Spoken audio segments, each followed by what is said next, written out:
Hello there, Insomniacs. Before we begin tonight's story, I'd love to know what time it is where you are and where you're tuning in from around the world. Drop a comment below and don't forget to subscribe to Insomniacs lore if you haven't already. Now, let's immerse ourselves in post-war Paris, where silence speaks volumes and healing comes through the most unexpected connections. The sound between us. The apartment above Fournier-Effys had been silent for too long. Antoine stood in the middle of the dusty living room, his father's prized Pleyel grand piano looming in the corner like a black coffin. Sunlight slanted through the tall windows, illuminating dust motes that danced in patterns he once might have translated to music. Now they were just particles suspended in air, moving without meaning or melody. 3 years since he'd left for war, 2 years since the mortar blast near Lyon that had stolen his hearing. 18 months since he'd received news of his father's death while still in the military hospital, and now finally home to an apartment that felt like a museum of a life he no longer recognised. Antoine ran his fingertips over the piano's closed lid. Even with the layer of dust, he could feel the grain of the wood, could remember exactly how each key had felt beneath his fingers when he was Paris's promising young virtuoso. Before everything, before the silence, someone was standing behind him. He could feel the vibration of footsteps through the floorboards, one of the ways he'd learned to sense the world now. He turned. His sister Céline stood in the doorway, her face pinched with worry. She held a small package wrapped in brown paper.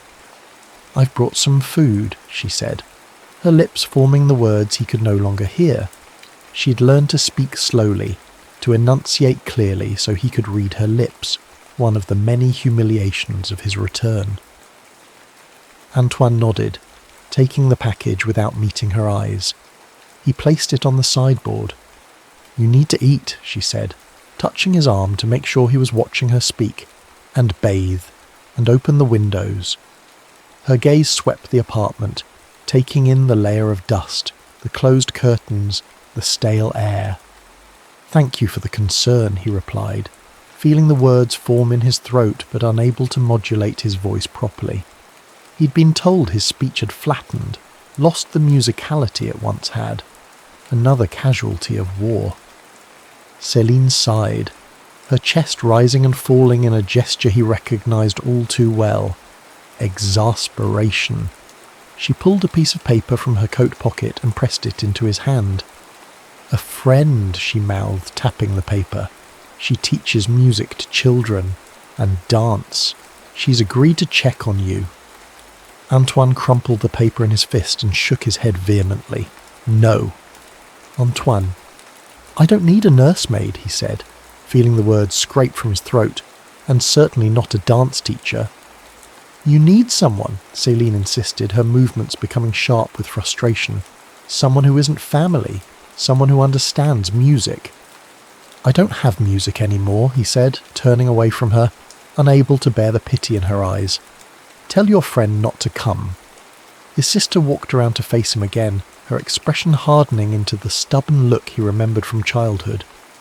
"She's coming tomorrow," she mouthed deliberately. "Her name is Isabelle Bonnet. Be decent." Before he could protest further, she kissed his cheek and left, the floorboards registering her departure. Antoine stood motionless in the centre of the room, the crumpled paper still in his fist. After a moment he opened it, smoothing the wrinkles with his thumb. Isabelle Bonnet, 3 Rue des Artistes, music and dance instructor, coming tomorrow at 2. Below this practical information his sister had added, "She lost someone too." Antoine folded the paper precisely and placed it on top of the closed piano. Then he walked to the window and stared down at the neighbourhood he'd once known so well, Montmartre with its narrow winding streets and artistic heritage. The music shop below, Fournier-Effys, had been shuttered since his father's death. Its darkened windows reproached him each time he passed. Night fell, and Antoine didn't bother lighting the lamps. He sat in darkness, letting the silence that was now his constant companion envelop him. He'd learned that darkness and silence weren't so different. Both were absences that eventually became presences of their own. When he finally slept, he dreamed of explosions he couldn't hear, and men whose screams were visible only in the contortions of their faces. At precisely 2 o'clock the next day, Antoine felt rather than heard the vibration of knocking. He remained seated in his father's old armchair, a book open in his lap though he hadn't turned a page in over an hour. The knocking came again, more insistent. He ignored it. 10 minutes passed. Antoine assumed she'd given up and left. Good. He returned his attention to his book, though the words swam meaninglessly before his eyes.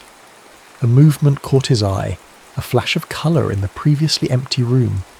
He looked up, startled. A woman stood just inside the doorway, removing a bright blue hat. Her hair beneath was dark and cut short, framing a face that was neither conventionally beautiful nor easily forgotten. Her eyes, as blue as her hat, met his directly, without the awkward hesitation most people showed when confronting his silence. "The door was unlocked," she mouthed, though he suspected this was a lie. "I'm Isabelle Bonnet." Antoine closed his book with deliberate slowness. "The door was not unlocked," he said, feeling the words form but unable to judge their volume. "You've broken into my home." "Actually," she replied, her lips moving with precision, "I came through the music shop. Your sister gave me the key." She moved further into the room, her gaze taking in everything. The dust, the closed curtains, the untouched piano.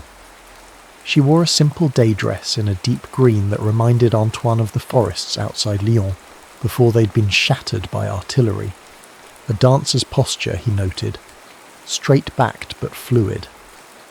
"I don't need company," he said, remaining seated, "or pity. My sister should not have troubled you." Isabelle removed her gloves slowly, finger by finger, a thoughtful process. "It's no trouble," she mouthed, "and I'm not here out of pity." Then why? Curiosity, perhaps. She walked to the piano and lifted the lid without asking permission, revealing the keys that had remained hidden since his return. "And a promise to your sister." Antoine stood abruptly, moving to close the piano lid. "Please leave." Instead of backing away, Isabelle stood her ground. She was small, but somehow occupied the space definitively.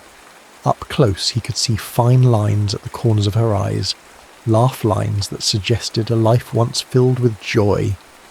"I'll go," she said, her eyes holding his, "but I'll return tomorrow." "Don't bother," he replied, closing the piano lid with finality. Isabelle smiled, a small, knowing curve of her lips. She reached into her handbag and withdrew a small object, which she placed deliberately on top of the piano, a metronome. "For when you're ready," she mouthed.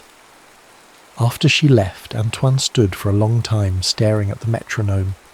Finally he picked it up and wound it, setting the pendulum in motion. He couldn't hear its tick, but he could feel its steady rhythm through his fingertips. For the first time in months, something stirred within him, a ghost of the musician he'd once been. He silenced it quickly, placing the metronome in a drawer. That night he dreamed not of war, but of a blue hat and eyes that matched the Paris sky.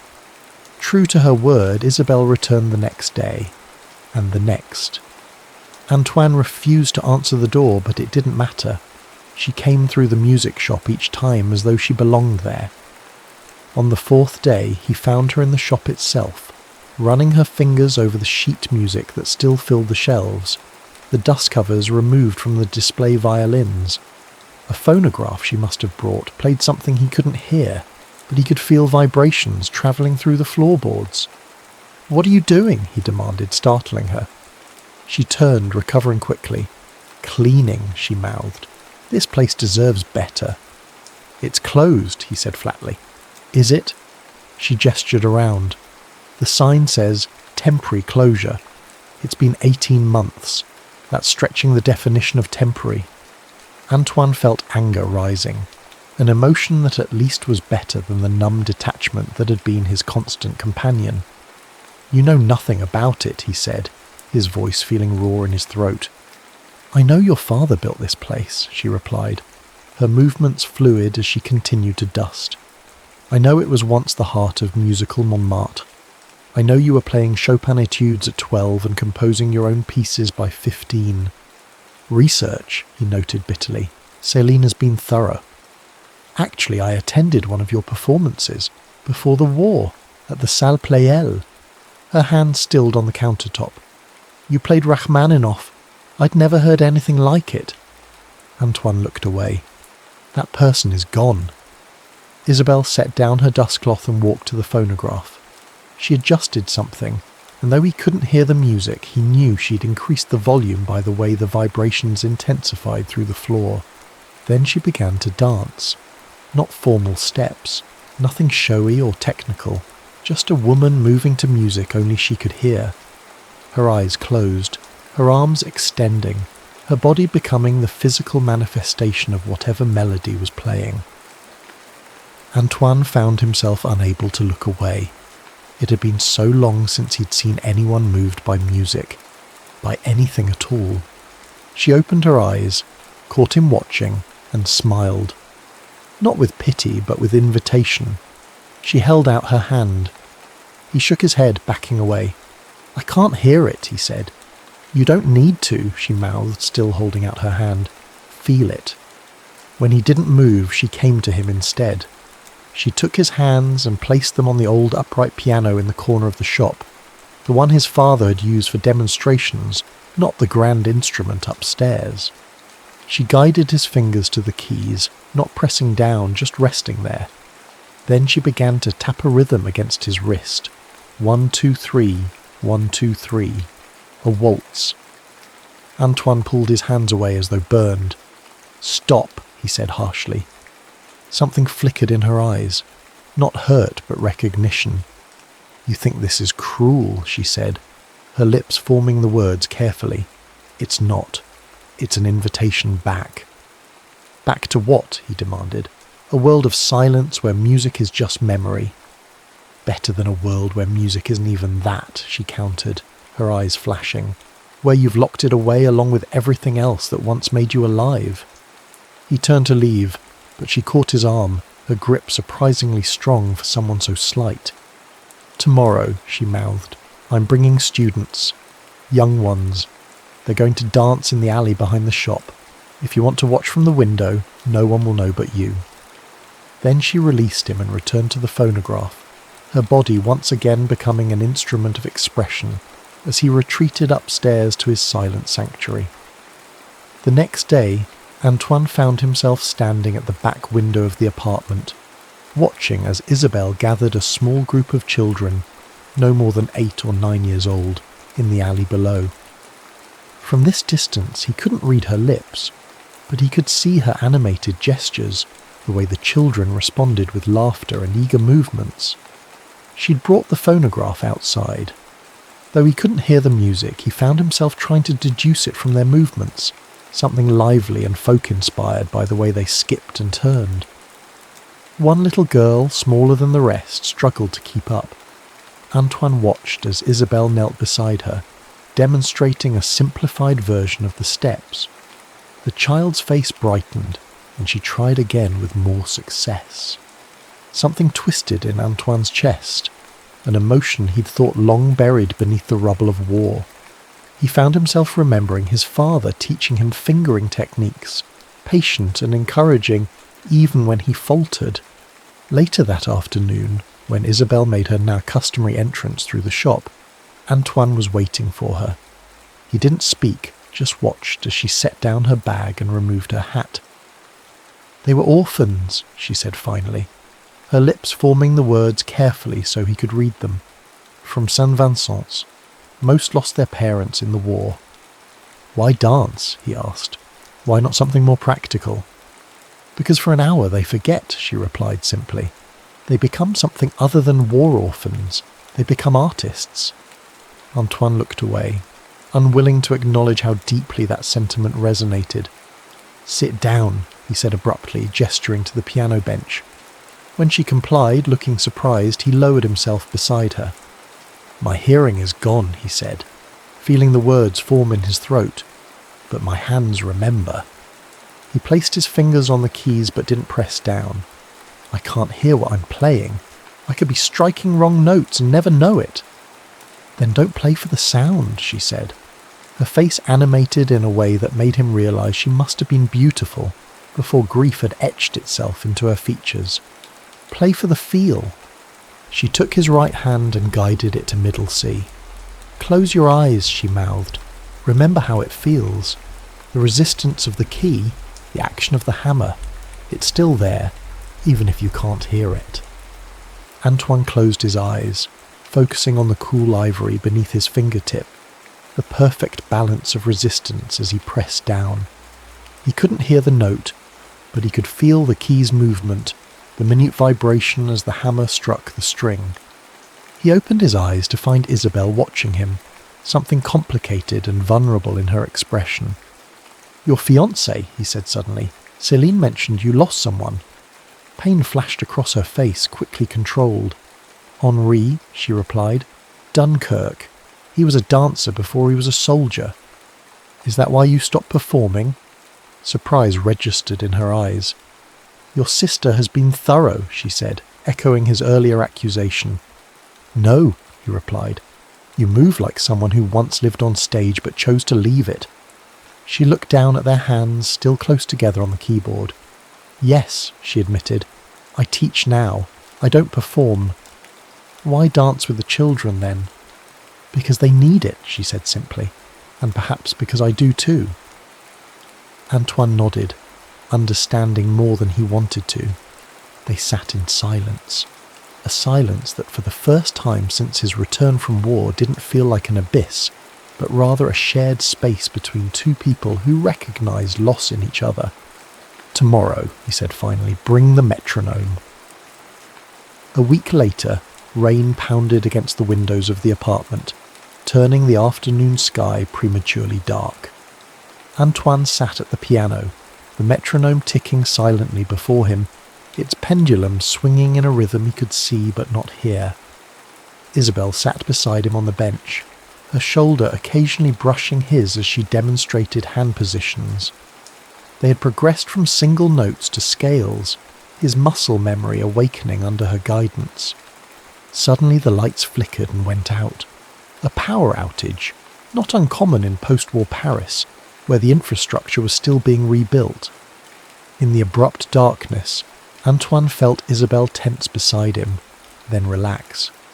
"I'll find candles," she mouthed, though he could barely make out her lips in the dim light.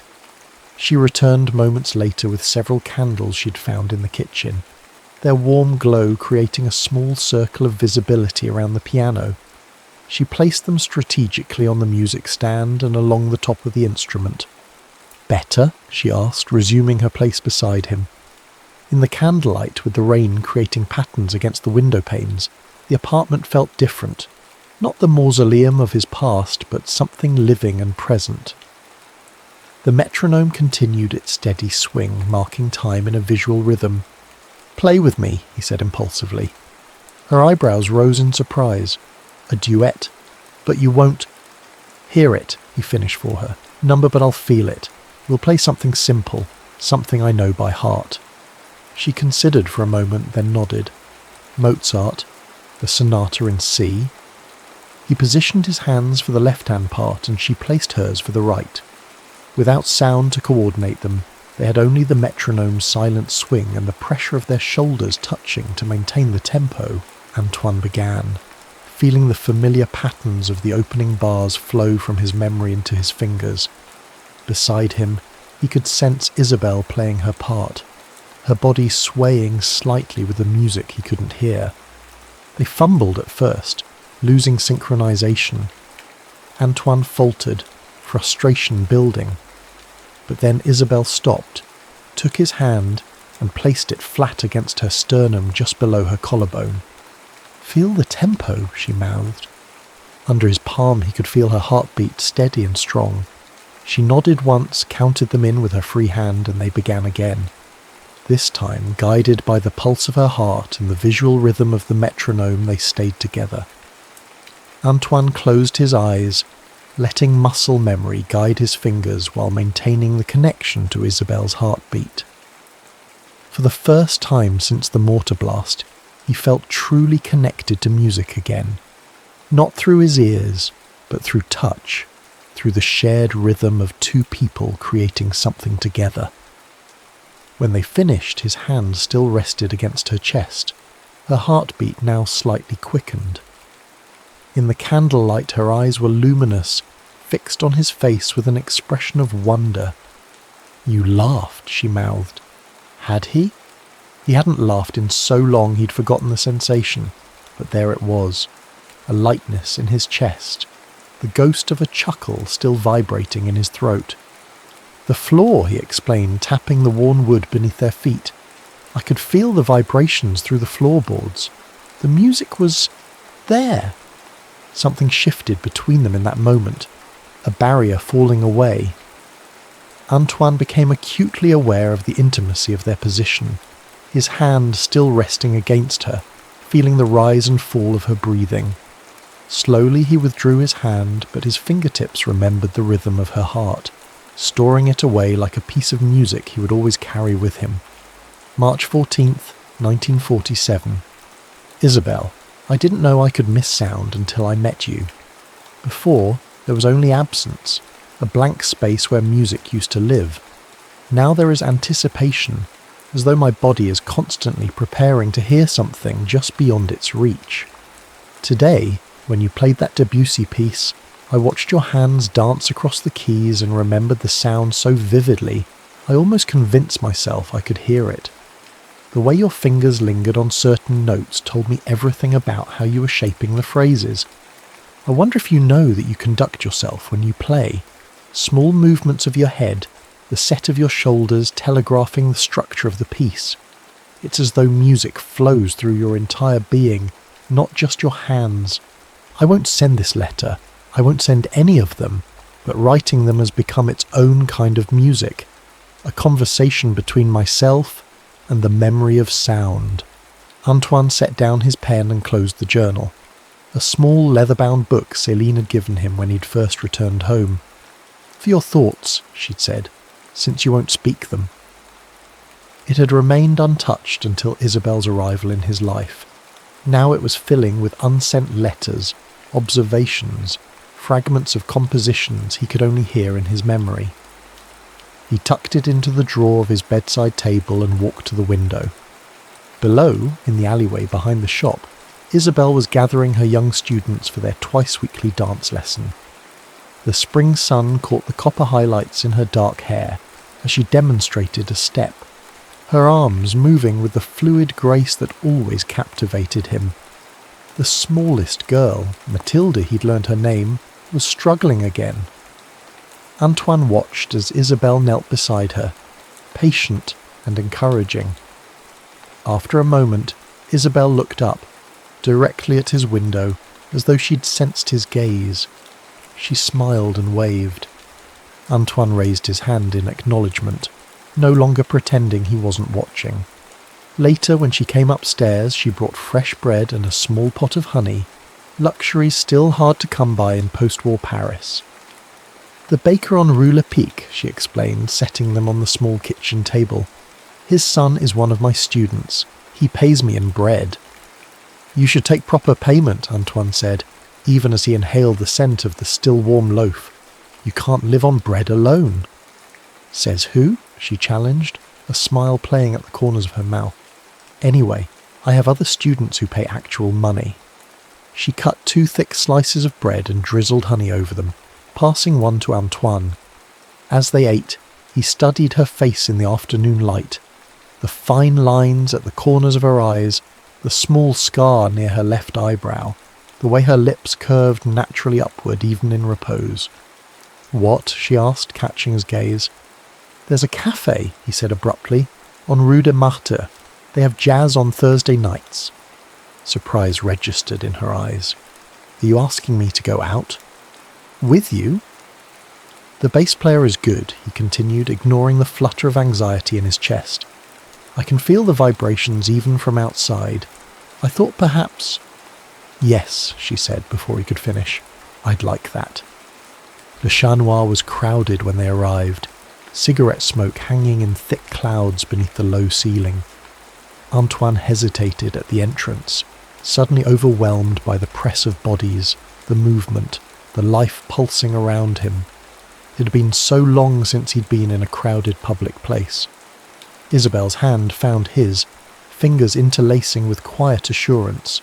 She led him through the throng to a small table near the front, where the band was setting up. A pianist, drummer, saxophonist, and the bass player Antoine had mentioned. As they sat, several heads turned in their direction. Antoine recognised the barely disguised curiosity in their glances. Word had spread through musical circles about his condition. The prodigy, silenced. The pianist, who couldn't hear. Isabel, noting his discomfort, leaned forward. "They're looking because I'm with the most handsome man in the room," she mouthed, her eyes twinkling. Despite himself, Antoine felt a smile tug at his lips. "Liar," he replied, but his tension eased. The band began to play.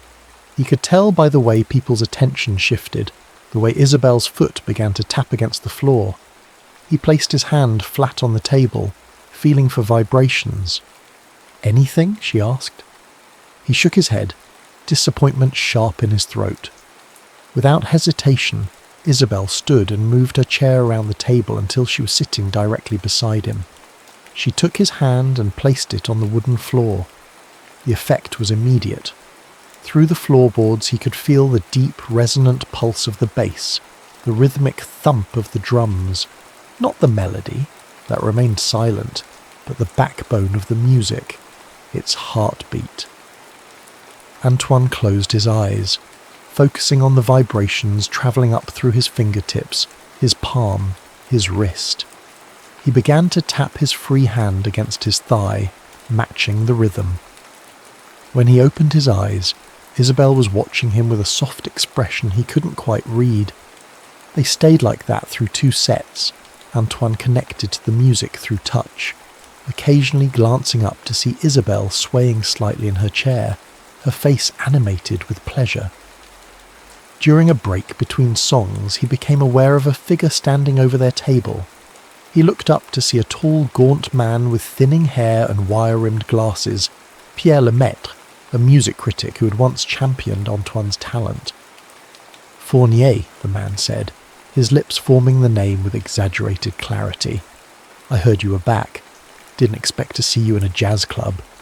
His gaze slid dismissively to Isabel. "Monsieur Lemaitre," Antoine replied, keeping his expression neutral. "Still a shame about your situation," the critic continued, his eyes glinting with what might have been pity but felt more like malice. "Such promise. I have your recordings, you know.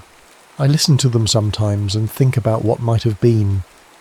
Before Antoine could respond, Isabel straightened in her chair. "And what do you know about what might be?" she asked, her expression fierce as she deliberately turned to include Antoine in the conversation. "Pardon?" Lemaitre seemed taken aback by her intervention. "You speak of him in the past tense," Isabel continued, her movements sharp with anger, "as though he's finished. Perhaps you should consider that what you hear isn't all there is to music, that what you see isn't all there is to a musician." Lemaitre's expression hardened. "Mademoiselle, you clearly don't understand the realities of professional music." "I understand that true artists don't limit themselves to what's been done before," she interrupted. "They find new paths when old ones are blocked." She turned to Antoine, her eyes blazing. "Shall we go?" "The next set won't be as good anyway." Without waiting for his response, she stood and extended her hand. After a moment of stunned silence, Antoine took it, rising to his feet beside her. As they walked out, her head held high beside him, he felt something long, dormant, stirring in his chest. Not just gratitude, but pride. Not in what he had been, but in what she believed he might still become. Outside, under the twinkling lights of Montmartre, she stopped and faced him. "I'm sorry," she said, her lips forming the words in the glow of the street lamp. "I shouldn't have spoken for you." "No one has defended me like that since before the war," he replied, his voice feeling rough in his throat. "Thank you." She looked away, suddenly vulnerable. It wasn't just for you, she admitted. It was for all of us who've had to find new ways after the war took the old ones. Antoine reached out, his fingers gently turning her face back toward his. In her eyes, he saw not pity but understanding, the recognition of someone who had also lost and rebuilt and lost again. Without conscious thought, he leaned forward and kissed her, tentatively at first, then with growing certainty as she responded, her hands coming to rest against his chest. He could feel her heartbeat again, quickening beneath his palm, keeping time with his own. When they broke apart, her eyes were bright with unshed tears. "Antoine," she whispered, though he couldn't hear his name on her lips, only feel the vibration of it against his fingertips as they traced the curve of her jaw. "I know," he replied, answering the question she hadn't asked. "I know this is complicated. I know we are both still haunted, but tonight I felt music again, through the floor, through your eyes, through the way you see me as I could be, not as I was." She smiled, a tremulous thing that transformed her face, erasing years of grief in an instant. "Then shall we continue the lesson?" she asked, her eyes twinkling with mischief. "Lesson?" "In feeling music," she replied, taking his hand and placing it over her heart once more. "I believe we were just getting to the interesting parts." They walked back to the apartment hand in hand, the rhythms of Paris pulsing beneath their feet, creating a melody only they could feel. Antoine woke alone, the morning sunlight streaming through curtains he'd forgotten to close. For a moment he lay still, remembering the night before. Isabel's skin warm beneath his hands, the way her body had created rhythms his could follow, the silent symphony they'd composed together. He reached for her, but the space beside him was empty. On the pillow where her head had rested lay a single sheet of paper, folded once. He opened it with suddenly clumsy fingers. A. Had to leave early. Stay in bed. Rest. You deserve it. Minus I, simple and practical, like Isabel herself. Yet Antoine felt a strange hollowness in his chest as he stared at the few lines. Had he misunderstood last night? Had it meant less to her than it had to him? He dressed slowly, his body pleasantly sore from unfamiliar exertions. When was the last time he'd held someone? Before the war, certainly. Before the silence. Wandering into the living room, he found more evidence of her hasty departure. Her hairpin on the sideboard, her scent lingering in the air. But something else was different too. The apartment felt lighter somehow. The dust was gone from the surfaces, the curtains pulled back to admit the spring sunshine, the piano lid raised to reveal the keys. Antoine ran his fingertips over the ivory, pressing down gently to feel the action of the hammers. Since working with Isabel, he'd regained enough confidence to play simple pieces without hearing them, trusting his memory and the feel of the instrument. He made his way downstairs to the shop, intending to wait for her regular afternoon visit. But as he reached the bottom of the stairs, he stopped short. The door to the shop, the street entrance that had remained shuttered since his father's death, stood ajar. Light spilled through the opening, illuminating the dust motes in the air. Antoine approached cautiously, pushing the door wider. The shop looked exactly as he'd left it after Isabel's last cleaning session. The shelves of sheet music neatly arranged, the display violins gleaming softly in their cases, the old upright piano in the corner with its yellowed keys exposed. On the counter lay another note folded into a small square. He opened it with a sense of foreboding. "Don't stop playing." 3 words in Isabel's flowing hand. Not "I'll be back" or "wait for me" or any of the reassurances he suddenly realised he'd been craving. Just an admonition to continue what she'd started. As the truth dawned on him that Isabel had left, truly left, Antoine felt the silence closing in again, threatening to swallow him as it had in those first dark months after the hospital. He crumpled the note in his fist, anger flaring hot and bright. then just as quickly subsiding into a dull ache. Why should he have expected anything different? People left. They died in war. They died in peace. His father, his comrades, and now Isabel, not dead but gone all the same. He was about to retreat back upstairs when a movement outside the shop caught his eye. A small face pressed against the glass of the front window, hands cupped around eyes to see inside. One of Isabel's dance students, the little one, Matilda. The child's eyes widened when she saw him looking back. Instead of running away, she waved, a hopeful gesture that pierced through his gloom. After a moment's hesitation, Antoine walked to the door and opened it fully. Mathilde stood on the sidewalk, her thin frame swamped by a coat several sizes too large, clearly a hand-me-down. Behind her stood 2 other children from the dance class, looking uncertain. "Mademoiselle Bonnet said you might teach us," the girl said, her lips forming the words carefully as Isabel must have instructed her. "About music." Antoine stared at her, uncomprehending. "Isabel told you to come here?" Matilda nodded vigorously. "Before she left for New York, she said you could show us how to feel the music even if we couldn't hear it well, like you do." New York. The words hit Antoine like a physical blow. So that was where she'd gone, across an ocean, to a new life, a new start. And she'd sent her students to him as what? A parting gift. A responsibility to keep him from slipping back into isolation. The children continued to stare up at him, hope warring with uncertainty in their young faces.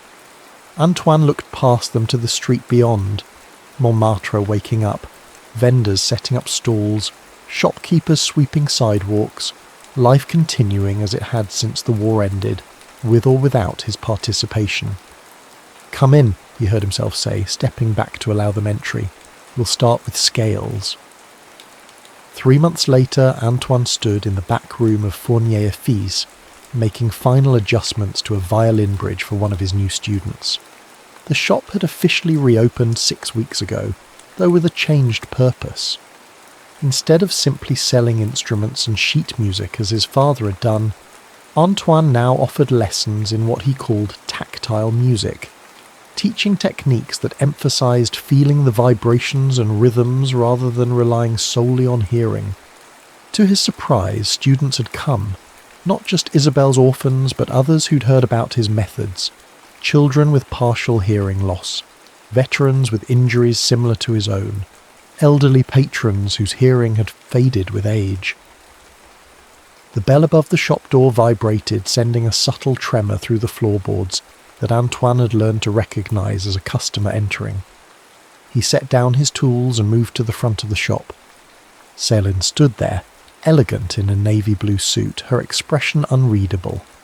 Since the reopening of the shop, their relationship had improved, the wall of anger and resentment between them gradually dismantling. "You look well," she said, her lips forming the words carefully. Antoine nodded. "Business is good. And you, the children?" "Happy, noisy." She smiled. "Pierre asked after you. He'd like to visit his uncle." "Bring him," Antoine replied, surprised by how much he meant it. His young nephew had shown a talent for music before Antoine's departure for war. Perhaps he'd like lessons. Céline looked around the shop, taking in the changes, the rearranged displays, the area now cleared for group lessons, the visual metronomes Antoine had designed for students who couldn't hear traditional ones. "You've done something remarkable here," she said, a hint of pride in her eyes. Antoine shrugged, uncomfortable with praise. "It's just adaptation." "It's more than that." She hesitated, then reached into her handbag and withdrew an envelope. "This came for you, from the conservatoire." Antoine stared at the envelope bearing the official seal of the institution where he'd once studied, where he'd given his first solo recital at 16. He hadn't had contact with anyone there since before the war. "What do they want?" he asked, reluctant to take the envelope. "Read it," Céline said, pressing it into his hands. Later, after she'd left, Antoine sat at the upright piano in the corner of the shop, the opened letter spread before him. the Conservatoire was organising a special concert series titled Triumph Over Adversity, featuring musicians who had overcome significant obstacles. They had invited Antoine to perform. His first instinct was to refuse. The thought of sitting before an audience playing music he couldn't hear, exposed to pity and judgment, it was unthinkable. But then he remembered Isabel's words. Don't stop playing. She'd been gone for 3 months without a word. The ache of her absence had dulled to a persistent throb, like an old wound that pains you when rain is coming. He'd thrown himself into the work of rebuilding the shop, developing his teaching methods, trying not to think about where she might be or whether she ever thought of him. Yet everything he'd accomplished had begun with her. Her stubborn refusal to let him retreat from life, her innovative approaches to feeling music rather than hearing it, her belief that what remained was just as valuable as what was lost. Antoine's fingers moved to the keys, finding the opening notes of a piece he'd been working on. Something new, composed in the silent language he now inhabited. It was meant for dancers, with strong rhythms that could be felt through the floor, dramatic dynamic shifts that could be seen in the tension of the performer's body. He'd been composing it for Isabel, though he'd never admit that to anyone. A way of continuing their conversation across an ocean, even if she would never hear it. Making his decision, Antoine reached for paper and pen to compose his reply to the Conservatoire. He would perform, not as he once had, but as he was now. Not despite his silence, but through it. The Salle Pleyel hummed with anticipation. Antoine could feel the vibrations of hundreds of bodies shifting in seats, the subtle tremors of whispered conversations he couldn't hear. Backstage, he adjusted the specially designed pads he'd had installed under the piano pedals, which would translate the vibrations of the strings more directly to his feet. A stagehand approached, gesturing that it was time. Antoine nodded, straightening his tie one last time before following the man onto the stage. The grand piano waited at centre stage, gleaming under the lights. Beside it stood something new, a row of dancers poised in starting positions. Part of Antoine's innovation for this performance was the addition of dancers who would interpret the music visually, allowing him to follow their movements and adjust his playing accordingly. They would be his ears, reflecting the sound back to him through their bodies. As he took his seat at the piano, Antoine scanned the audience out of habit, though he recognised no one in the sea of faces. Then his gaze caught on something, a flash of blue in the third row, a hat the colour of the Paris sky. His heart stuttered in his chest. It couldn't be.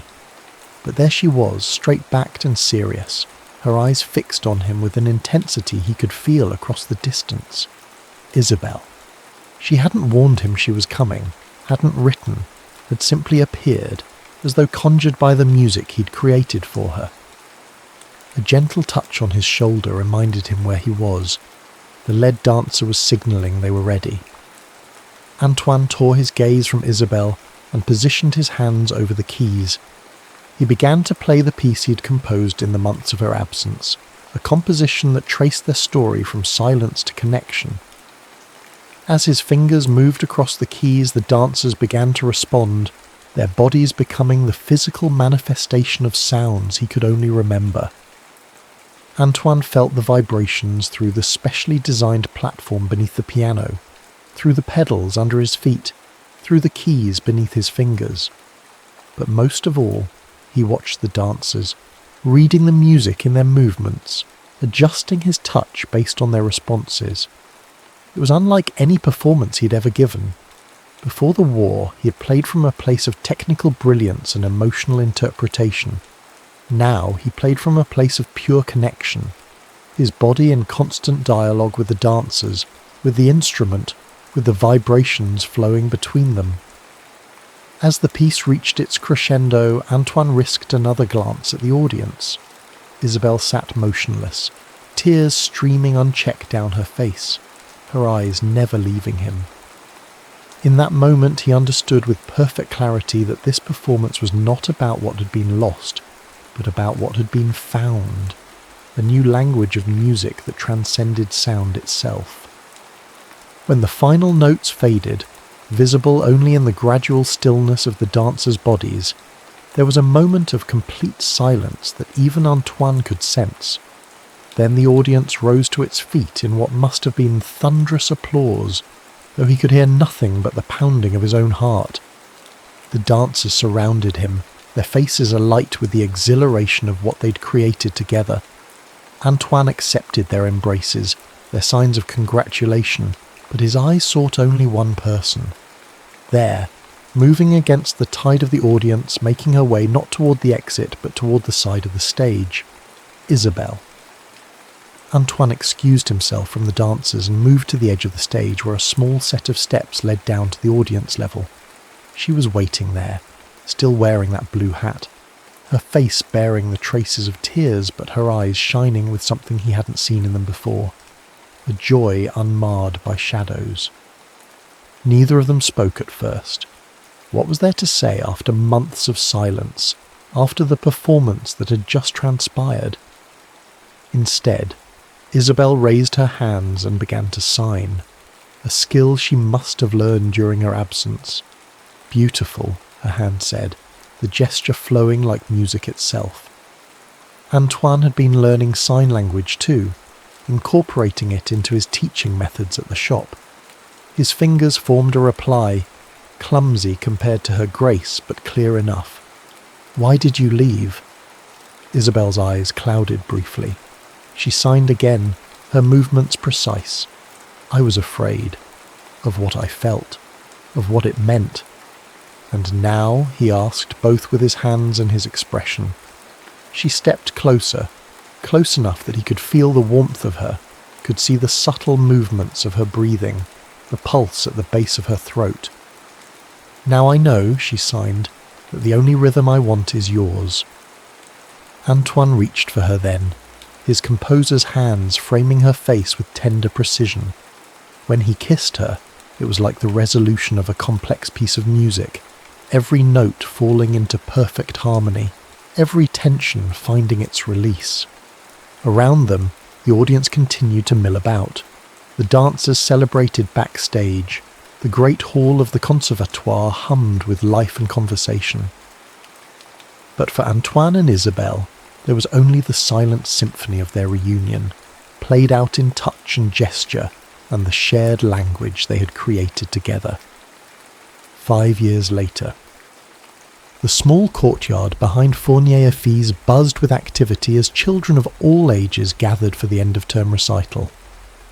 What had begun as Antoine's modest teaching practice had blossomed into the Fournier Institute for Tactile Arts, a school dedicated to teaching music and dance to students with hearing impairments and other challenges. Antoine stood in the doorway of the newly expanded building, watching as parents and students found their places in the seats arranged around the performance area. In the centre stood a specially designed platform that amplified vibrations, allowing the students to feel the rhythms through their feet as they performed. "The Bertrand family is here," a voice signed beside him. Antoine turned to see Isabelle, elegant in a simple blue dress, with her hair that caught the afternoon light. "Their daughter is nervous." Antoine nodded. "I'll speak with her."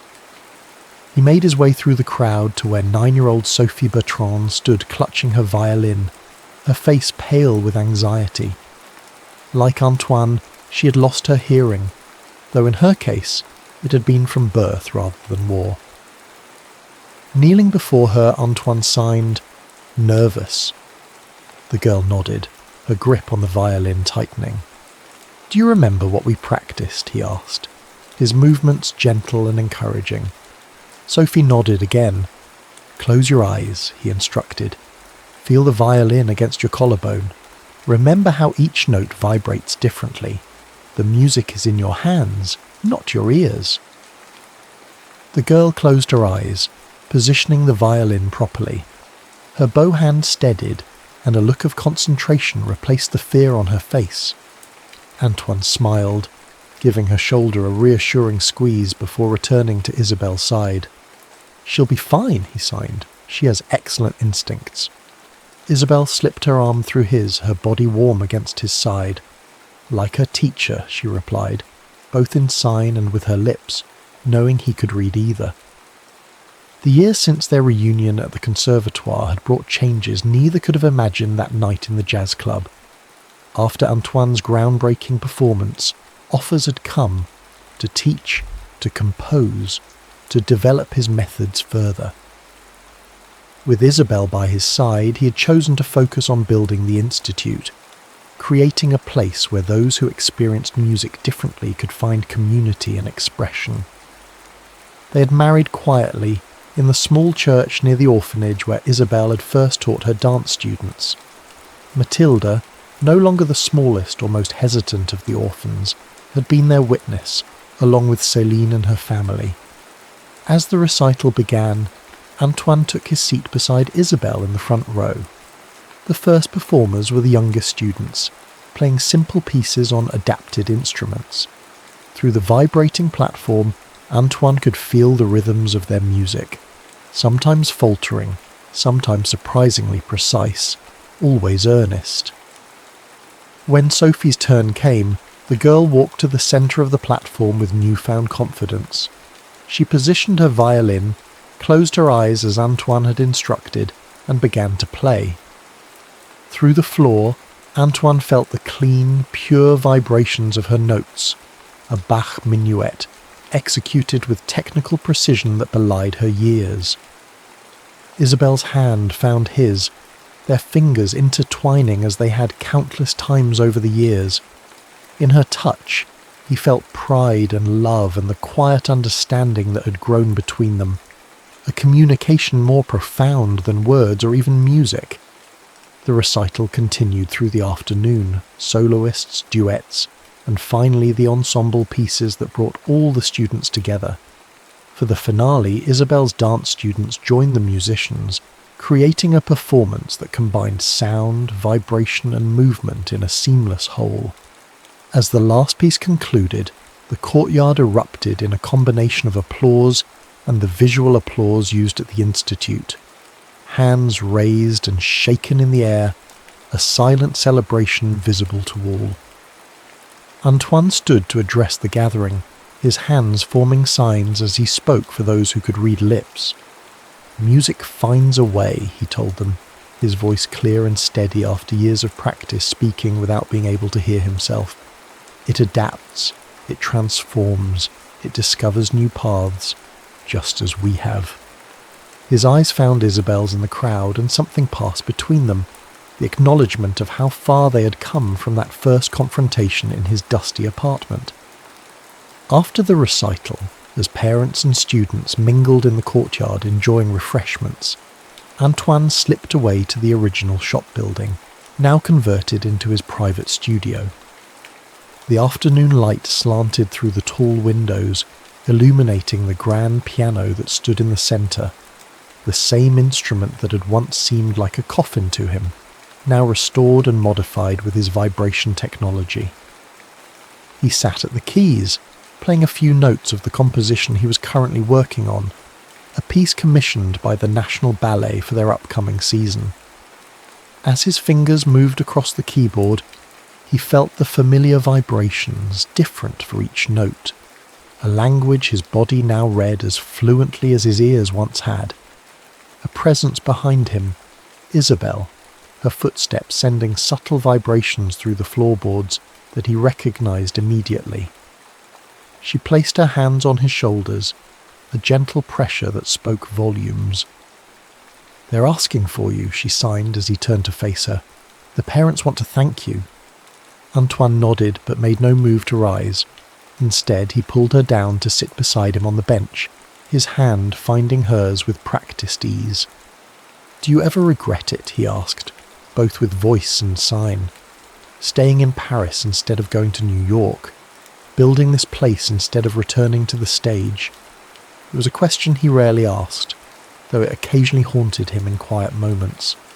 Isabel had been offered a position with a prestigious dance company in New York, the opportunity that had taken her away briefly all those years ago.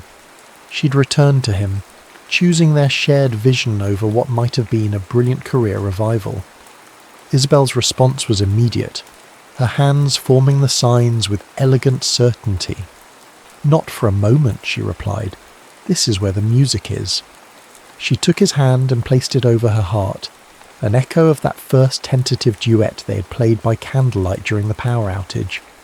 Under his palm, her heartbeat was strong and steady, the first rhythm he'd relearned after losing his hearing, the tempo that had guided him back to life.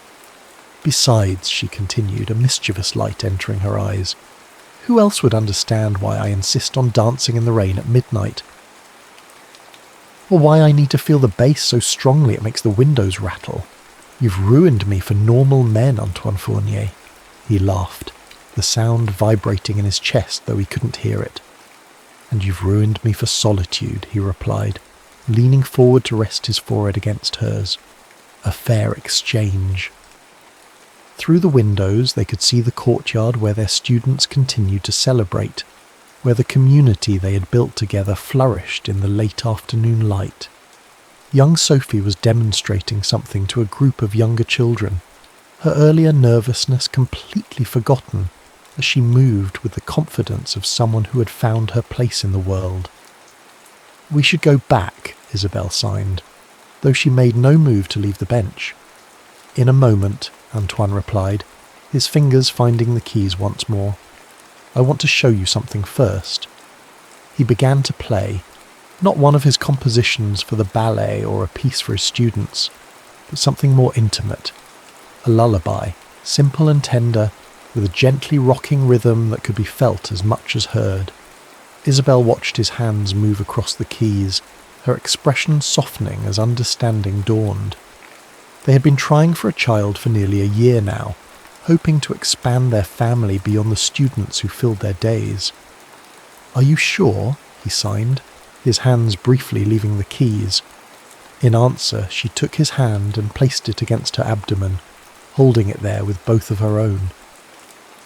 Beneath his palm, too faint to feel yet but present all the same, was the promise of a new heartbeat, a new rhythm to learn.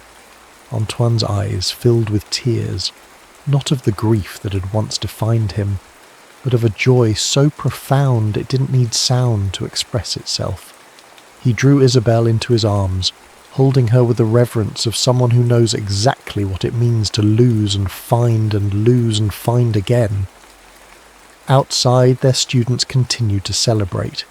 Inside, in the warm silence of the studio, Antoine and Isabel began the newest movement of their ongoing composition, a piece that had begun in shadow and silence but had found its way, note by note and touch by touch, into something neither of them could have imagined alone. For Antoine, who had once believed that life without music was no life at all, the greatest revelation had been discovering that music existed beyond sound, in the rhythm of shared breaths, in the pressure of interlaced fingers, in the silent language of two hearts beating in counterpoint. "Even in silence," he whispered against Isabel's hair, feeling the words in his throat as she felt them against her skin. "You taught me to hear love." And in the quiet studio filled with afternoon light, that was all the music they needed. The end.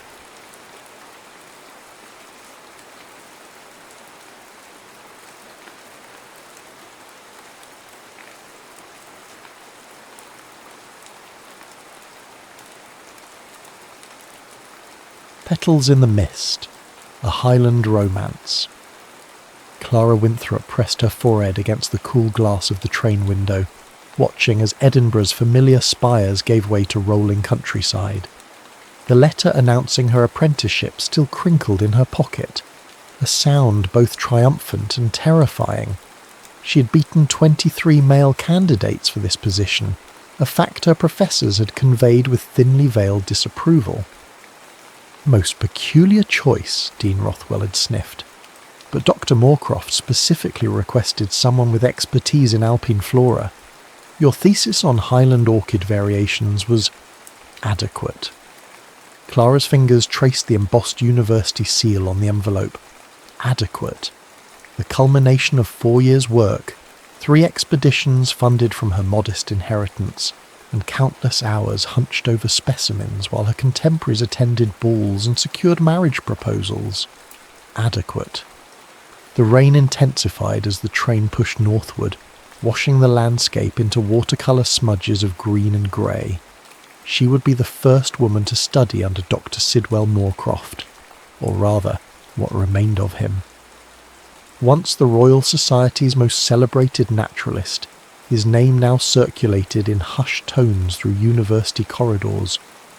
"Brilliant mind," her botany professor had murmured, until the accident. No one spoke directly of what had happened on the North Ridge 5 years ago, but everyone knew. An expedition gone wrong. A fiancé lost to a sudden rock slide. A man who returned down the mountain alone, his hair turned prematurely grey. His celebrated monograph on Highland flora left unfinished. The village of Dunbrae materialised through the mist like an apparition. Stone cottages huddled against the elements, smoke curling from chimneys into a sky heavy with unshed rain. As Clara descended to the platform, trunk in hand, she noted how the station master averted his eyes upon hearing her destination.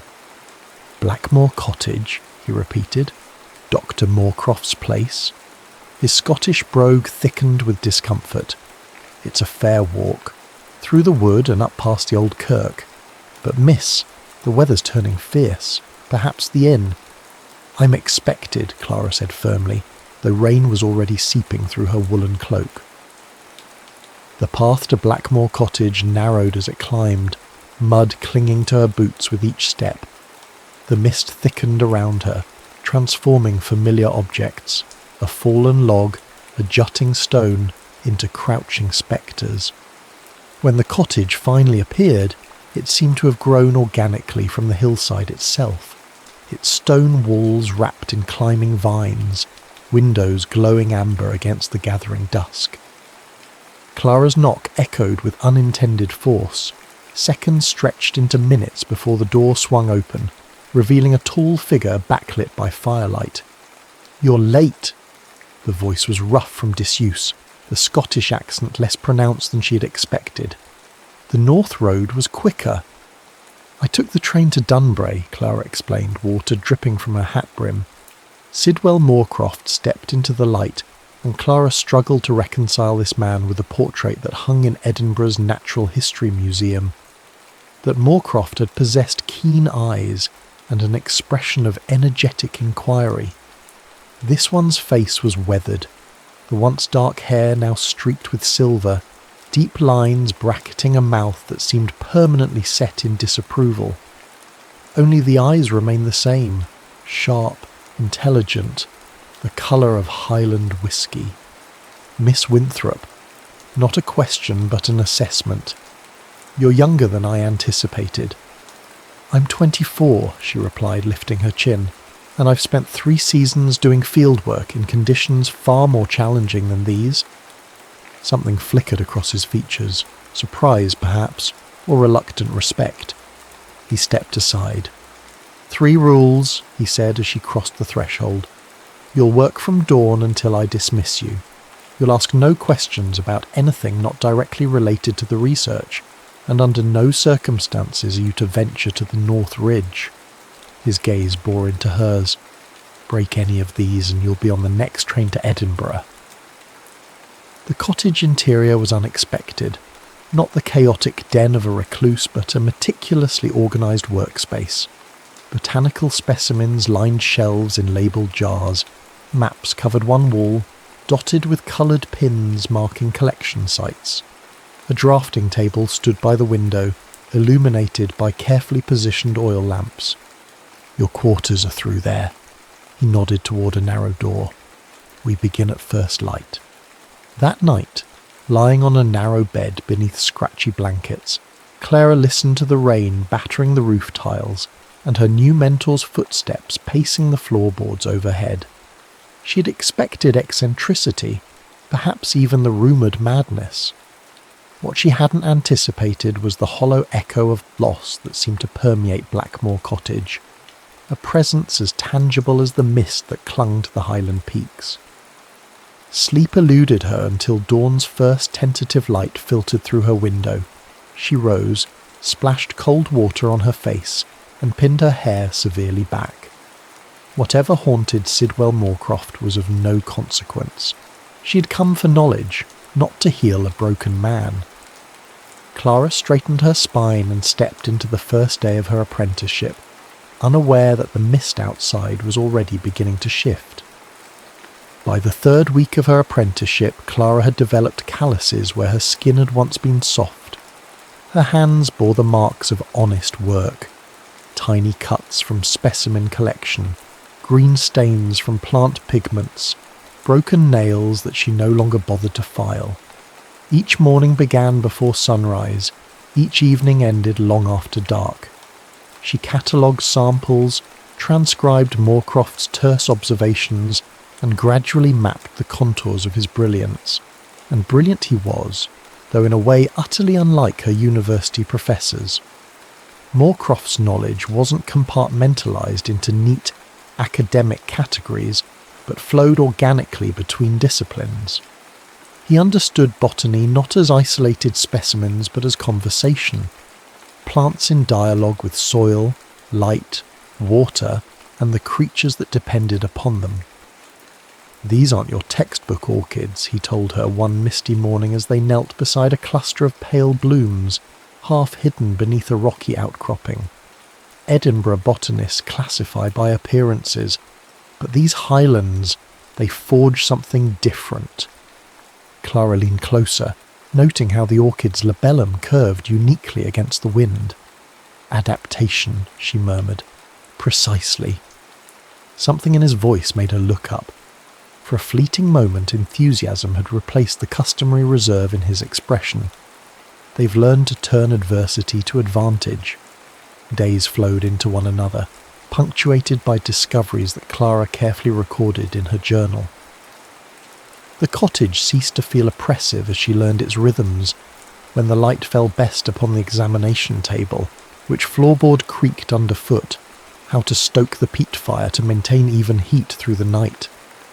Moorcroft himself remained an enigma, though a gradually less forbidding one. He spoke rarely of personal matters, but his passion for the work animated his features when he thought she wasn't looking. Occasionally she caught him watching her with an expression she couldn't decipher, not disapproval, but something more complex.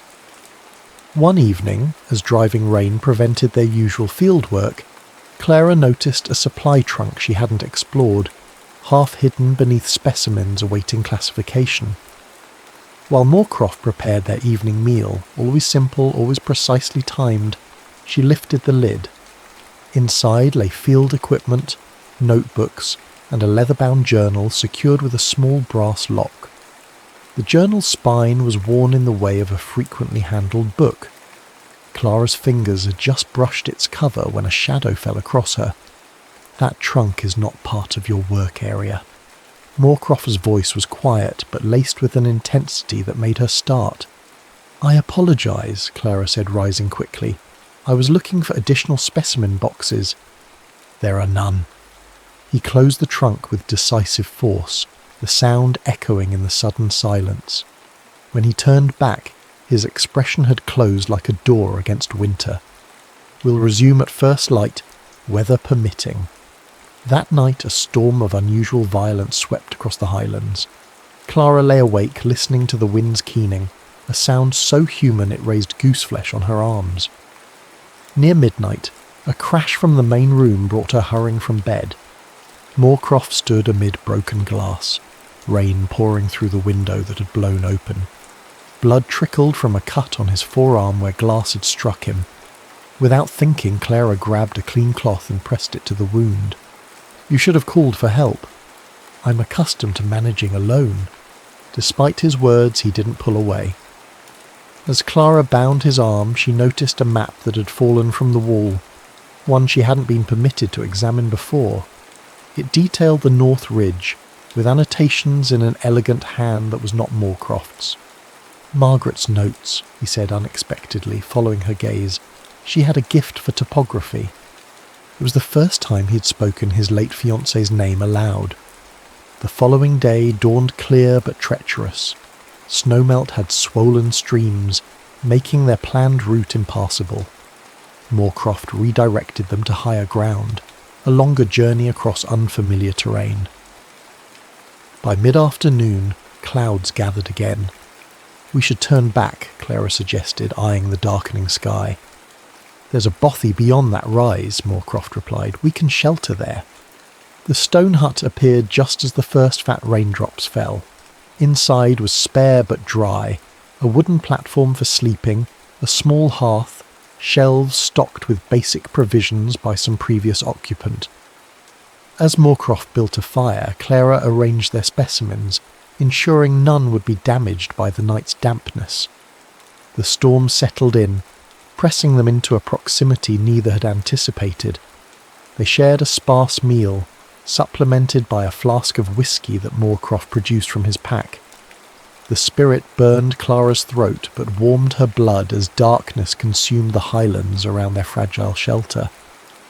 "You've surprised me, Miss Winthrop," Moorcroft said after a long silence, the firelight casting his face in amber and shadow. "How so?" "Your commitment to the work. Most would have departed after the first week." Clara smiled faintly. Most haven't spent their lives being told what they cannot do. Something shifted in his expression. A familiar sentiment. The whiskey and firelight loosened what weeks of proximity could not. Moorcroft spoke of his childhood in Aberdeen, his early fascination with the hidden life of plants. Clara described her battles at university, her determination to claim a place in a field that resisted her presence. "And what of after this apprenticeship?" he asked. "What does Miss Clara Winthrop envision for her future?" The question caught her off guard. In truth, she had focused so intently on securing this position that she had scarcely considered what would follow. "I hope to publish," she said finally, "to contribute something meaningful to the field." A worthy ambition, his voice had softened. Margaret had similar aspirations. The name hung between them, no longer forbidden but delicate as the orchid petals they had collected that morning. She was a botanist as well, a naturalist with broader interests, birds primarily.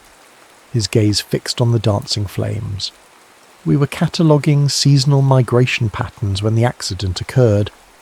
Clara waited, sensing there was more he needed to say. "I told her the route was unsafe after the thaw." His voice had dropped so low she had to lean forward to hear it. "But Margaret never feared heights the way I did. She called me overcautious." A bitter smile touched his lips. "Her last words to me were, 'The view will be worth it, Sid.'" "And was it?" Clara asked softly. His eyes, when they met hers, contained a grief so raw it stole her breath. "I never saw it. I was checking our equipment when the ridge gave way. Later, as the fire burned down to embers and Moorcroft slept fitfully on his side of the bothy, Clara watched shadows play across the weather-worn ceiling. She'd come to these highlands expecting to expand her scientific knowledge. She hadn't expected to witness a heart struggling to beat again beneath the weight of such sorrow, nor to feel her own responding with unexpected warmth. Outside, the storm raged on, but within the stone walls of the bothy, something fragile had taken root. April arrived with a suddenness that transformed the highlands. Patches of snow retreated up the mountainsides like a tide going out, revealing tender green growth beneath. Each morning brought new blooms, first snowdrops, then bluebells carpeting the forest floor in swathes of delicate colour. The air itself changed, carrying scents of damp earth and growth, instead of winter's crystalline stillness. Clara felt herself changing too. Her stride was surer on the uneven highland paths, her eye quicker to spot the subtle signs of ecological relationships that Moorcroft had taught her to recognise. Most noticeably, she had stopped counting days until her return to Edinburgh. The thought of city life, of stuffy lecture halls and sceptical colleagues, seemed increasingly remote. Their working relationship had evolved since that night in the bothy. Moorcroft no longer treated her as a mere assistant, but as a collaborator whose observations he valued. They spent evenings discussing their findings, sometimes disagreeing, but always with mutual respect that Clara had never experienced with her university professors. The migration patterns have shifted, Moorcroft noted one evening as they reviewed their field journals by lamplight. The cranes are nesting a full fortnight earlier than in my previous records. Clara compared her sketches with his earlier ones. The early thaw may have accelerated the entire seasonal cycle. Look at the orchid progression. They're following suit. He nodded, expression thoughtful. We should document this thoroughly. Climate fluctuations could be altering Highland ecosystems in ways we've only begun to understand. If the pattern continues, Clara ventured, wouldn't that suggest we might see blooms on the North Ridge earlier than usual? Your notes from 5 years ago mentioned a rare variant there, spirally leaved ladies' tresses with distinctive purple markings. She had broached the forbidden subject without thinking. Moorcroft's shoulders tensed, but instead of the sharp rebuke she expected, he simply closed his journal. Perhaps, he said finally, but that's not part of our current research. The following morning, Clara rose before dawn and slipped out alone. She had no intention of disobeying Moorcroft's prohibition against the North Ridge, but she hoped to collect specimens from the eastern slopes that might support their climate variation theory. The Highland mist clung to her skirts as she climbed, notebook tucked securely in her pocket. She'd grown to love these quiet moments, the world emerging from darkness, birds stirring in the heather, her breath visible in the cool morning air. Near a stream crossing, movement caught her eye, not animal, but human. Moorcroft stood upstream, motionless as he watched the waters flow. He seemed unaware of her presence, his posture more relaxed than she had ever seen it. Clara hesitated, not wishing to intrude on his solitude. As she began to retreat, her foot dislodged a stone. Moorcroft turned, unsurprised. You're developing a naturalist's gait, he observed, quieter each day. Not quiet enough, it seems. She approached, noting an open sketchbook in his hands. May I? After a moment's hesitation, he offered it to her. The page showed not botanical illustrations, but a landscape, the North Ridge captured in fine detail, morning light breaking through clouds to illuminate a slope thick with flowers. It's beautiful, she said truthfully, Margaret's favourite view. His voice held none of its usual guardedness. This time of year the entire ridge would come alive with colour. Clara returned the sketchbook, choosing her next words with care. In my experience, documenting beauty can be an act of preservation when the subject itself is lost to us. His gaze, when it met hers, contained an unfamiliar vulnerability. Some subjects resist documentation, Miss Winthrop. Clara, she corrected gently. After 3 months in close quarters, I believe we've earned the right to first names, Doctor. Moorcroft. A faint smile touched his lips. Sidwell, then, though most called me Sid before. He didn't finish the thought. They walked back to the cottage in companionable silence. Throughout the day, Clara felt something had shifted between them, a wall breached, if not yet fallen. That evening, as rain drummed against the cottage roof, Sidwell surprised her by producing a bottle of wine with their simple supper. To mark the season's turning, he explained, pouring 2 glasses. The wine was good, better than she expected, and loosened something in their conversation. They spoke of their childhoods, his as the curious son of a shipbuilder, hers as a girl who preferred gardens to drawing rooms. He described his first expedition to the Arctic Circle. She recounted the scandal when she'd climbed a university building to collect roof-nesting falcon feathers. What would you study, he asked, if academic constraints were removed? If you could pursue any line of inquiry? Clara considered the question seriously. I believe plants and human emotion share connective threads we've barely begun to understand. Folk medicine hints at it, but I'd approach it systematically. How certain flora affect mood, memory, even perception. An intersection of botany and psychology, Sidwell observed. Ambitious.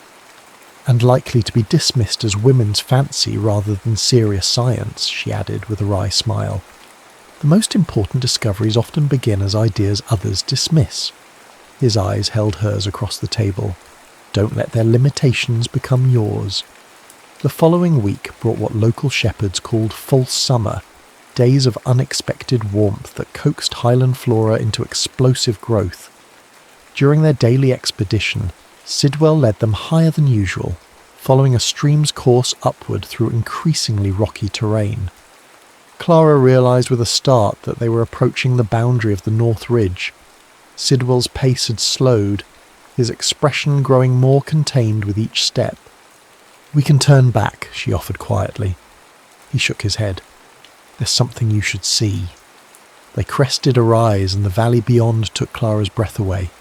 Blankets of white and purple flowers covered the lower slopes of the North Ridge, swaying gently in the Highland breeze. Among them grew the rare orchid variant she had only read about, spirally leaved ladies' tresses with distinctive violet markings on their labella. "They've never bloomed this early," Sidwell said, his voice thick with emotion. "Not in all my years of record-keeping." Clara understood the significance immediately. These were the flowers that had been in bloom the day Margaret died, the specimens they had climbed to document. That they had emerged weeks ahead of their usual cycle was both scientifically significant and deeply personal. "Would you—" Sidwell cleared his throat. "Would you sketch them? My hand isn't as steady for detail work these days." Clara nodded, already reaching for her notebook. They worked in silence, she capturing the orchid's delicate structure in careful lines, he making broader notes about conditions and distribution patterns. As the afternoon light began to soften, Clara glanced up to find Sidwell some distance away, standing at the edge of a steep drop. His posture spoke of grief, but not the paralysing kind she had glimpsed in earlier months. This was grief acknowledging itself in the open air. She approached slowly, giving him time to compose himself if he wished. When she reached his side, she saw tears tracking silently down his weathered face. "She would have loved this," he said simply. "Yes," Clara agreed, though she had never known Margaret. "I believe she would." The moment expanded between them, fragile, potent.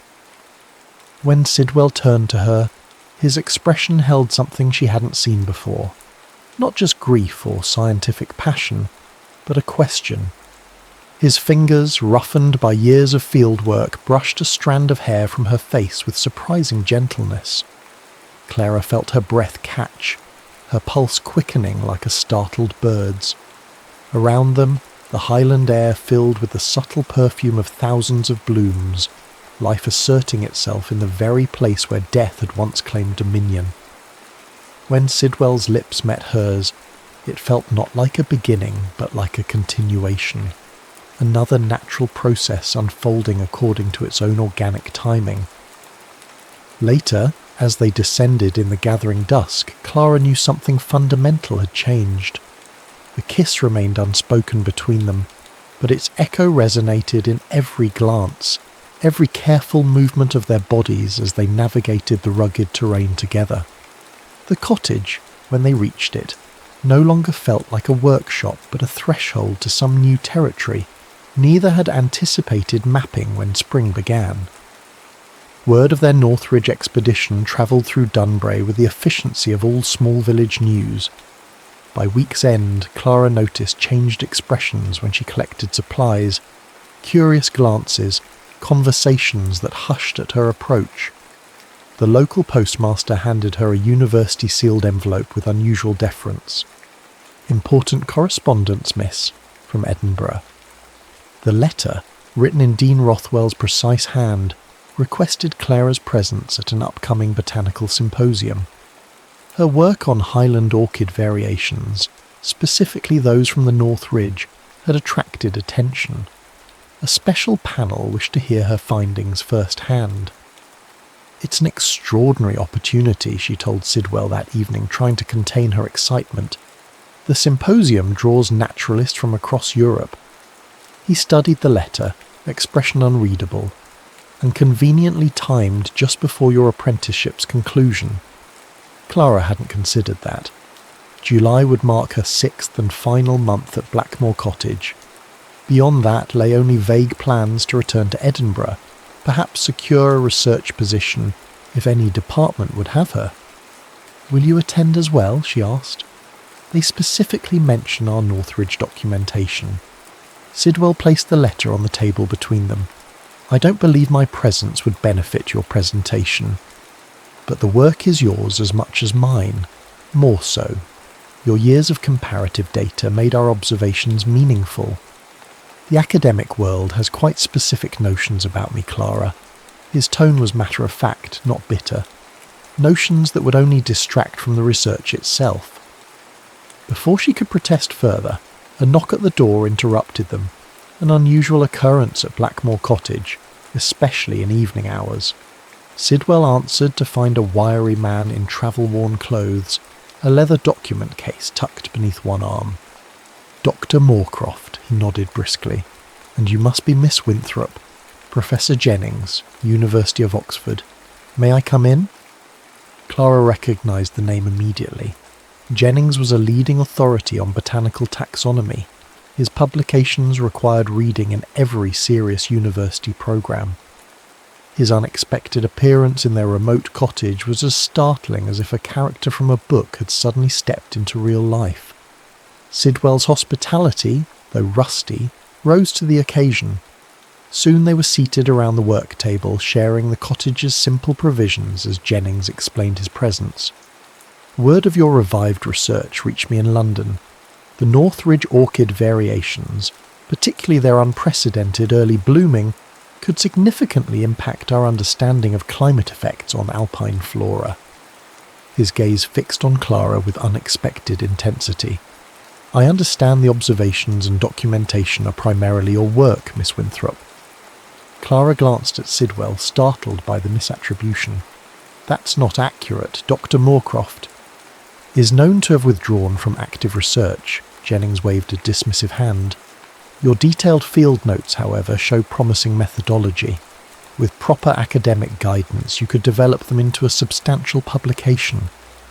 The implication hung in the air that Clara's work had succeeded despite Moorcroft's involvement, not because of it. She felt heat rising in her cheeks. "Professor, I must correct your understanding. Dr. Moorcroft's expertise has been integral to every aspect of this research. His longitudinal data provided essential context for our observations." Jennings leaned forward, lowering his voice as if Sidwell were not present. "Miss Winthrop, I appreciate loyalty to one's mentor, particularly in unique circumstances. But consider your academic future. A young woman in your position cannot afford to align herself too closely with controversial figures." "I am quite capable of determining my own alignments," Clara replied, her voice cooler than the mountain streams they had waded that morning. Later, after Jennings had retired to the village inn with promises to continue their discussion at the symposium, an uncomfortable silence filled the cottage. Sidwell stood by the window, watching rain begin to speckle the glass. "He's right about one thing," he said finally. "Your academic prospects would benefit from distance between us." "Is that what you think I want? Academic prospects purchased with dishonesty?" "I think," he said carefully, "that you deserve recognition for extraordinary work. Recognition that association with me may complicate." Clara crossed to him, frustration and something deeper propelling her. "Do you truly understand so little of me after these months? I don't want recognition that dismisses you as some footnote, some obstacle I've overcome." "Then what do you want?" The question emerged roughly, as if pulled from depths he had intended to keep sealed. "I want ... Clara faltered, then steadied herself. "I want work that matters, and I want..." She broke off, the words too consequential for hasty expression. Sidwell's hand rose to her face, calloused fingers tracing her cheekbone with a botanist's precision. "What else, Clara?" "I want not to leave when July ends," she whispered. Not unless you're coming with me." The kiss that followed was different from their first. Not a hesitant question, but a definitive statement. Clara felt the boundaries between them dissolving, herbarium specimens joining after years preserved separately.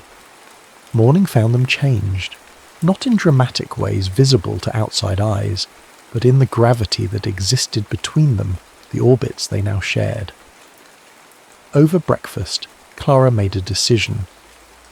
"I'll attend the symposium," she said, "but I'll present our work accurately, emphasizing your contributions, your decades of expertise." Sidwell placed something before her, the locked journal she'd glimpsed in the trunk weeks earlier.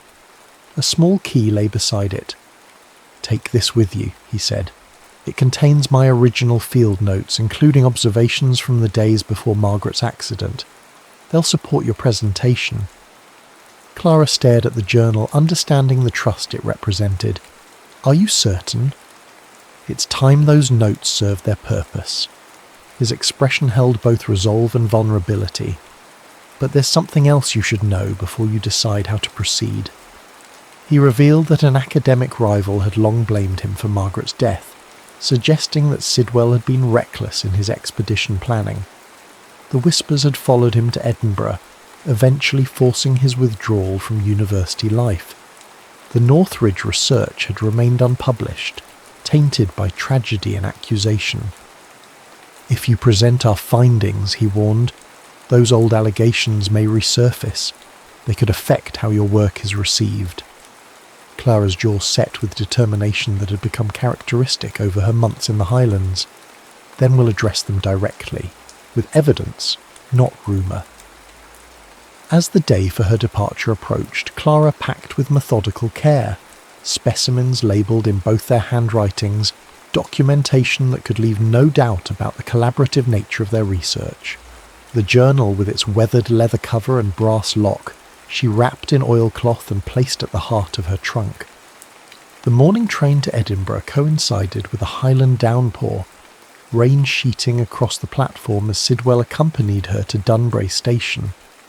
Around them, passengers hurried with lowered heads, seeing only another young woman leaving the village, not the complex emotions passing between the botanist and her mentor.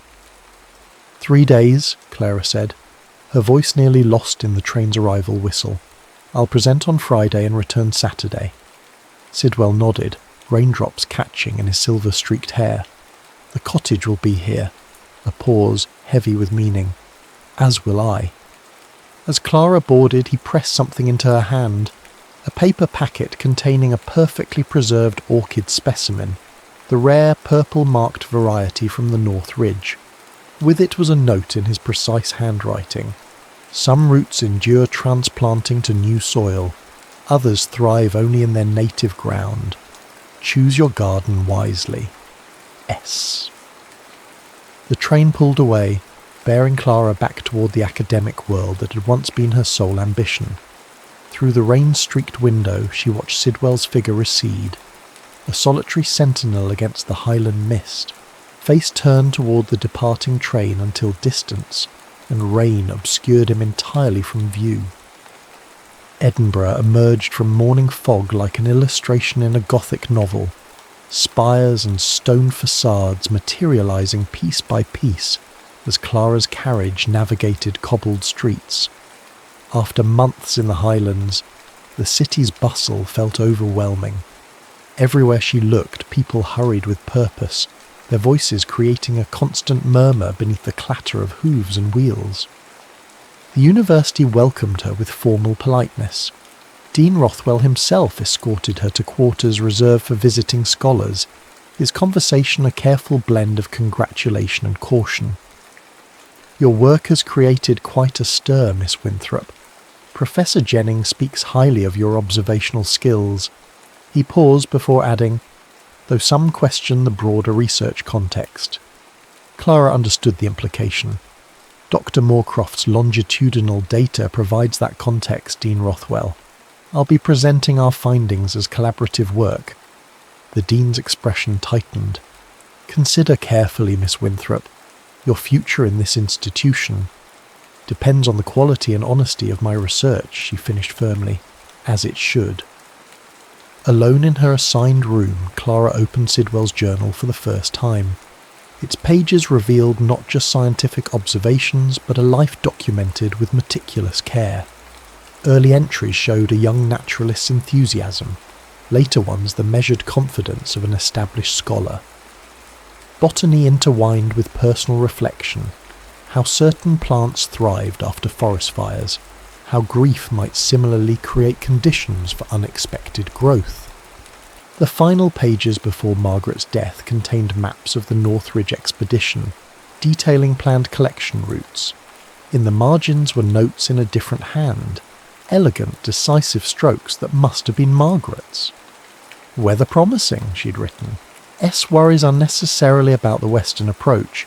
Route appears stable despite recent thaw. Clara's throat tightened. Here was evidence contradicting rumours that Sidwell had been reckless. Proof that he had in fact expressed concern about conditions his fiancée had dismissed. More surprising were the entries that resumed months after the accident, sparse at first, then increasingly detailed as Sidwell documented his solitary return to research. And most unexpected of all were the pages dated after Clara's arrival at Blackmore Cottage. C demonstrates remarkable insight regarding adaptive processes, one entry noted. Another, her approach to classification challenges conventional taxonomy in ways I had not considered. Must revisit earlier specimens with her framework in mind. The final pages contained something else entirely, the beginnings of a new monograph outline. Its working title made Clara's breath catch. Highland Resilience, Ecological Adaptation Following Climatic Disruption, with observations by C. Winthrop and S. Moorcroft. He had envisioned their work continuing beyond her apprenticeship, had imagined a future where their research, and perhaps they themselves, remained connected. The symposium opened the following morning with considerable fanfare. Clara sat through presentations on tropical ferns and desert succulents, her mind only half present as she prepared for her own session. When Professor Jennings introduced her as a promising young botanist whose work stands on its own considerable merits, she recognised the deliberate omission of Sidwell's name. At the lectern, Clara surveyed the audience of predominantly male academics. Their expressions range from polite interest to thinly veiled scepticism. In the back row sat Dean Rothwell, his posture communicating clear expectations. "Distinguished colleagues," she began, her voice steadier than she'd anticipated. "I present findings not solely my own, but the culmination of a true scientific partnership with Dr. Sidwell Moorcroft, whose 20 years of Highland botanical documentation provided essential foundation for our observations." A murmur rippled through the audience. From the corner of her eye, Clara saw Jennings shift uncomfortably in his chair. She continued undeterred, methodically presenting their evidence of climate-influenced blooming patterns, the implications for Highland ecosystem stability, and the rare orchid variations documented on the North Ridge. When questions began, they focused initially on methodology. Clara answered with the confidence born of fieldwork rather than theory, occasionally referencing Sidwell's journal to provide historical context. Then came the question she'd been anticipating. An elderly botanist with bristling sideburns rose slowly from his seat. "Miss Winthrop, while your observations are adequate, I must address the elephant in the room. Dr. Moorcroft's judgment has been called into question since the tragic incident 5 years ago. How can we trust research conducted under such questionable guidance?" The room stilled. This was the moment that would define not just her presentation, but the reception of their work. Clara opened Sidwell's journal to the pages she had marked. "Professor Barrett, I presume?" She met his gaze directly. "Your published criticism of Dr. Moorcroft's expedition planning is well documented.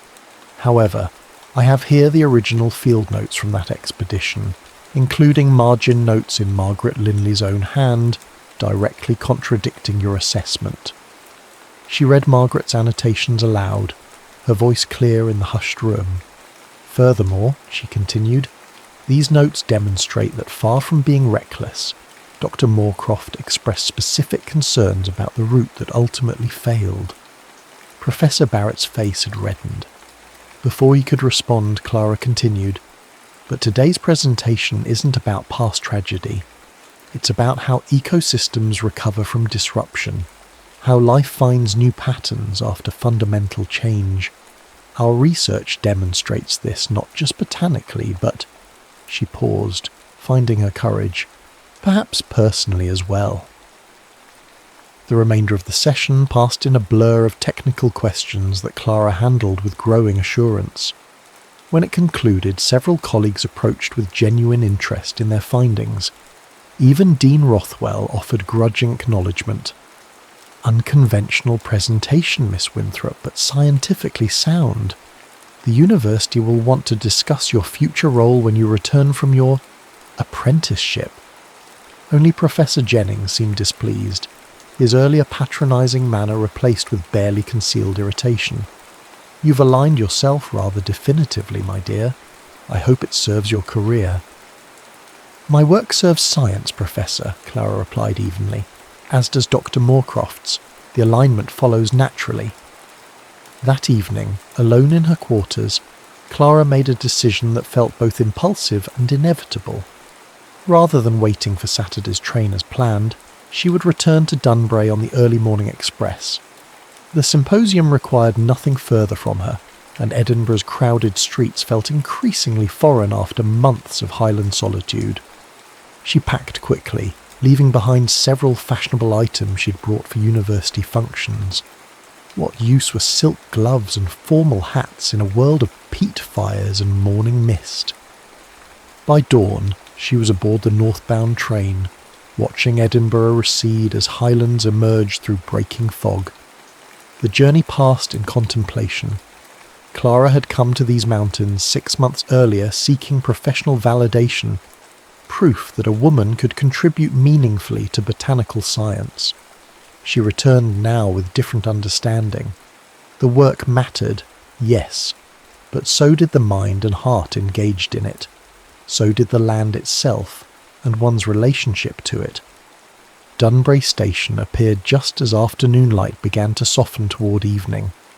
The village seemed unchanged, yet Clara viewed it with new eyes, not as a remote outpost, but as a community with its own rhythms and wisdom.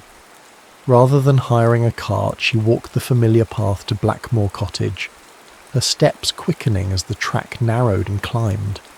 Highland wind tugged at her hair, loosening pins until she removed them entirely, letting her scholarly restraint fall away with them.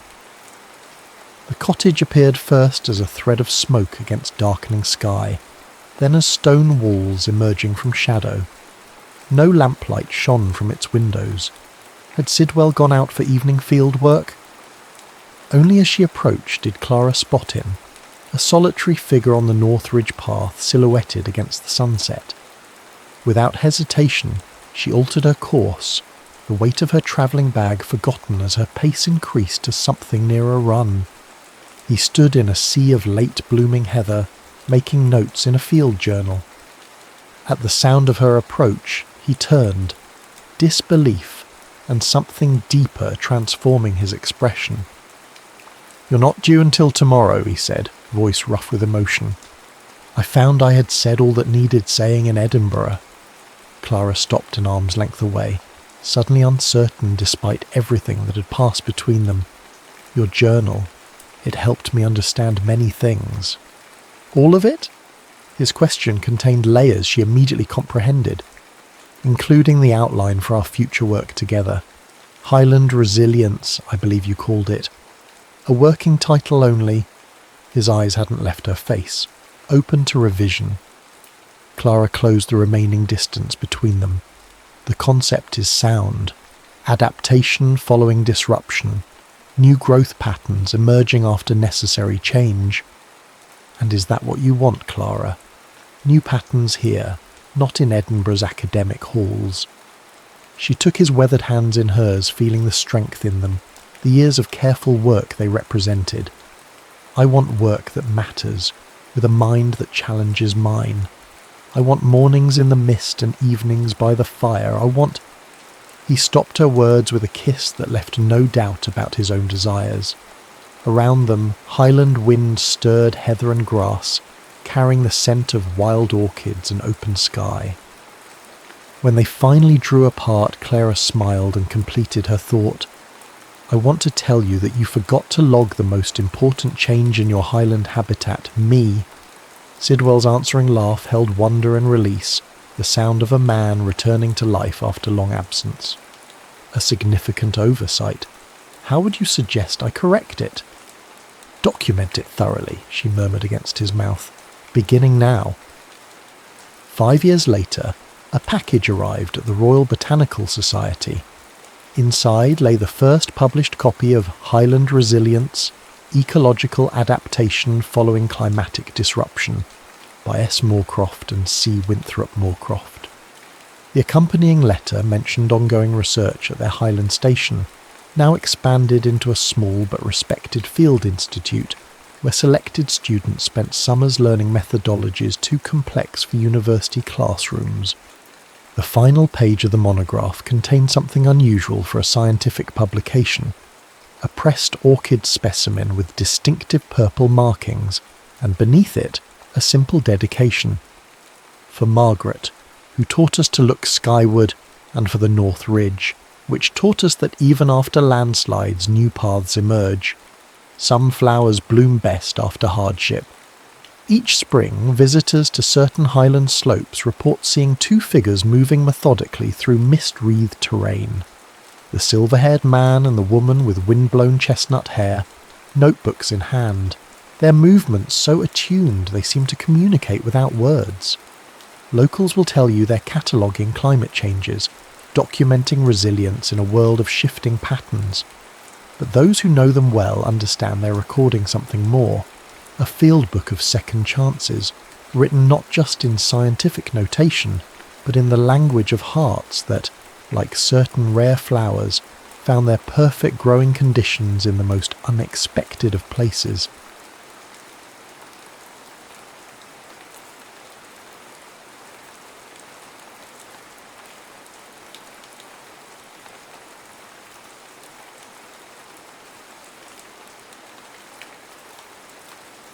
Whispers in the Papyrus garden.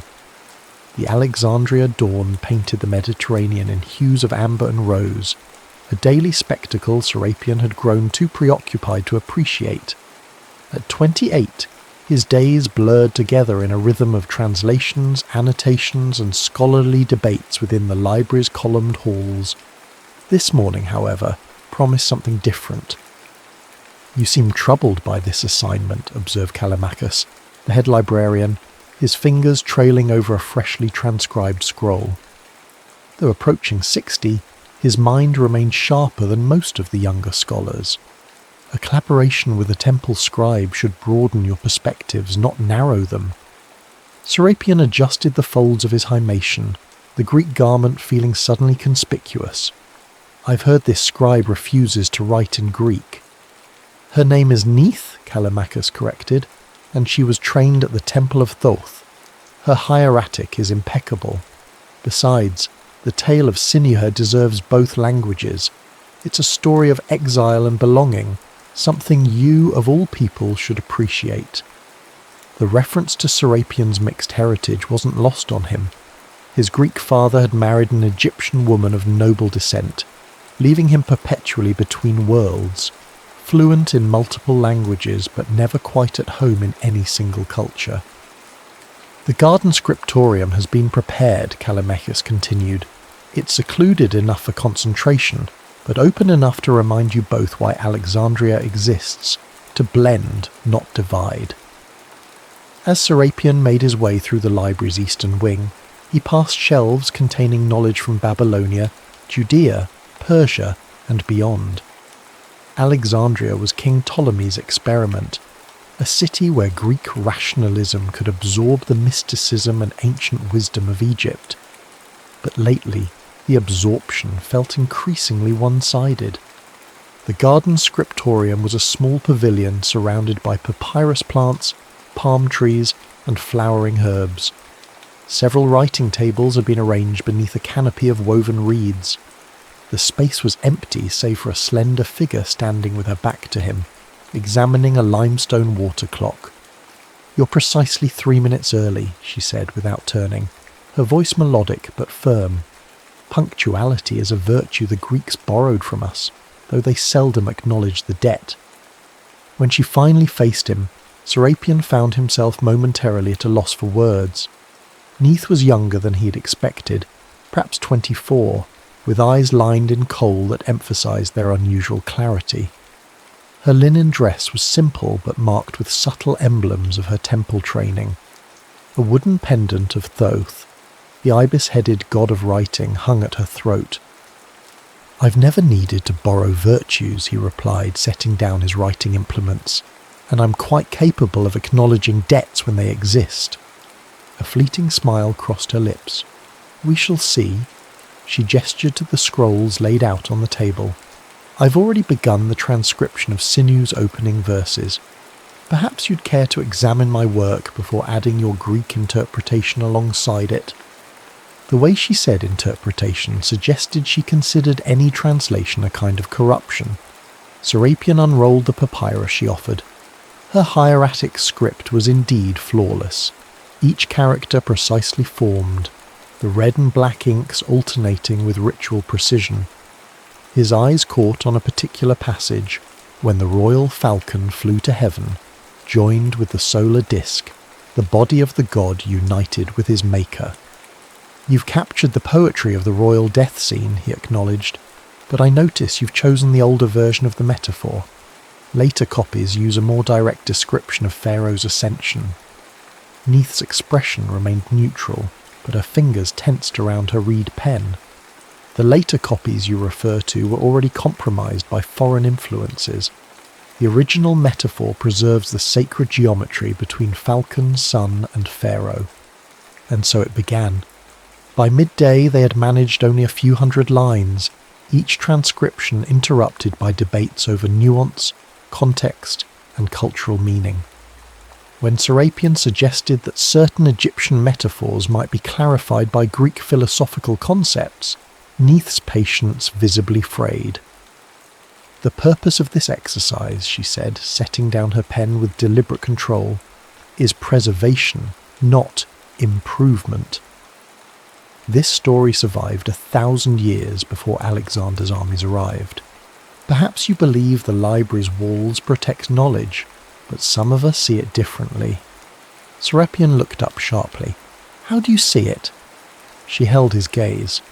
"As a beautiful cage.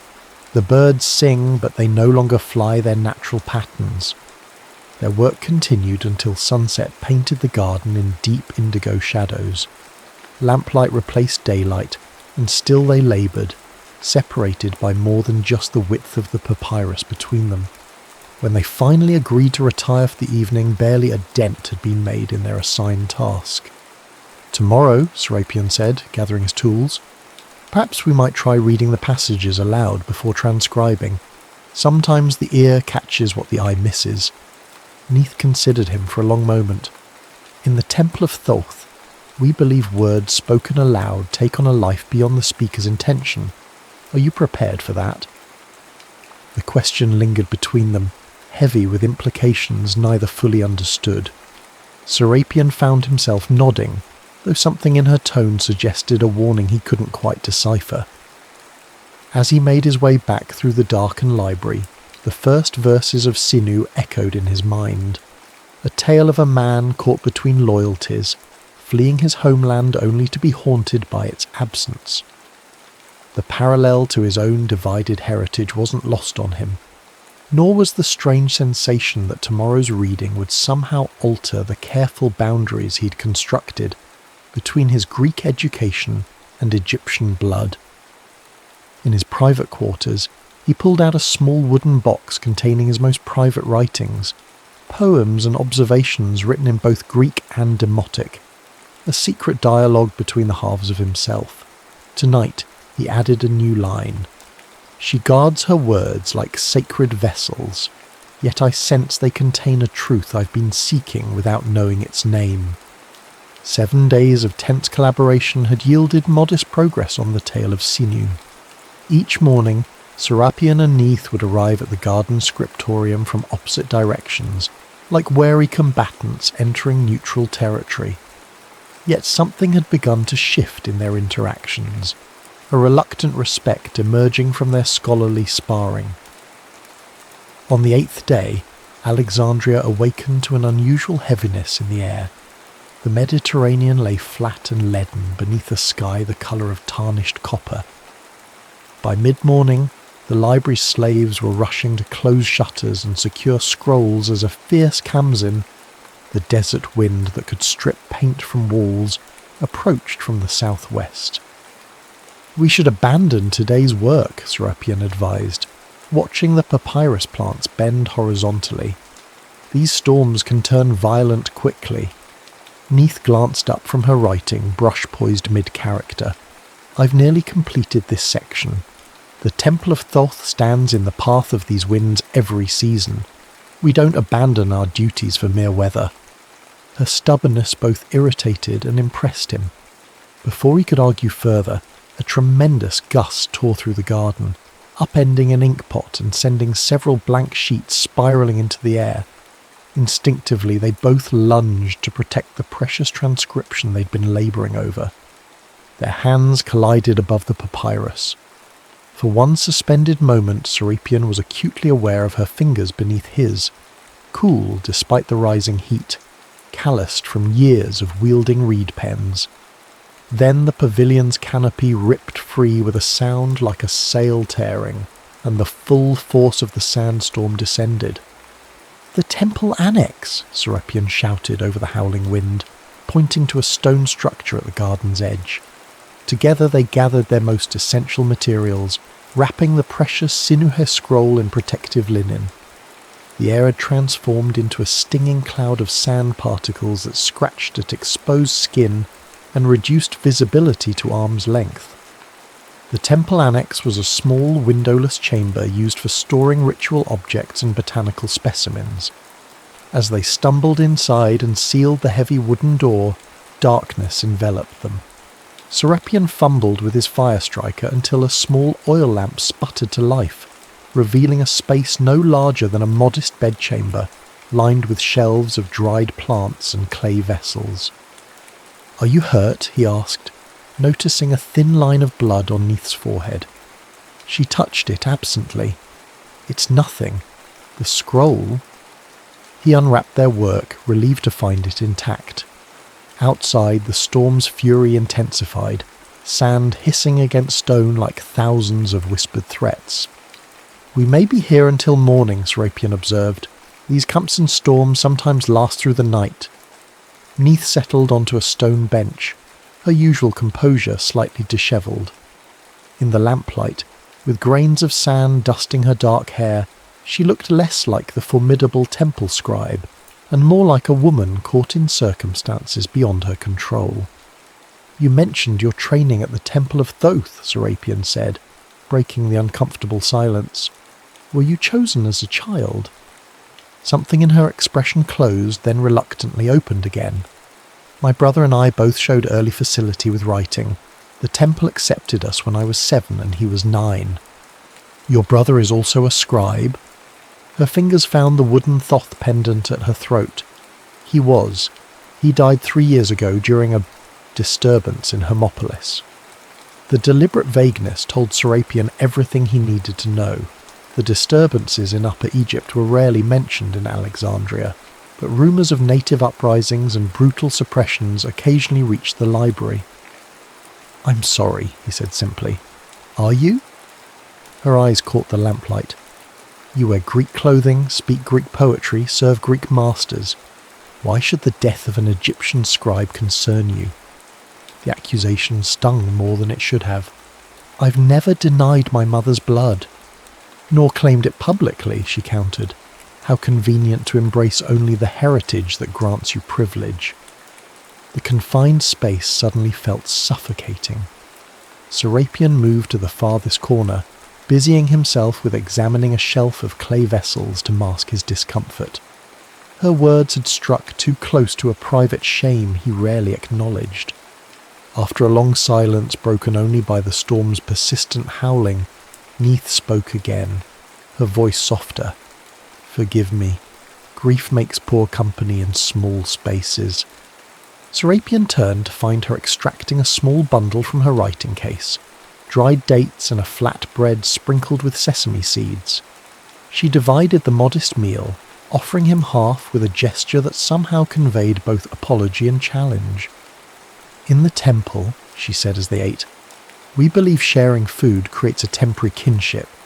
Until the sun rises, perhaps we can declare a truce between Egypt and Greece." Despite himself, Serapion smiled. "I wasn't aware we were at war." "Aren't we always?" she asked, but there was a new lightness in her tone. "Tell me something, Serapion of Rhodes. When you read Sinu's lament for his homeland, which land do you hear calling to you?" It was a question no one had ever asked him, one he'd carefully avoided asking himself.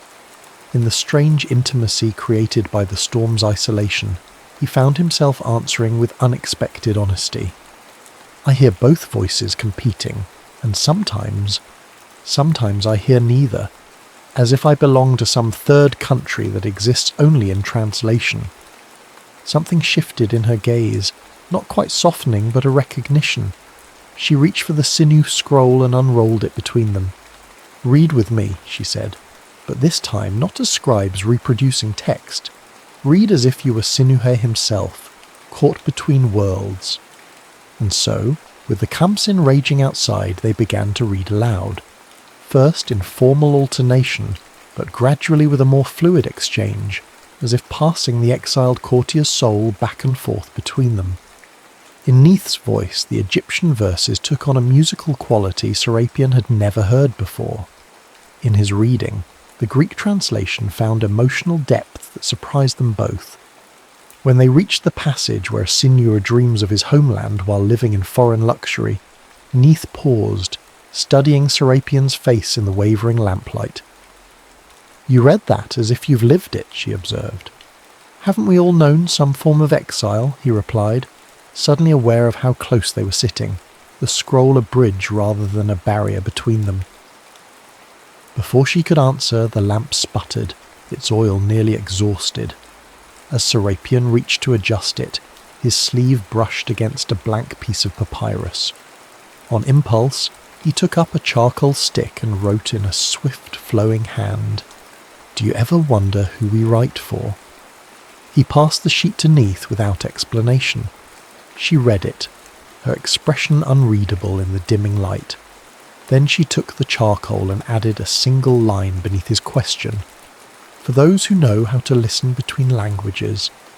Outside, the storm began to subside, but something new had been unleashed within the temple annex, a conversation beyond words, conducted in the fragile territory between their separate worlds.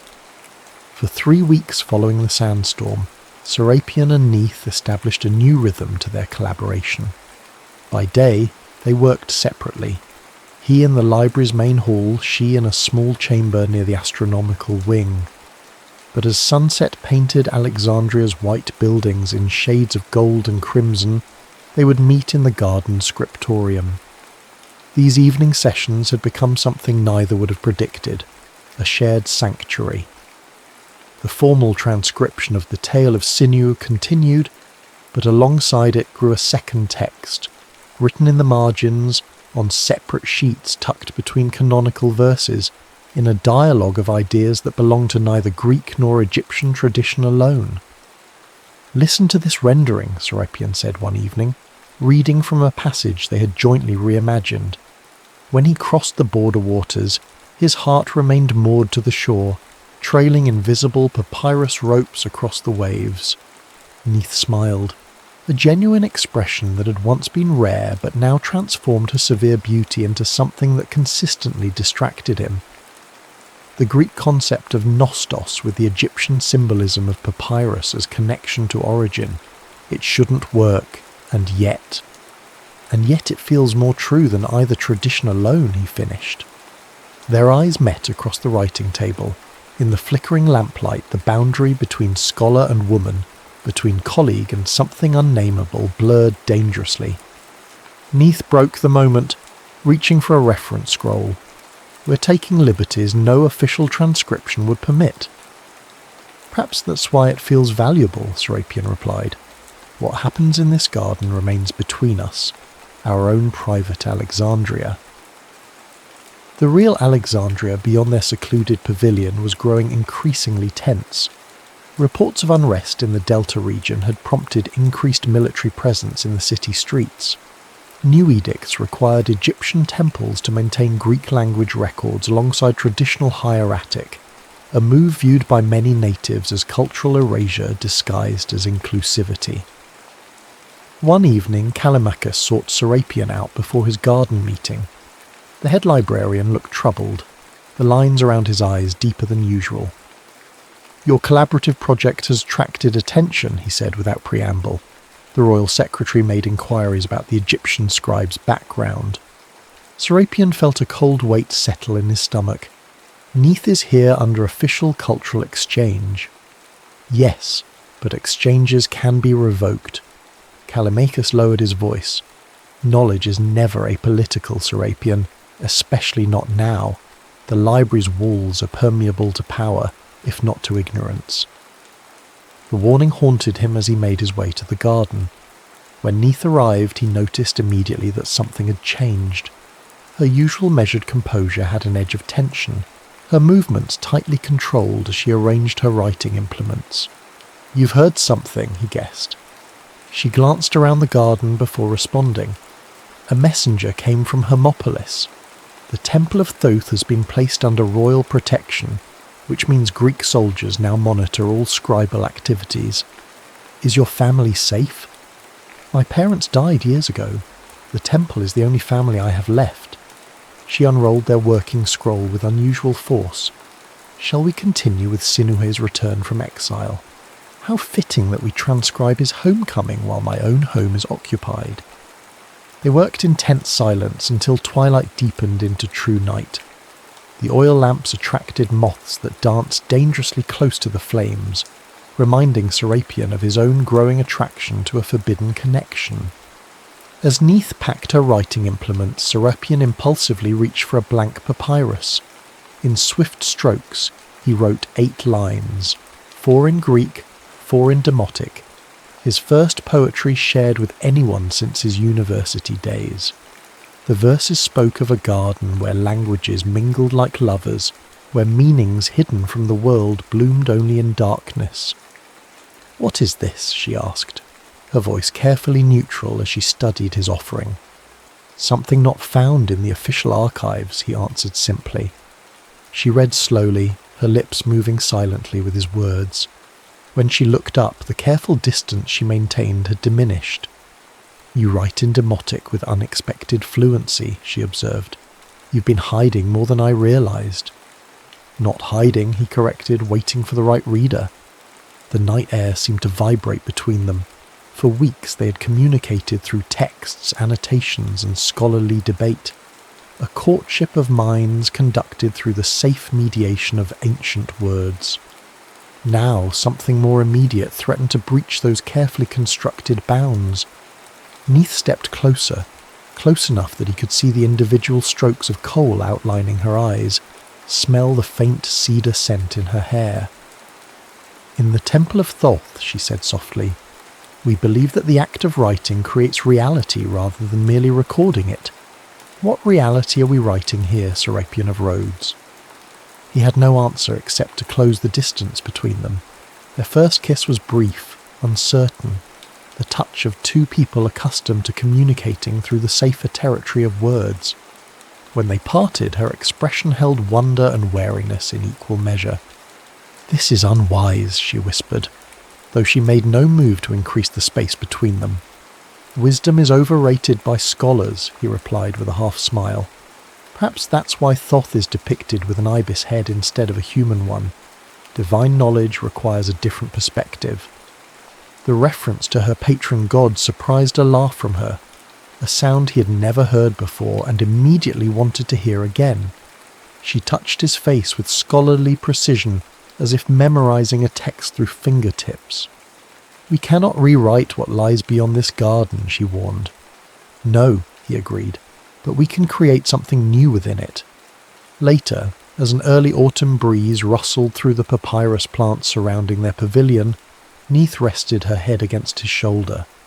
They had reimagined several passages of Sinu's tale, creating an interlinear version that neither tradition would recognize. Their unofficial manuscript, hidden beneath the proper transcription, now included an ending never before recorded. One where the exiled courtier found belonging not in a return to his homeland, but in the borderland between worlds. "Do you think anyone will ever read our version?" Neith asked. Serapion watched the stars appearing above Alexandria's lighthouse. "Perhaps not in our lifetime, but true words have a way of surviving, even when written in margins and hidden between official lines." Neither spoke of the growing dangers outside their sanctuary, of cultural tensions tightening like a noose around the city's fragile cosmopolitanism. For tonight, at least, they had created their own Alexandria within the garden's boundaries, a place where no single tradition claimed supremacy, where translation became not loss, but transformation. The moon of Thoth waned toward darkness as autumn tightened its grip on Alexandria. In the 2 months since their first kiss, Serapion and Neith had constructed a precarious paradise within their garden scriptorium, a nightly ritual of scholarly collaboration that had evolved into something far more dangerous than either had anticipated. Their official transcription of the tale of Sinu was nearly complete. The unofficial version, their secret reinterpretation written between lines and hidden in misleadingly labelled scrolls, had become their true work. More than a translation, it was a reimagining. The story of an exiled courtier transformed into a testament to love across cultural boundaries. "You realise what we're doing is technically sedition," Serapion remarked one evening, as they completed a particularly subversive passage. In their version, Sinu's return to Egypt became not a restoration of proper order, but a conscious choice to live between worlds. Neith's smile held both mischief and defiance. Only if someone understands both languages well enough to read between the lines. How many in Alexandria can truly do that? "Besides us?" he pretended to consider. "Perhaps 3 librarians, 2 royal scribes, and Callimachus," she finished, "who's been watching us with increasing concern." She wasn't wrong. The head librarian had grown distant in recent weeks, his customary philosophical detachment replaced by a guardedness that suggested he knew more than he revealed. The library itself had changed as well. New guards patrolled the astronomy wing, and several Egyptian texts had been relocated to restricted archives. Outside the library's marble walls, Alexandria simmered with barely contained tensions. The latest edict from Ptolemy III required all Egyptian priests to submit their religious texts for Greek translation, a move ostensibly meant to honour native traditions but widely perceived as surveillance disguised as scholarship. Serapion had begun teaching Neith to navigate less travelled routes to their garden meeting place, pathways that avoided the main agora, where Greek soldiers increasingly stopped those with Egyptian features for verification of residence. On this night she arrived later than usual, her expression drawn, a small scroll clutched tightly in her fist. "What's happened?" he asked immediately. She thrust the scroll toward him wordlessly. Inside was a message written in cryptic temple shorthand, a script used exclusively by initiates of Thoth. Though Serapion couldn't read the specific words, the urgent slant of the characters told him enough. "The Delta," she confirmed. "A revolt has begun near Sais. The temple elders are calling initiates to return." The news struck him like a physical blow. "You can't seriously be considering—" "It's my duty," she interrupted. "The temples are the last repositories of true Egyptian knowledge. If they fall—" She left the thought unfinished. Serapion paced the small pavilion, mind racing through implications. The royal response will be swift and merciless. They'll view any temple involvement as confirmation that priests are fomenting rebellion. Perhaps because they are, she countered. Not all resistance requires weapons, Serapion. Sometimes memory itself is revolutionary.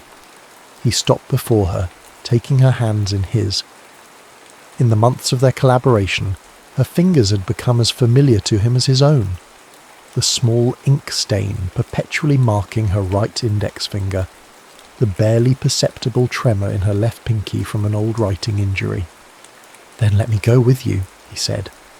She withdrew her hands gently but firmly. "And do what?" "Your Greek name and education would make you suspect among the temple faction. Your Egyptian blood makes you a potential traitor to the royal court. You belong to both worlds and neither. Exactly what made me love you." The word hung between them, spoken aloud for the first time. Despite the gravity of the moment, Serapion felt a surge of joy followed immediately by deepening dread. "If you leave now, you'll be marked as sympathetic to the revolt," he warned. "There will be no returning to Alexandria." "I know," her voice softened, "but I must at least get word to my former teacher. He raised me after my parents died." A solution formed in Serapion's mind. Desperate, risky, but possible. "Give me 3 days. Don't send any response to this message. If anyone asks, you're completing special research for Callimachus." "What are you planning?" He kissed her instead of answering, memorizing the contours of her lips as if creating an internal map he could follow back to her through whatever darkness approached. The next morning, Serapion requested a private audience with Callimachus.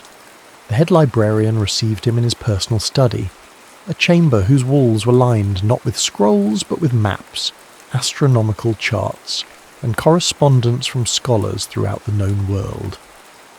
"I won't insult your intelligence by pretending you don't know why I'm here," Serapion began.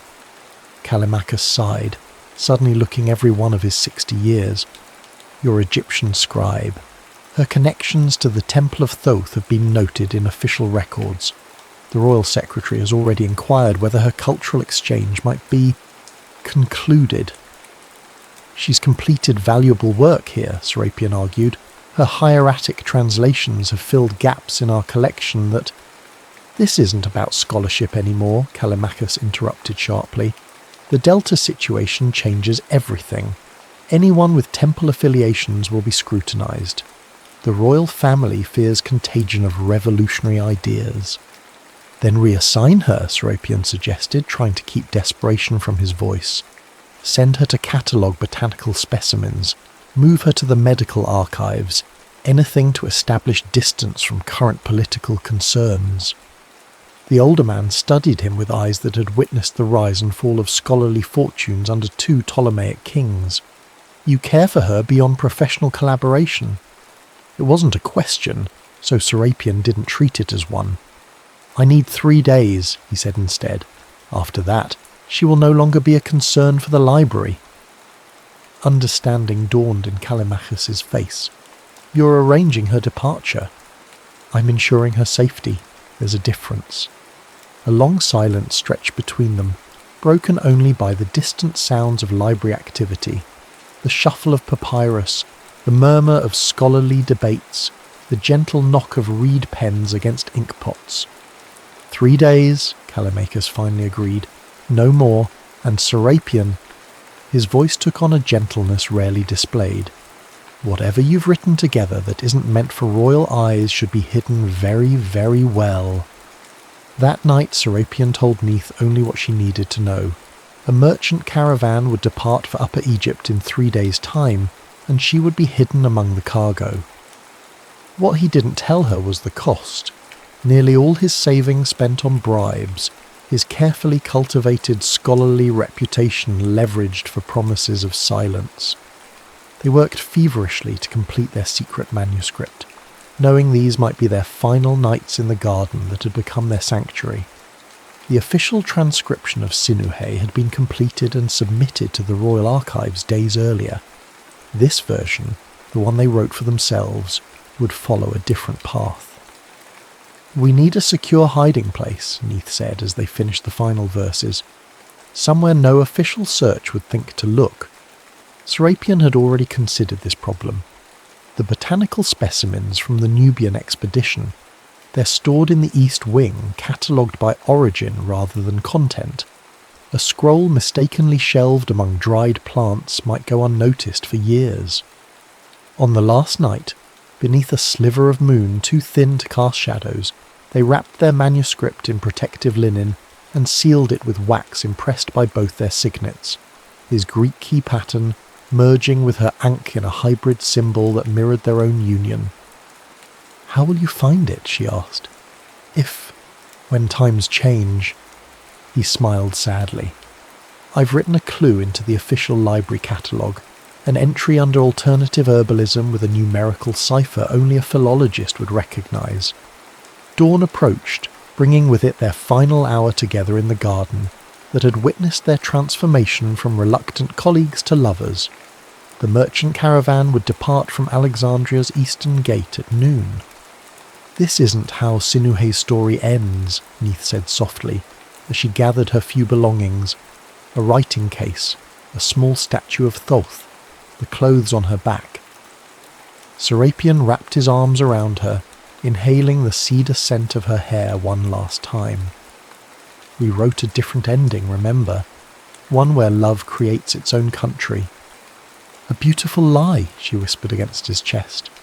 "No," he corrected, "a truth not yet realised." Later, as he watched the merchant caravan disappear into the desert haze with Neith hidden beneath crates of papyrus and dried herbs, Serapion felt a strange sense of peace beneath his grief. They had created something that transcended the artificial boundaries of nation and culture, a text that might outlive the political conflicts of their time. He returned to the library to find his personal effects removed from his quarters, his name struck from the scholar's roster. Callimachus had left a brief note. "A teaching position has been arranged at the Temple of Serapis. Go there directly. Your former chambers have been searched." And so began Serapion's exile, not to a foreign land like Sinuhe, but to the margins of the intellectual world he had once inhabited. In the smaller, humbler temple library, he taught Greek to Egyptian acolytes and Egyptian history to Greek merchants' sons, a living embodiment of the cultural translation he and Neith had practiced in their hidden manuscript. At night, he wrote letters he had no way to send, addressing them to an oasis he'd heard existed at the border of the Western Desert, a place sacred to Thoth, where ancient knowledge was said to be preserved by exiled scholars. Whether Neith ever reached such sanctuary he did not know, but each night he added lines to their unfinished story, believing that words cast into darkness might somehow find their intended reader. 3 years passed. Alexandria grew more prosperous and more divided. The brief Delta rebellion had been crushed, its leaders executed, its temples placed under permanent cultural supervision by Greek administrators. The library continued to expand, its collection approaching 500,000 scrolls, the greatest repository of knowledge in the world, even as certain forms of knowledge were systematically marginalized. Serapion's life at the Temple of Serapis settled into a quiet rhythm. His small chamber overlooked the harbour, allowing him to watch ships arriving from Rhodes, Athens, Byzantium, vessels laden with new scrolls for the library he no longer had permission to enter. His modest duties teaching multilingual classes left him ample time for his private work, translations of obscure texts that might otherwise be lost between cultural transitions. Of Neith he heard nothing. He had made cautious inquiries through travelling merchants, included coded messages in scholarly correspondence with outlying temples, even bribed a silk trader to carry her description to the western oases. The desert had swallowed her as completely as if she'd been a character in one of their ancient texts, present on papyrus but nowhere in the physical world. Until the messenger came. The boy couldn't have been more than 12, thin, dark-eyed, with the dust of long travel embedded in his skin. He appeared at Serapion's door after the evening lesson, clutching a small package wrapped in waxed linen. "A woman in the western desert paid me 5 drachmas to deliver this," the boy announced without preamble. "She said to tell you that Sinuhe has found his garden." Serapian's heart thundered against his ribs. With trembling fingers, he unwrapped the package to find a palm-sized codex, an experimental book form using folded pages rather than a scroll. Inside, in Neith's unmistakable hand, was a series of coordinates written in astronomical notation, followed by a single line in their private hybrid script. "The exiled falcon knows where to land." That night, Serapion drafted his resignation from the temple teaching position. By dawn, he had packed his few belongings and purchased passage on a merchant vessel, heading south along the Nile. The journey would be lengthy, dangerous, and entirely worth whatever price he paid. A month later, after river barges, camel caravans, and a final stretch on foot, Serapion crested a ridge of golden sandstone and saw the impossible. A green valley nestled between barren hills, its centre marked by date palms surrounding a deep spring. Ancient stone buildings, partially reclaimed by desert vines, formed a rough semicircle around what appeared to be a modest temple structure. As he descended into the valley, children playing near the spring noticed him first. Instead of showing fear at a stranger's approach, they ran toward him with curious excitement. One small girl, perhaps 6 years old, reached him before the others. "Are you the man who writes in 2 voices?" she asked solemnly. Before he could answer, a figure emerged from the temple doorway, a woman silhouetted against the setting sun. Though distance obscured her features, Serapion would have known her outline anywhere. The precise way she held her shoulders, the distinctive tilt of her head as she assessed the world before her. Neith walked toward him with measured steps, revealing herself gradually. The same coal-lined eyes, though now accompanied by fine lines at their corners. The same wooden pendant of Thoth at her throat. The same observant intelligence in her gaze. But there were changes too. Her movements held a new assurance, and her simple linen dress bore the blue-edged hem of a senior temple scribe. They stopped an arm's length apart, studying each other with the careful attention of scholars examining a newly discovered text. "You found my garden," she said finally, her voice both familiar and strange after years of existing only in his memory. "I followed the star map," he replied simply, "though I wasn't certain what I would find." A small smile curved her lips. "Not what you left behind in Alexandria. That woman exists only in the library's records now." The children had gathered around them, watching with unabashed curiosity. One small boy tugged at Neith's sleeve and whispered loudly, "Is this the story, Father?" Serapion's questioning glance met Neith's suddenly vulnerable expression. "They've heard me read our Sinuhe manuscript," she explained. "I told them it had 2 parents, one who spoke with an Egyptian voice, one with a Greek." She dismissed the children with gentle instructions to prepare for evening lessons. As they scattered like startled birds, she gestured for Serapion to follow her toward a modest dwelling set apart from the others, nestled against the valley wall. The interior was simple but refined. Reed mats covered the packed earth floor, and the plastered walls were decorated with botanical drawings and astronomical charts. A small writing desk occupied one corner, its surface covered with papyrus and wooden tablets.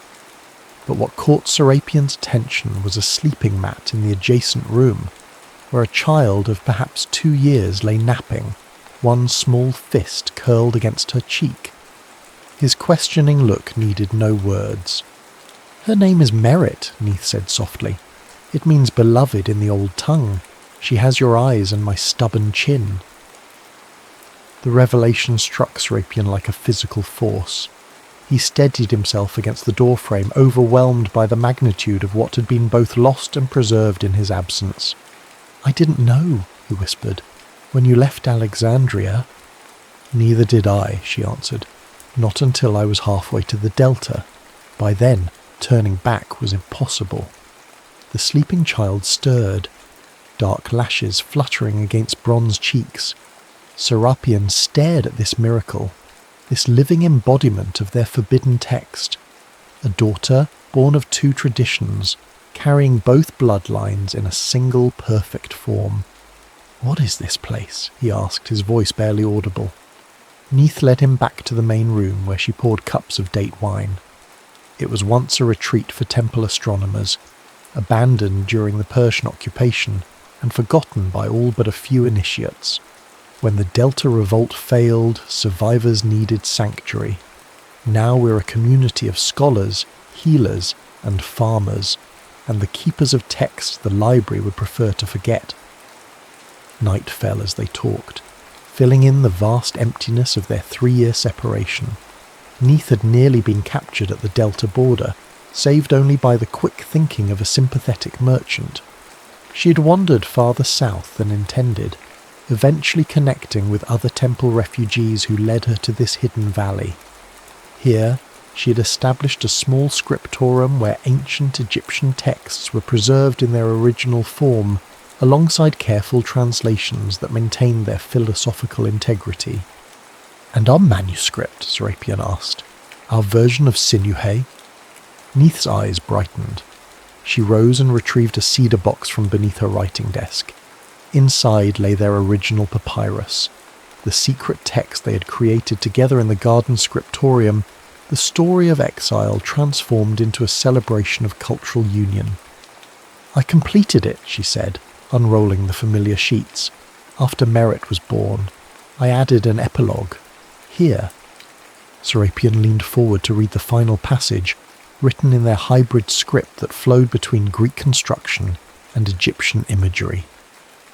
What Sinu discovered in his wandering was not that Egypt called him home, but that home existed wherever he brought the fullness of himself. The falcon does not belong to either sky or earth, but to the sacred space where both meet. So it is with those who live between worlds. They create a new country with every breath, with every word written in the language of the heart. His vision blurred. "It's perfect," he said, his voice rough with emotion. "It completes what we began." Neith touched his hand tentatively. "There's room here for another scribe. The children need teaching in both traditions. Merit needs..." She hesitated. Merit needs her father's stories as well as her mother's. Outside, the desert night had transformed the valley into a sanctuary of shadow and starlight. From the temple came the soft sound of evening chants. Not purely Egyptian ritual, Serapion noticed, but something evolved, incorporating elements of philosophical traditions from across the Mediterranean. "I've brought manuscripts," he said, gesturing to his travel sack. "Rare texts from the Temple of Serapis, astronomical calculations from Syracuse, poetry from New Voices in Athens. We could create a different kind of library here." "Not to rival Alexandria," Neith cautioned. "No," he agreed. "Something more honest. A place where knowledge isn't imprisoned by a single tradition, where translation is seen as creation rather than conquest." Their conversation continued through the night, two scholars reunited, planning a shared intellectual life, while their daughter slept peacefully in the next room. By dawn, they had drafted the beginnings of a curriculum for their desert academy, a place where children would learn to think between languages, to see cultural boundaries as opportunities rather than barriers. In the years that followed, their small community of exiled scholars grew slowly but steadily. Travellers seeking ancient wisdom or fleeing intellectual persecution found their way to the oasis through carefully guarded networks of merchants and pilgrims.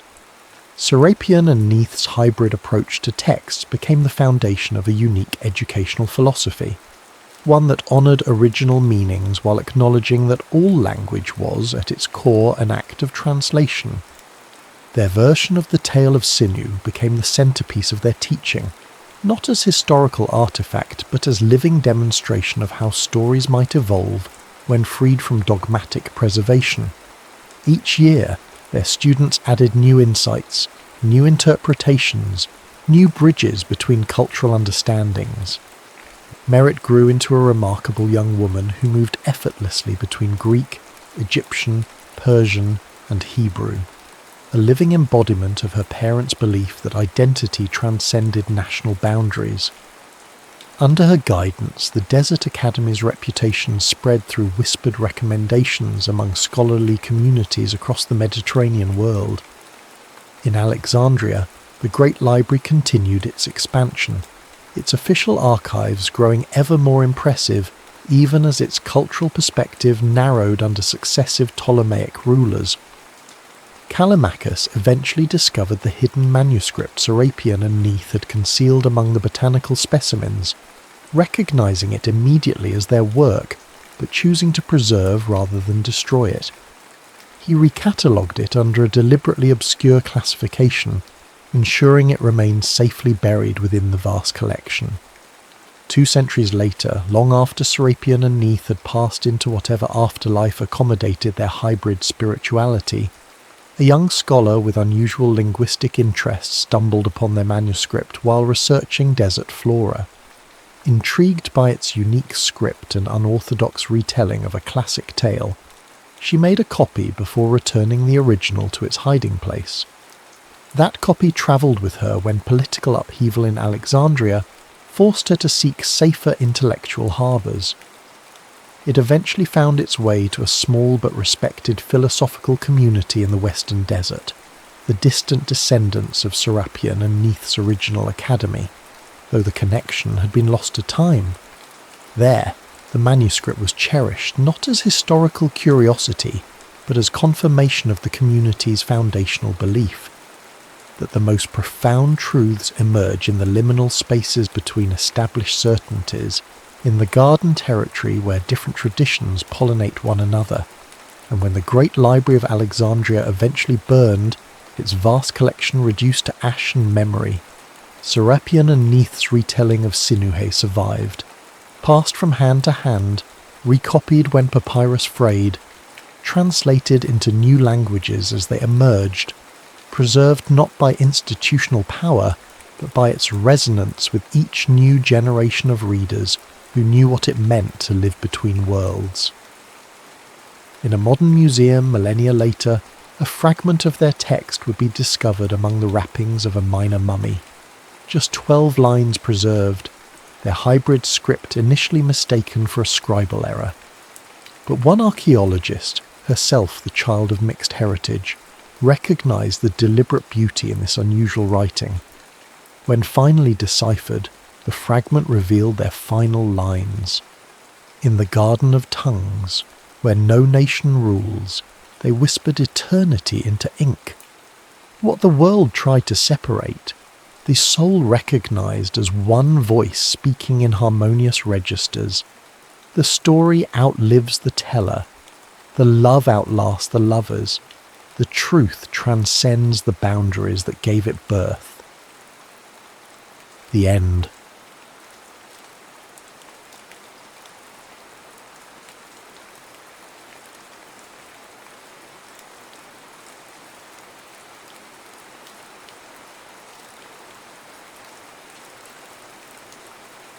Fields of Grace. Lydia Ross was 34 and tired in a way that sleep couldn't fix. The panic attack hit during her interview with the tech billionaire, right as he was explaining how his app that matched dog walkers with customers was actually solving world hunger.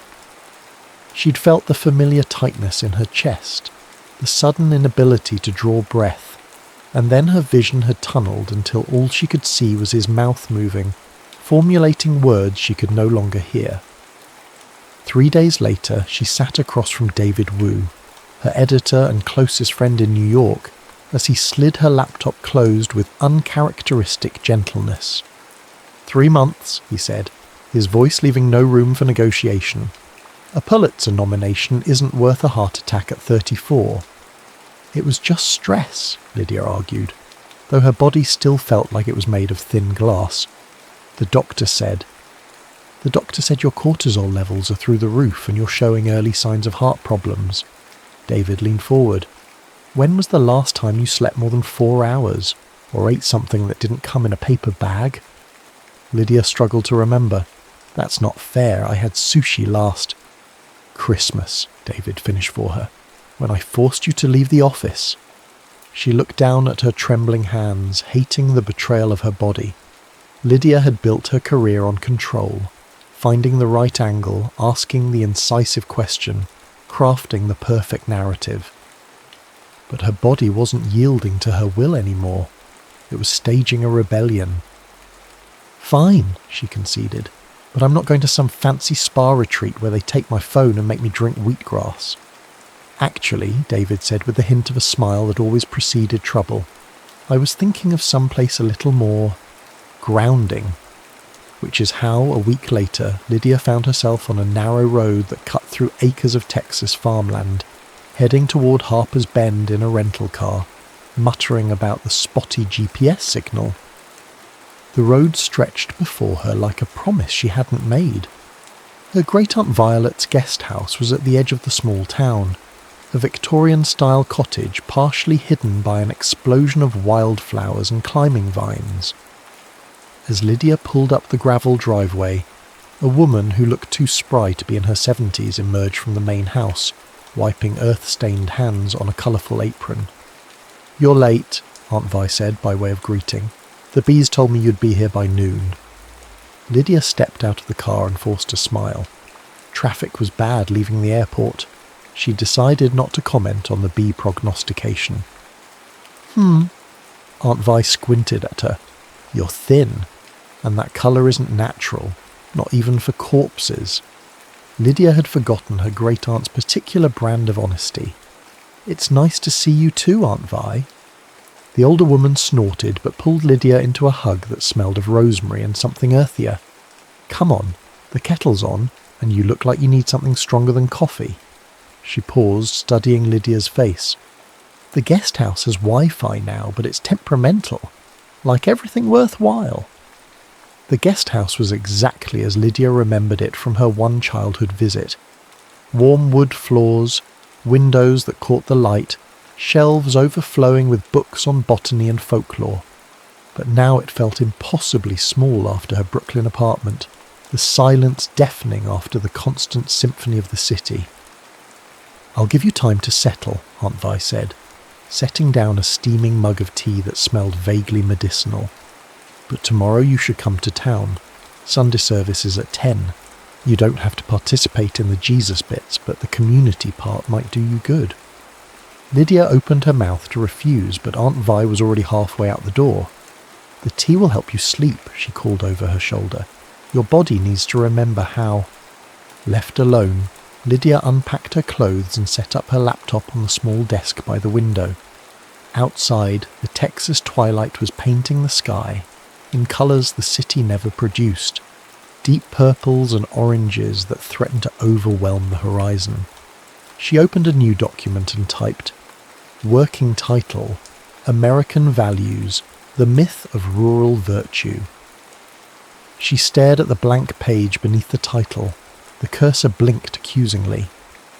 Lydia closed the laptop and picked up the tea, wincing at its bitter taste.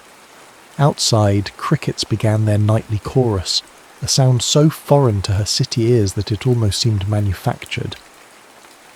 The next morning, after a surprisingly deep sleep, Lydia found herself driving to the centre of Harper's Bend, a trip that took all of 4 minutes. The town was anchored by a courthouse square, surrounded by the expected rural fixtures, a diner, a hardware store, a small grocery, and at the end of the main street, a white church with a modest steeple. She parked on the street and watched people in their Sunday best greeting each other on the steps of First Grace Church. A bulletin board outside announced the morning sermon, Finding Purpose in Staying Put. Lydia rolled her eyes. This would be perfect material for her book's thesis on the complacency of rural America. As she approached, a man in his early 30s was hammering a loose board back into place on the church steps. He wore a blue button-down with the sleeves rolled up, revealing tanned forearms marked with old scars and fresh paint. He looked up as her shadow fell across him, and Lydia was struck by eyes that were the precise colour of the Texas sky, clear, unwavering blue. "Morning," he said, straightening up. His voice had the gentle drawl of the region, but there was an unexpected precision to his words. "You must be Violet Mayfield's great niece from New York." Lydia blinked, surprised. "News travels fast." "Small towns." He shrugged with a half-smile that suggested he was both part of the system and somehow separate from it. "I'm Caleb Boone, Pastor Caleb to most folks, but that makes me sound ancient." He extended a hand that was calloused and warm. Something about the solid pressure of his grip made Lydia suddenly aware of how long it had been since she'd touched someone who wasn't handing her coffee or holding a door. "Lydia Ross," she replied, withdrawing her hand a little too quickly. "I'm just here observing.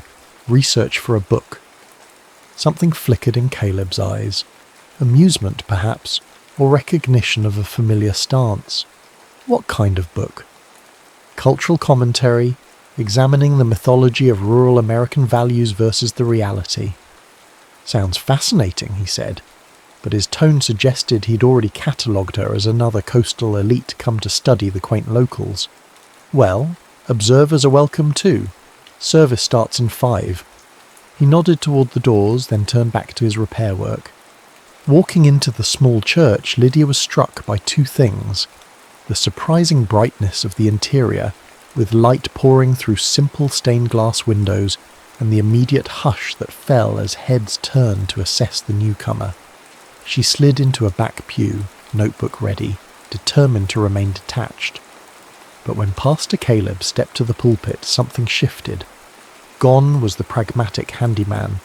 In his place stood a man whose quiet authority filled the room without raising his voice.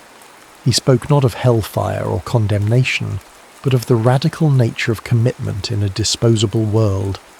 "We live in a culture that tells us bigger is always better, that movement is progress, that staying put is settling," he said, his gaze sweeping the congregation before briefly meeting Lydia's. "But what if the bravest thing isn't leaving? What if sometimes the most courageous act is to stay, to dig your roots deeper instead of wider?"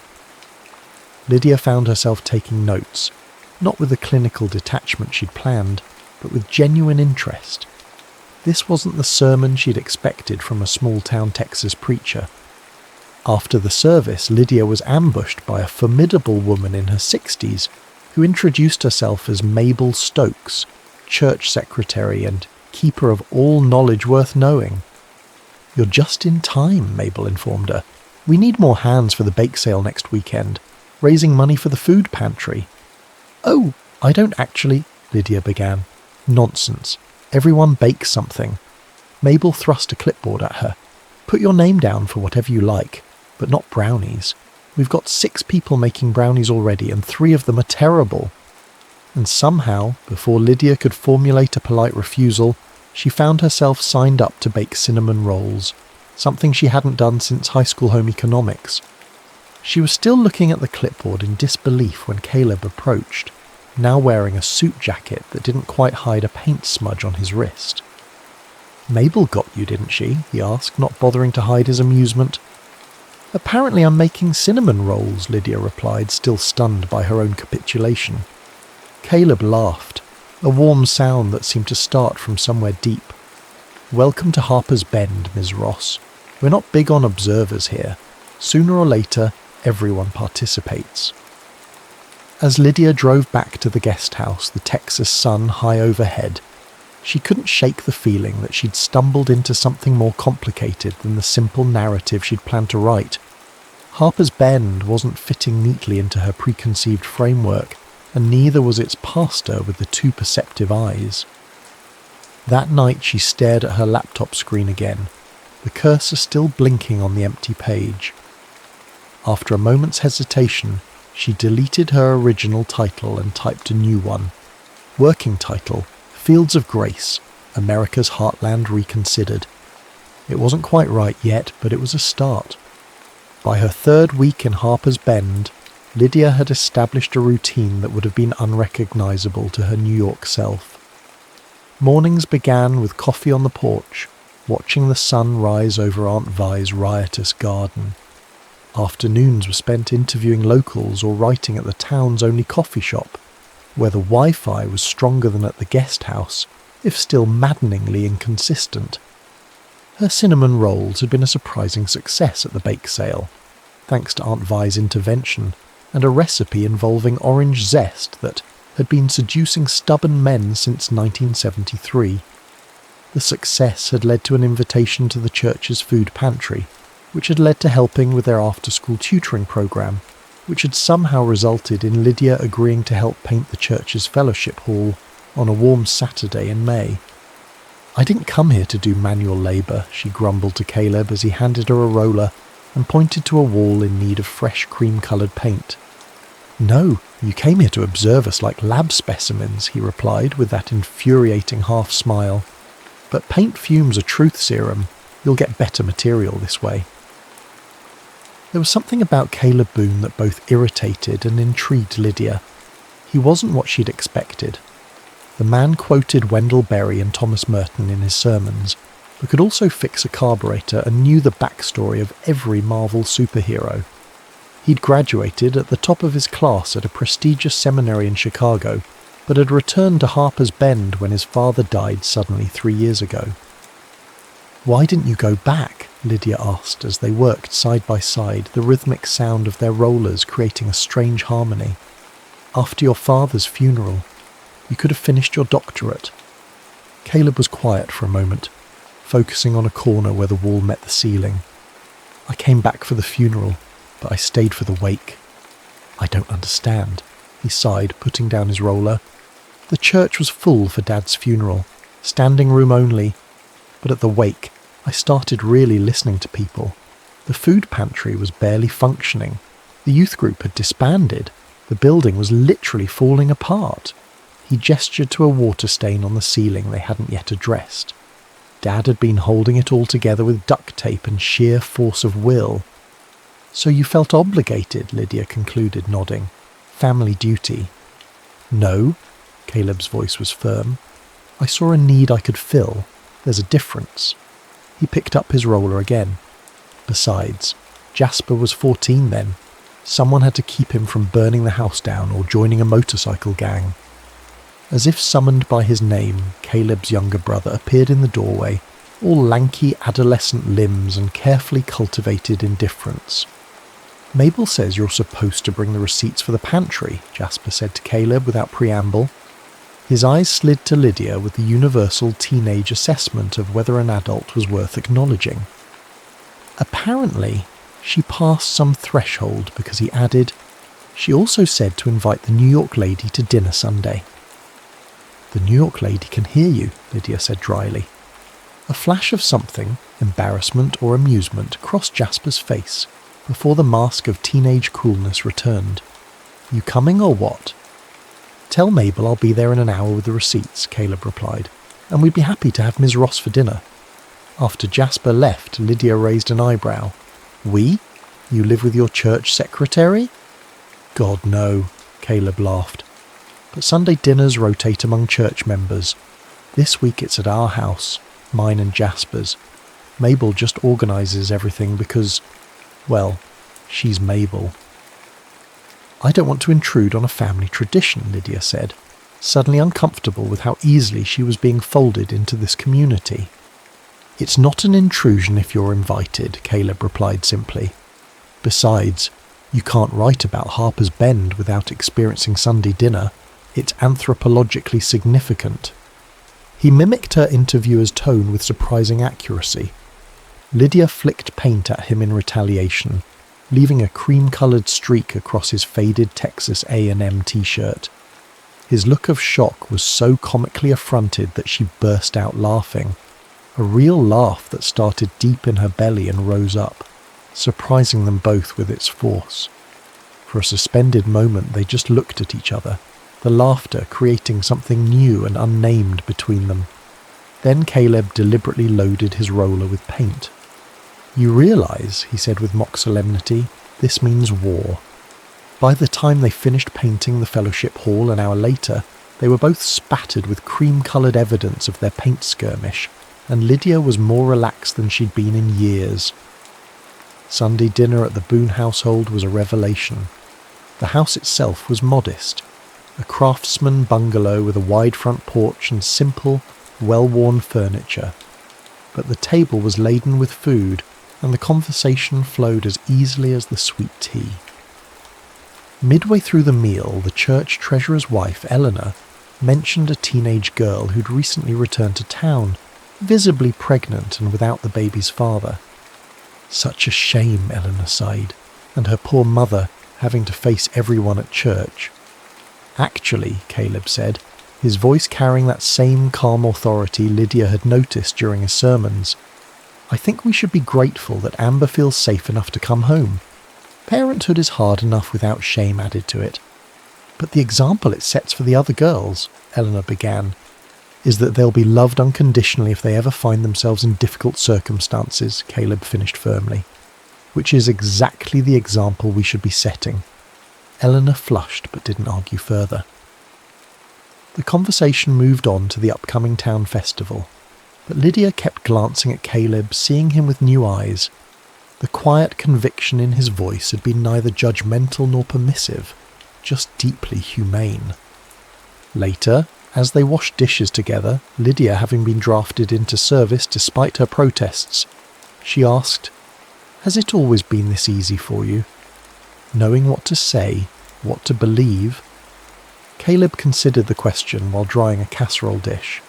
No, he finally admitted. I struggled a lot after Dad died. Questioned everything. What was the point of faith if it couldn't save a good man from a heart attack at 56? He put the dish away and turned to face her. But I realised that faith isn't a shield against life. It's a lens for seeing it more clearly, both the beauty and the pain. And that's enough, Lydia pressed. That lens? Most days. His eyes held hers, serious now. What about you, Lydia? What's your lens? The question caught her off guard. In New York, people asked what she did, where she lived, which restaurant she frequented. No one asked about her lens. I suppose truth, she said slowly. Finding it, telling it, even when it's uncomfortable. Even when it contradicts what you thought you'd find, he asked quietly. The question hung between them, cutting closer to the heart of her evolving book than she was comfortable admitting. Because the truth was, Harper's Bend wasn't conforming to her expectations. The town had its share of gossips and prejudices, yes, but there was also a genuine care that she hadn't anticipated, a complexity that resisted her initial thesis. And Caleb Boone, with his quiet strength and unexpected depths, was the most confounding element of all. I'm still figuring that out, she answered honestly.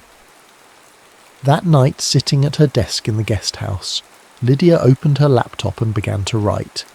Not the scathing examination of rural hypocrisy she'd originally planned, but something more nuanced. A story about a town where faith wasn't just a Sunday obligation, but a framework for navigating the complexities of human existence. Where staying wasn't the same as settling. When David called from New York later that week, his voice sharp with urban energy, he was shocked by the direction her book had taken. You're defending them now? He asked incredulously, after she'd outlined her new approach. What happened to exposing the limitations of rural thinking? It's more complicated than that, Lydia tried to explain. There's a depth here I didn't expect. Jesus, Lydia, don't tell me you've gone native, David groaned. Next thing I know, you'll be baking pies and joining the church choir. The comment stung more than it should have. I'm still a journalist, David. I'm just broadening the scope of my investigation. Well, don't get too comfortable there in Mayberry, he warned. Remember, you have a life and a career waiting for you here. After hanging up, Lydia stood on the porch of the guest house, watching fireflies rise from Aunt Vi's garden like earthbound stars. She wondered why David's reminder of her real life had left her feeling not reassured, but vaguely claustrophobic. 2 days later, she found herself in an argument with Caleb that had started innocuously enough. They were hanging flyers for the food pantry around town when she'd asked about his seminary days. "So you were on track for a PhD in theological ethics," she summarised after he'd explained his former academic path. "You could have taught at a university, published papers, influenced future religious leaders across the country." She shook her head. "And instead, you're here, painting church walls and running a food pantry that serves maybe 50 families. Don't you ever think you settled for less?" The moment the words left her mouth, Lydia knew she'd crossed a line. Caleb's expression didn't change, but something in his eyes hardened. "That depends on how you measure value," he said, his voice even. "By what metric is teaching seminary students more important than making sure Mrs. Abernathy has enough to eat this week? Or showing Jasper that men don't leave when things get hard?" He pinned the last flyer with more force than necessary. "Not everyone sees success as a byline or a title, Lydia." "I didn't mean," she began, but he cut her off. "Yes, you did. Because from where you stand, Harper's Bend is a footnote, a quirky little detour on your way back to real life." His calm was more devastating than anger would have been. "But this is real life for us. These are real people with real struggles and real joy, not characters in your book." He walked away then, leaving Lydia standing alone on the sidewalk, the weight of his words sitting heavy on her chest. The argument with Caleb left Lydia unmoored. In 3 weeks she'd developed a rhythm in Harper's Bend, a sense of place that had begun to feel almost like belonging. Now she found herself retreating to the guest house, focusing on her writing, venturing into town only when necessary. Until the storm hit. May in Texas meant thunderstorms, but this one arrived with biblical determination. Wind bent the trees outside the guest house at impossible angles. Rain lashed against the windows with such force that Lydia feared the glass might shatter. Thunder cracked overhead like the sky was being torn apart. It was nearly midnight when Aunt Vi appeared at the guest house door, drenched despite the short distance from the main house. "The church roof," she said without preamble. "Part of it's gone. Caleb's gathering people to help before everything inside is ruined." "What can I do?" Lydia asked, already reaching for her raincoat. Aunt Vi's eyes, sharp as ever, assessed her. "You're still angry with him?" "No," Lydia shook her head. "He was right. I was being condescending." Aunt Vi handed her a flashlight. "Well, wounded pride can wait. There's tarps in my shed that will help." 20 minutes later, Lydia pulled up to the church, where a small group of people was already working in the downpour. The damage was obvious even in the darkness. A section of the roof over the sanctuary had partially caved in, leaving the church exposed to the elements. She spotted Caleb immediately, directing operations from the middle of the chaos. His hair was plastered to his head, his clothes soaked through, but he moved with the focused energy of someone accustomed to crisis. "Aunt Vi sent tarps," Lydia called to him over the howl of the wind. For a moment he just looked at her, surprise evident even through the rain. Then he nodded. "We need them on the south side. Follow me." They worked for hours in the storm, securing tarps, moving furniture away from the worst leaks, setting up buckets to catch the water that made it through. The physical labour felt good after days of avoidance, and there was something pure about the shared purpose that transcended their unresolved tension. Around 2 a.m, the worst of the storm passed, leaving behind a steady rain and an exhausted crew. Most of the volunteers headed home, promising to return at first light to assess the damage more thoroughly. Lydia found herself alone with Caleb in the church office, one of the few completely dry rooms. They were both soaked to the skin and shivering slightly in the air conditioning. "There's a space heater in the closet," Caleb said, rummaging through a cabinet until he found a stack of clean towels. He handed one to Lydia, their fingers brushing briefly in the exchange. "Thank you," she said, and they both knew she wasn't just talking about the towel. "I'm sorry about what I said, about settling." Caleb plugged in the space heater and turned to face her. In the dim light of the office, with rain still drumming on the roof, his usual composure was replaced by something more vulnerable. You were partly right, he admitted quietly.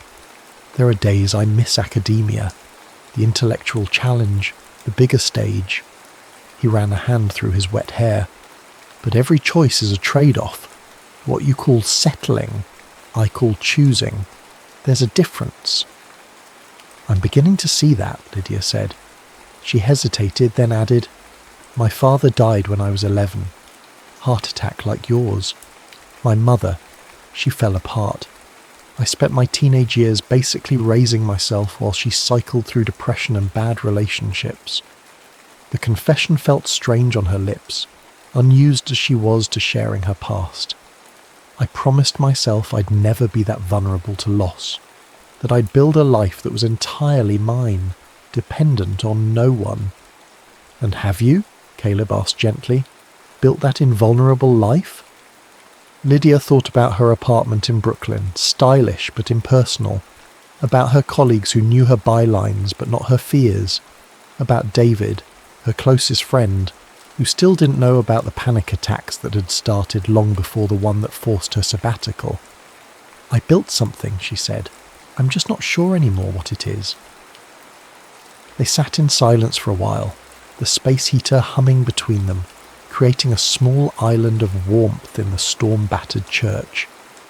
Outside, the rain continued, gentler now, almost musical against the windows. Why do you stay? Lydia finally asked. Really? Not the answer you give at coffee hour or to nosy journalists. The real reason? Caleb considered the question with the thoughtfulness she'd come to expect from him. You remember Mrs. Abernathy, the elderly woman at the food pantry who always wears that purple hat? Lydia nodded. Her husband died 10 years ago. Her children live out of state. Every Sunday after church, someone from the congregation checks on her, brings her a plate from whatever family dinner they're having, sits with her and listens to the same stories about her late husband. Caleb's voice was soft but intense. That's why I stay. Because community isn't an abstract concept here. It's Mrs. Abernathy never eating Sunday dinner alone, even though she's told the same stories 100 times. Something shifted in Lydia's chest, a recognition of a truth she hadn't been looking for. You know, in New York, we pride ourselves on anonymity, on being able to reinvent ourselves whenever we want. She traced a pattern in the condensation on the window. And there's something to be said for being known, really known, history and all. Even the unflattering parts? Caleb asked with a hint of his usual humour. Maybe especially those, Lydia admitted. Otherwise, how do you know if people really see you? They talked until dawn, the conversation flowing more easily than it ever had before.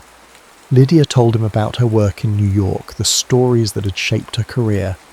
Caleb shared his struggles with the church board, his worries about Jasper's future, his dream of expanding the food pantry into a community resource centre. As the first light of dawn crept through the window, they found themselves standing under the eaves of the church, watching the rain turn golden in the early sun. I should go home and change, Lydia said reluctantly, and you probably have about 50 calls to make about the roof. At least, Caleb agreed, but neither of them moved. They stood so close that Lydia could see the raindrops clinging to his eyelashes, could feel the warmth radiating from him despite their damp clothes. For a breathless moment, she thought he might lean forward, might bridge the small distance between them. Instead, he took a half step back, his eyes still holding hers. Thank you for coming tonight, he said. It mattered. The words were simple, but Lydia understood the weight behind them. In Caleb's world, showing up mattered, staying mattered, and for the first time in her adult life, she was beginning to think that maybe he was right. That evening, Lydia found herself sitting with Aunt Vi in the main house's kitchen, nursing a cup of the old woman's mysterious tea while rain pattered softly on the tin roof. Your garden survived the storm, Lydia observed, looking out at the wet, glistening plants. Plants with strong roots survive most things, Aunt Vi replied. It's the shallow-rooted ones you have to worry about. Lydia smiled, recognizing the metaphor for what it was. Subtle, Aunt Vi, the older woman snorted. Subtlety is for people with time to waste. At my age, I prefer directness. She fixed Lydia with her penetrating gaze. You're afraid of people who stay. What? No, Yes, you are. You're drawn to Caleb because he represents everything you've convinced yourself is impossible. Commitment without captivity, roots without restriction. Aunt Vi sipped her tea. You think staying means settling, but that boy has chosen to bloom where he's planted. There's courage in that, a different kind than the running you've been doing. I haven't been running, Lydia protested. I've been building a career. Aunt Vi didn't sound convinced. Tell me about your father. The abrupt change of subject caught Lydia off guard. What about him? You were close? Lydia nodded, unexpected tears pricking at her eyes. He was steady, reliable. He taught high school English and coached debate. Not an exciting life by most standards, but he loved it. She swallowed hard. When he died, it was like the whole foundation of our family collapsed. And your mother? She fell apart, completely. She'd always defined herself as his wife, and without him... Lydia shook her head. She went through men like tissues after that, looking for someone to make her whole again. It was exhausting to watch. So you decided to need no one, Aunt Vi concluded. Put so plainly, it sounded pathetic, but Lydia couldn't deny the accuracy. Independence seemed safer. Safer maybe, but fulfilling. The old woman reached across the table and took Lydia's hand. Her skin was papery, but her grip surprisingly strong. Life isn't meant to be lived alone, little bird. We're designed for connection. Even if it means risking loss? Lydia asked, her voice small. Especially then. Aunt Vi's eyes were kind but unyielding. The depth of grief mirrors the height of love. Would you rather feel nothing at all? The question followed Lydia into her dreams that night, echoing in the spaces between consciousness and sleep. Would she rather feel nothing at all? Had that been her choice all along? The church roof was repaired with surprising efficiency, the community rallying around their damaged sanctuary with a unified purpose that impressed even Lydia's cynical journalist's heart. She found herself back in the rhythm of Harper's Bend, but something had changed. The town felt less like a research subject and more like home. The thought was both alluring and terrifying. Her book was taking shape, no longer a takedown of rural values, but an exploration of community in an age of isolation. David, during their weekly calls, had stopped warning her about going native and started expressing genuine interest in her evolving perspective. This might actually be your best work, he admitted after she sent him 3 sample chapters. There's a depth here I haven't seen before, like you're finally writing from somewhere real. The compliment warmed her, but it was nothing compared to the quiet pride she felt when Caleb asked to read a chapter and responded with thoughtful questions that showed he'd truly engaged with her ideas. They'd fallen into an easy companionship since the night of the storm. Lydia helped with church projects. Caleb introduced her to his favourite books and the best fishing spot on the creek that ran behind the church property. There was an unspoken attraction between them, evident in lingering glances and conversations that stretched late into the evening, but neither seemed willing to cross the invisible line that separated friendship from something more complicated. Until the seminary called. Lydia was in the church office, helping Mabel organise donations for the food pantry, when Caleb received the call. She couldn't hear the other side of the conversation, but she saw the shock on his face followed by a complex mix of emotions she couldn't quite decipher. "Who was that?" she asked after he hung up, the phone still clutched in his hand like he wasn't sure what to do with it. "Chicago Theological," he said, sounding slightly dazed. "They want me to come back. Not just to finish my doctorate, but for a teaching position afterward. A full track to tenure." "Caleb, that's amazing," Lydia exclaimed, genuinely happy for him. It's the opportunity you gave up when your father died. Not gave up, he corrected automatically. Postponed, or at least that's what I told myself at first. He ran a hand through his hair, a gesture she now recognised as a sign of internal conflict. They need an answer in 2 weeks. The news hung between them, altering the carefully constructed balance of their relationship. This wasn't just a theoretical what-if anymore. It was a concrete choice with a deadline. "What are you thinking?" Lydia asked carefully. Caleb shook his head. "I honestly don't know. 3 years ago, this would have been a dream come true. Now..."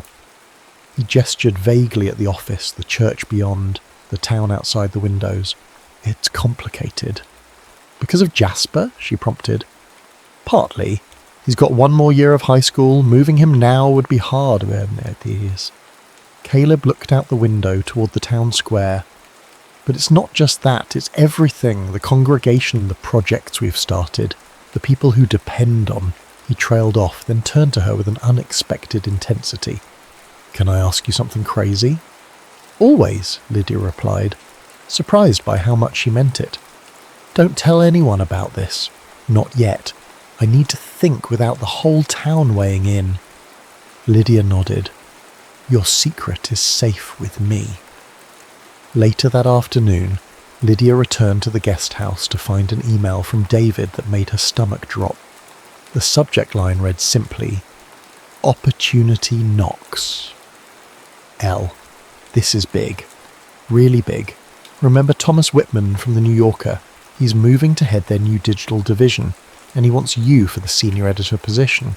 6 figures, corner office, complete editorial control, call me ASA. He needs an answer by the end of the month.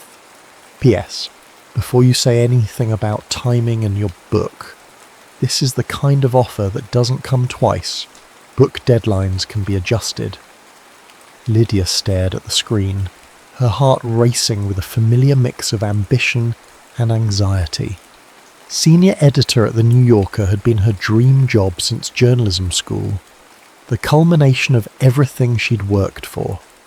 So why did the thought of returning to New York suddenly feel like a step backward rather than forward? She called David, who answered on the first ring. "Please tell me you're packing your bags already," he said by way of greeting. "Hello to you too," Lydia replied, trying to gather her thoughts. "David, it's an incredible opportunity, but..." "No buts," he interrupted. "This is The New Yorker. Do you know how many journalists would kill for this position?" I know, it's just the timing. The timing is perfect. You've been in Maybury for what, almost 2 months? You've got enough material for your book. Come back to civilization, finish writing from here, and step into the job of a lifetime." "It's Harper's Bend," Lydia corrected automatically. "What?" "The town, it's called Harper's Bend, not Maybury." There was a pause on the other end of the line. "Lydia," David said, his voice softening with concern. "What's going on? This doesn't sound like you." It was a fair question. What was going on? How could she explain the transformation that had taken place so gradually she'd barely noticed it happening? How Harper's Bend had shifted from a research subject to something more like home? "I need some time to think," she said finally. "Can you ask Whitman for a week?" David sighed but agreed. After hanging up, Lydia sat on the porch swing, watching the sunset paint Aunt Vi's garden in gold. The choice before her seemed impossible. Return to the career she'd spent a decade building, or what? Stay in a small town where she had no real role or purpose beyond her temporary book project. And yet, the thought of leaving made her chest tighten, with something that felt surprisingly like grief. Over the next week, Lydia threw herself into finishing her book, as if completing it might somehow clarify her path forward. She wrote with a new urgency, trying to capture the essence of what she'd discovered in Harper's Bend before it slipped away. She and Caleb continued their easy friendship, though both were careful to avoid the topic of his seminary offer. There was a new tension between them now, the unspoken awareness that they were both facing decisions that would reshape their futures. On a warm evening in late May, Lydia found herself helping Caleb with repairs to the church fellowship hall. They worked in companionable silence, the open windows letting in the scent of grass and the distant sound of a high school baseball game. "I finished the first draft," Lydia said as she handed him a screwdriver. "The book?" Caleb looked up from the cabinet hinge he was fixing. "Congratulations, that's huge." "Thanks, it's different from what I planned. Better, I think." "What's the final title?" he asked. Lydia smiled. "Fields of Grace. It's about finding purpose in unexpected places, about the courage it takes to stay, rather than always moving on to the next thing." Something flickered in Caleb's eyes. Recognition, perhaps, or a deeper understanding. "I'd like to read it sometime.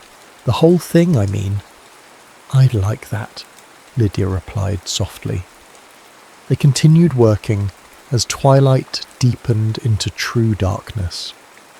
Caleb turned on the overhead lights, but they were harsh after the gentle fade of daylight, so he switched to a single lamp at the corner, creating a pool of warm light in the otherwise shadowy room. "I have to give them an answer tomorrow," he said abruptly. "The seminary." Lydia set down her paintbrush, sensing the importance of the moment. "Have you decided?" "I think so." He put down his tools and turned to face her fully. "I'm saying this." "You're sure?" Lydia asked, careful to keep her voice neutral despite the leap of her heart. "It's a prestigious position." "I'm sure." His voice was steady. "What you wrote about in your book, finding purpose in unexpected places, I found that here, teaching seminary students would be meaningful work, but it wouldn't be my work." "Not anymore." Lydia nodded, understanding completely. "Your lens has changed." "Exactly."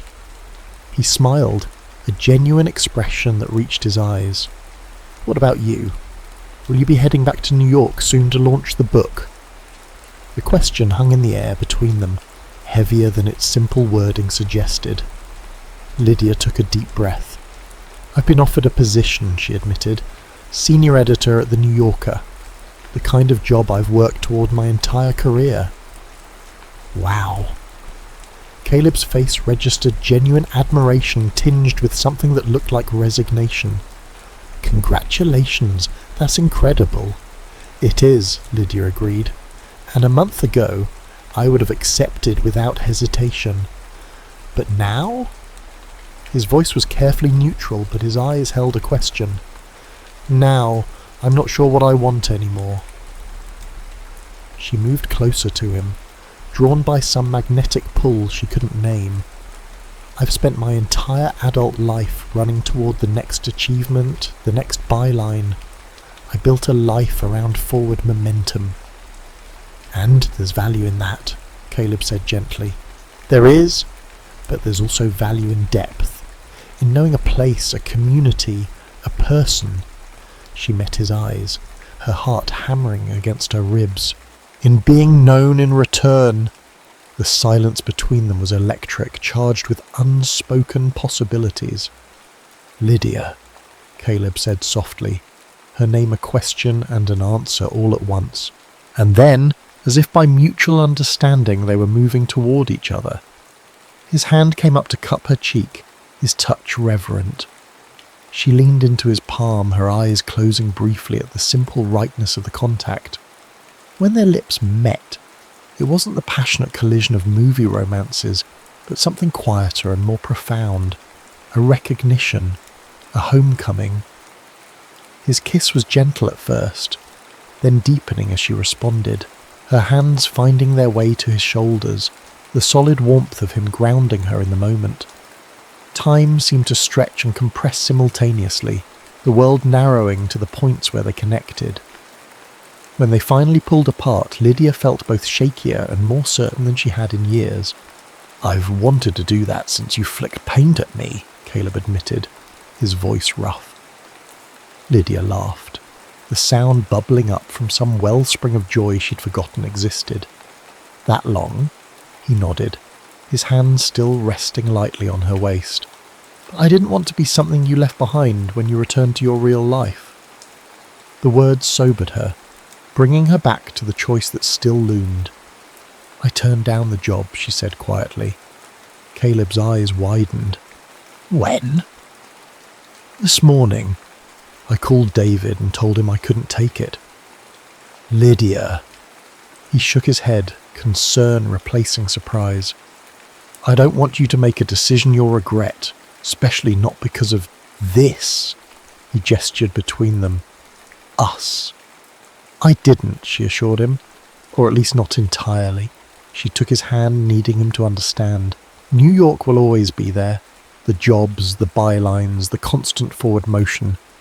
But what I found here, a sense of purpose that goes beyond achievement, a community that values presence over productivity, that's rarer than any editorial position.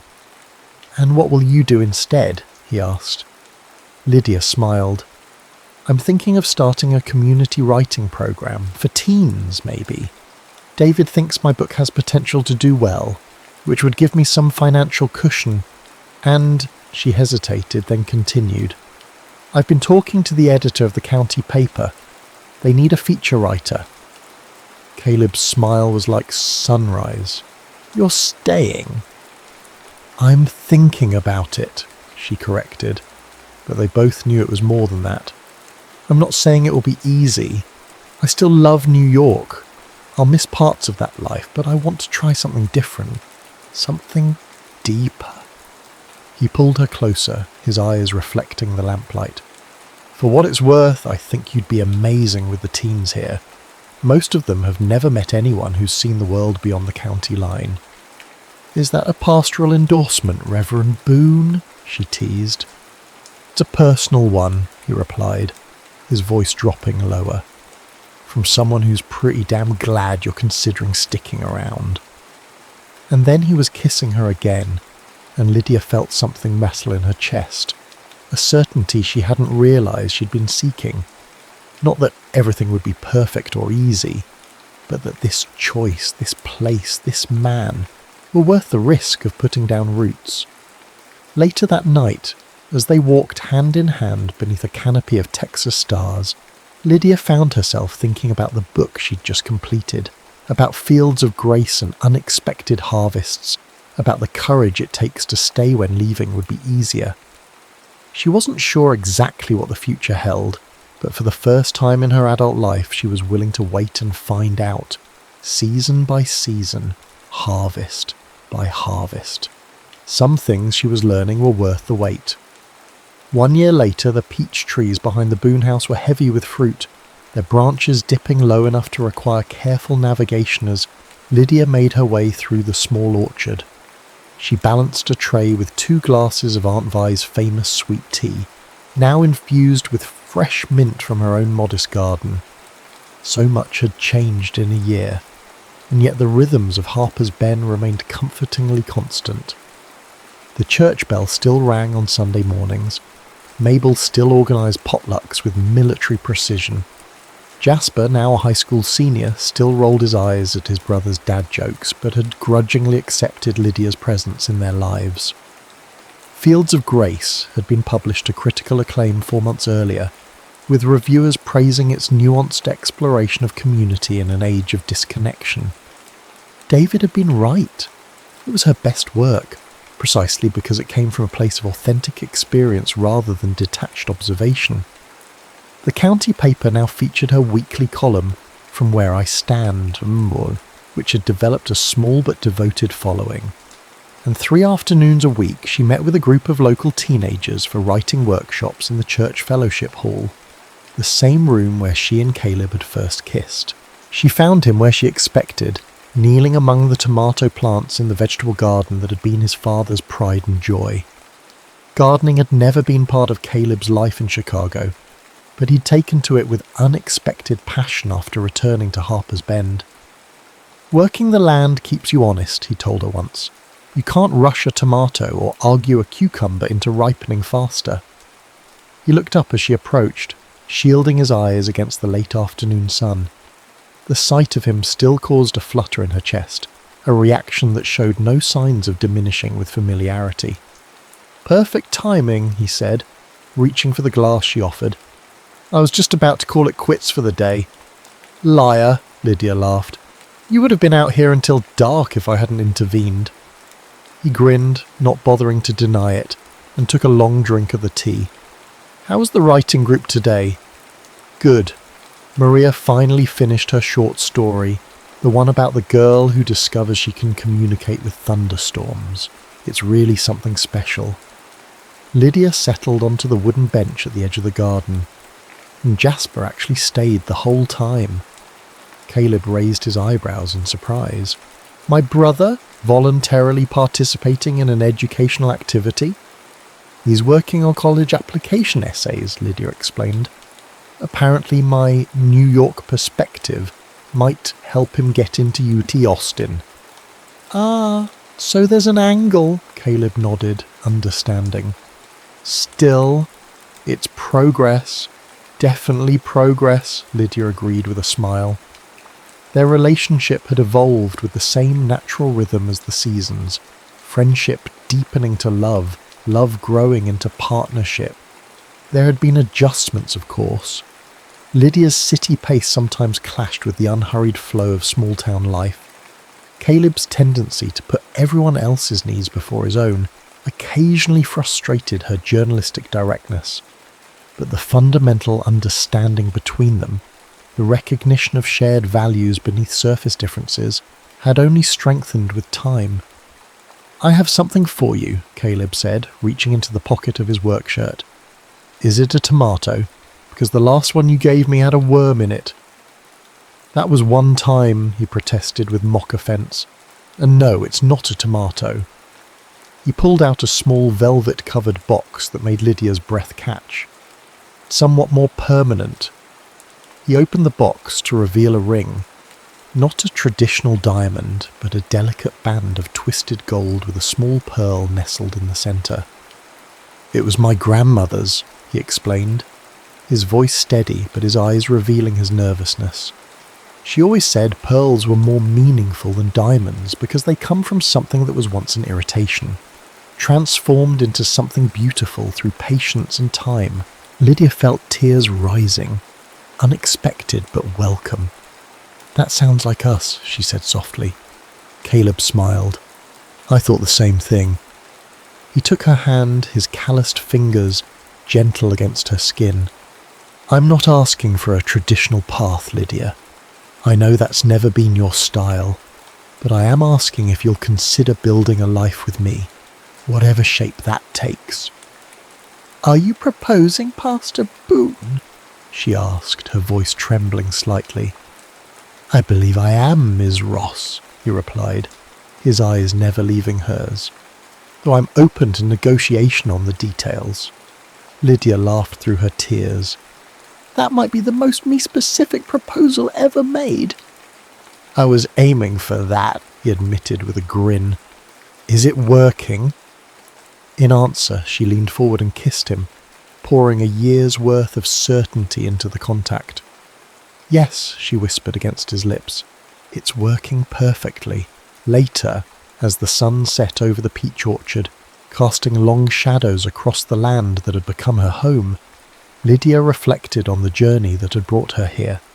From burnout to renewal, from cynicism to hope, from isolation to connection. She thought about the fields of grace that surrounded her now, not just the literal fields of Texas farmland, but the metaphorical ones as well. Fields of second chances and unexpected joy. Fields where purpose grew not from constant motion, but from the courage to stay rooted through changing seasons. Glancing down at the pearl ring on her finger, Lydia remembered something Aunt Vi had told her shortly after she decided to stay in Harper's Bend. The most beautiful gardens aren't the ones with the most exotic plants, little bird. They're the ones tended with the most love. A year ago, Lydia couldn't have imagined finding home in this small Texas town, with its quirky characters and unhurried pace. Couldn't have imagined finding love with a small-town pastor whose quiet strength had challenged everything she thought she knew about success and purpose. Yet here she was, watching the sunset with his hand in hers, planning not just a wedding but a life, a life with deeper roots and wider horizons than she'd ever thought possible. Some harvests, she had learned, were worth the wait, and in this field of grace, with patience and love, there would be many more seasons to come.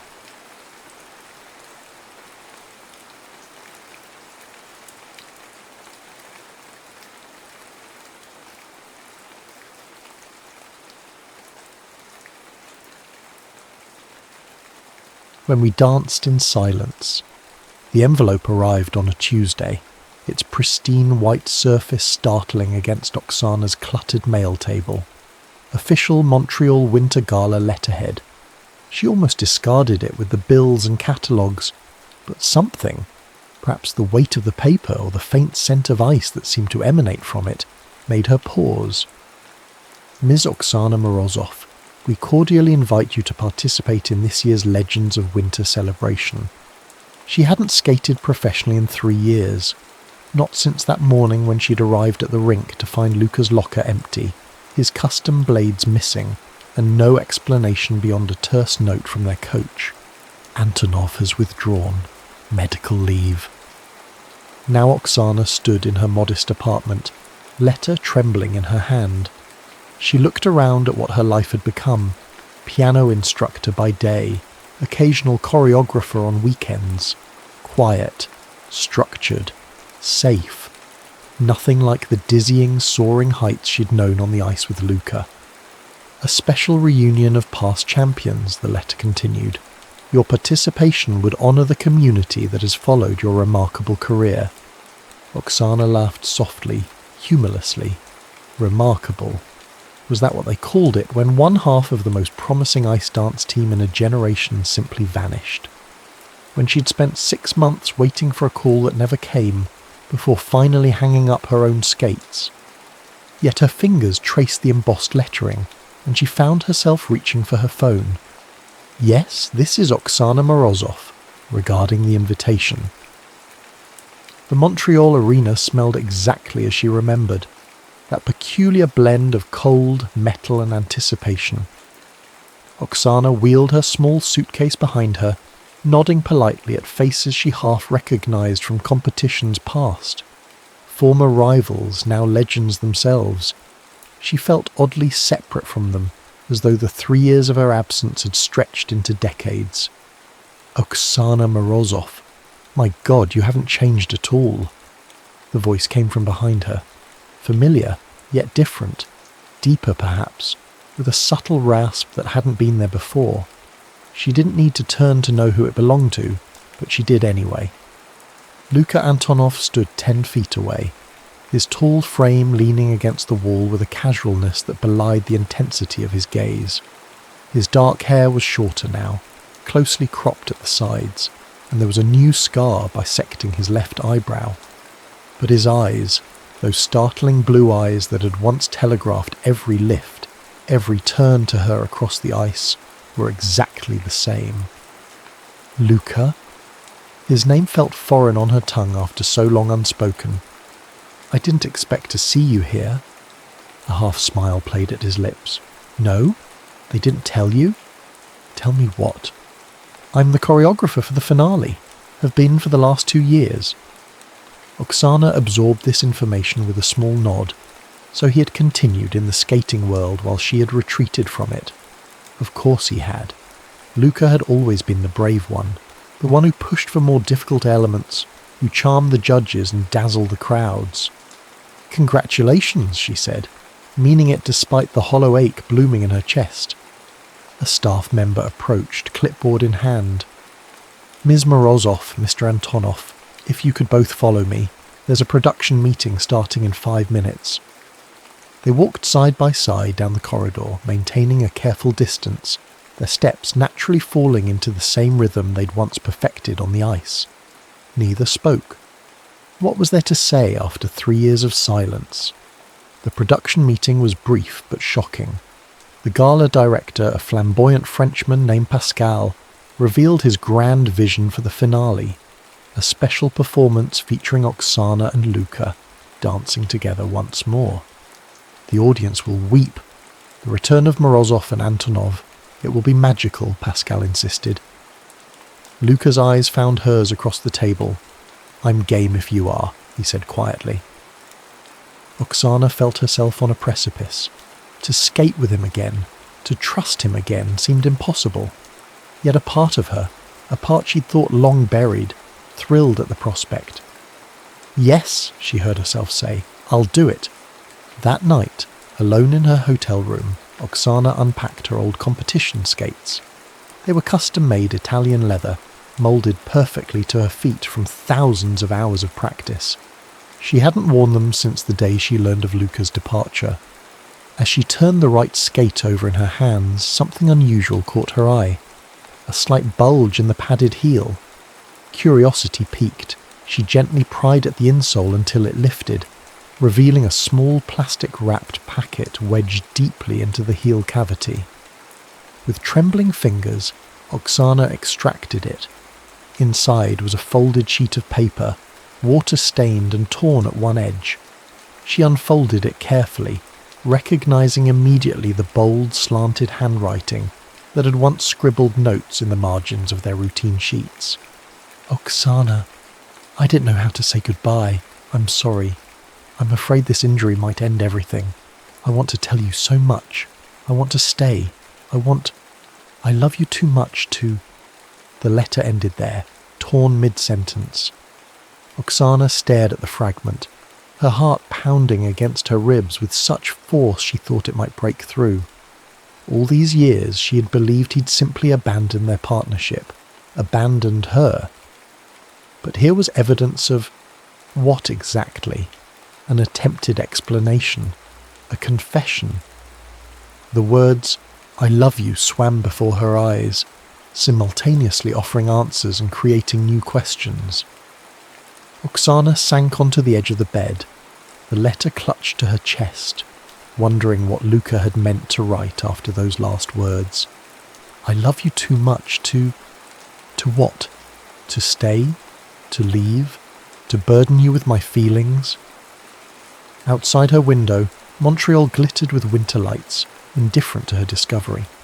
But inside, something long frozen had begun to thaw, painfully, exquisitely, like blood returning to numbed fingers, 6 years earlier.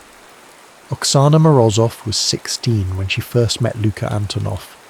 She'd been training in Canada for 2 years already, having left Moscow at 14 when her exceptional talent caught the attention of the prestigious Galen Academy of Figure Skating in Montreal. That day, the rink was unusually quiet. Most students had gone home for the holiday break, but Oksana, whose parents couldn't afford the flight back to Russia, remained behind. She practiced alone, executing perfect spirals and spins in the empty arena. Her movements reflected in the plexiglass that surrounded the ice. She didn't notice him at first, the tall boy watching from the shadows of the bleachers. It wasn't until she launched into a series of twizzles that she caught a flash of movement and realized she had an audience. "Your left shoulder dropped slightly on the third rotation," he said in Russian-accented English, standing up. "Otherwise, flawless." Oksana stopped, ice spraying from her blades. "And you are?" "Luka Antonov. New transfer. Coach Galen wants us to try a partnering session tomorrow." Oksana studied him skeptically. She'd been through 4 potential partners already, none of whom could match her technical precision or artistic sensitivity. This boy was tall, yes, with the lean build of a dancer rather than the sturdy frame of most male skaters. But there was something else about him, a coiled intensity, apparent even in stillness. "You're a pairs skater?" she asked. "Ice dance," he corrected, stepping onto the ice with surprising grace for someone so tall. "I don't throw my partners into the air, I make them look like they're floating." He demonstrated then, executing a series of steps that revealed training in classical ballet, unusual for male skaters from the Russian system, who typically focused on jumps and power. Oksana watched, impressed despite herself. The next day, Coach Galen paired them for a simple waltz pattern. The moment Luca's hand settled at Oksana's waist, something shifted in the atmosphere between them. It wasn't romantic. They were too young, too focused for that, but it was unmistakably significant. "Again," Coach Galen demanded after they completed the sequence. They repeated the pattern, and this time Oksana found herself anticipating Luca's movements before they happened. Their timing synchronized perfectly, as if they'd been skating together for years rather than minutes. By the end of the session, Coach Galen was smiling, a rare sight. "We may have something here," he said, making a notation on his clipboard. Within 6 months, Oksana and Luca had developed a partnership that defied their inexperience. What they lacked in technical difficulty, they made up for with an almost supernatural connection on the ice. Audiences began to take notice. Judges began to nod approvingly. "It's like they're having a conversation without speaking," one commentator remarked during their first junior international competition. And it was true. Oksana and Luca rarely spoke beyond what was necessary for training. Off the ice, they maintained a respectful distance. Oksana buried herself in books and online courses. Luca socialized with the other Russian skaters. But the moment they stepped onto the ice together, they communicated through a language of gesture and breath that needed no translation. By 18, they had moved up to the senior circuit, surprising everyone with a bronze medal at their first Grand Prix event. Oksana remained the quiet centre of their partnership, technically flawless and emotionally reserved. Luca provided the fire, the charisma that drew all eyes to them. At 19, they created a free dance program to Rachmaninoff's Piano Concerto No. 1, two that brought audiences to tears. The routine told the story of two people finding each other across an impossible distance, reaching, connecting, separating, and finally reuniting in a sequence of movements so fluid they seemed improvised. After their performance at the World Championships, where they won their first gold medal, Luca embraced Oksana longer than usual. "We did it," he whispered against her hair, his voice thick with emotion. Later that night, they stood on the balcony of their hotel watching the lights of Stockholm reflect on the water below. Oksana was recounting the technical aspects of their performance, analysing each element with her usual precision. "Did you feel it?" Luca interrupted. "When we hit that final pose, the silence. I've never heard an arena that quiet before." Oksana nodded. She'd felt it, that rare moment when thousands of people collectively held their breath. "I think we could be the best," Luca said softly. "Not just medals, something more important." He turned to her then, his face half illuminated by the city lights. His hand reached up, gently brushing a strand of hair from her face. The gesture was tender, intimate in a way they had never been off the ice. Oksana felt her heart accelerate, her hand instinctively rising to rest against his chest. For a suspended moment, it seemed they might bridge the careful distance they'd always maintained. But then a burst of laughter from a neighbouring balcony shattered the silence, and the moment passed.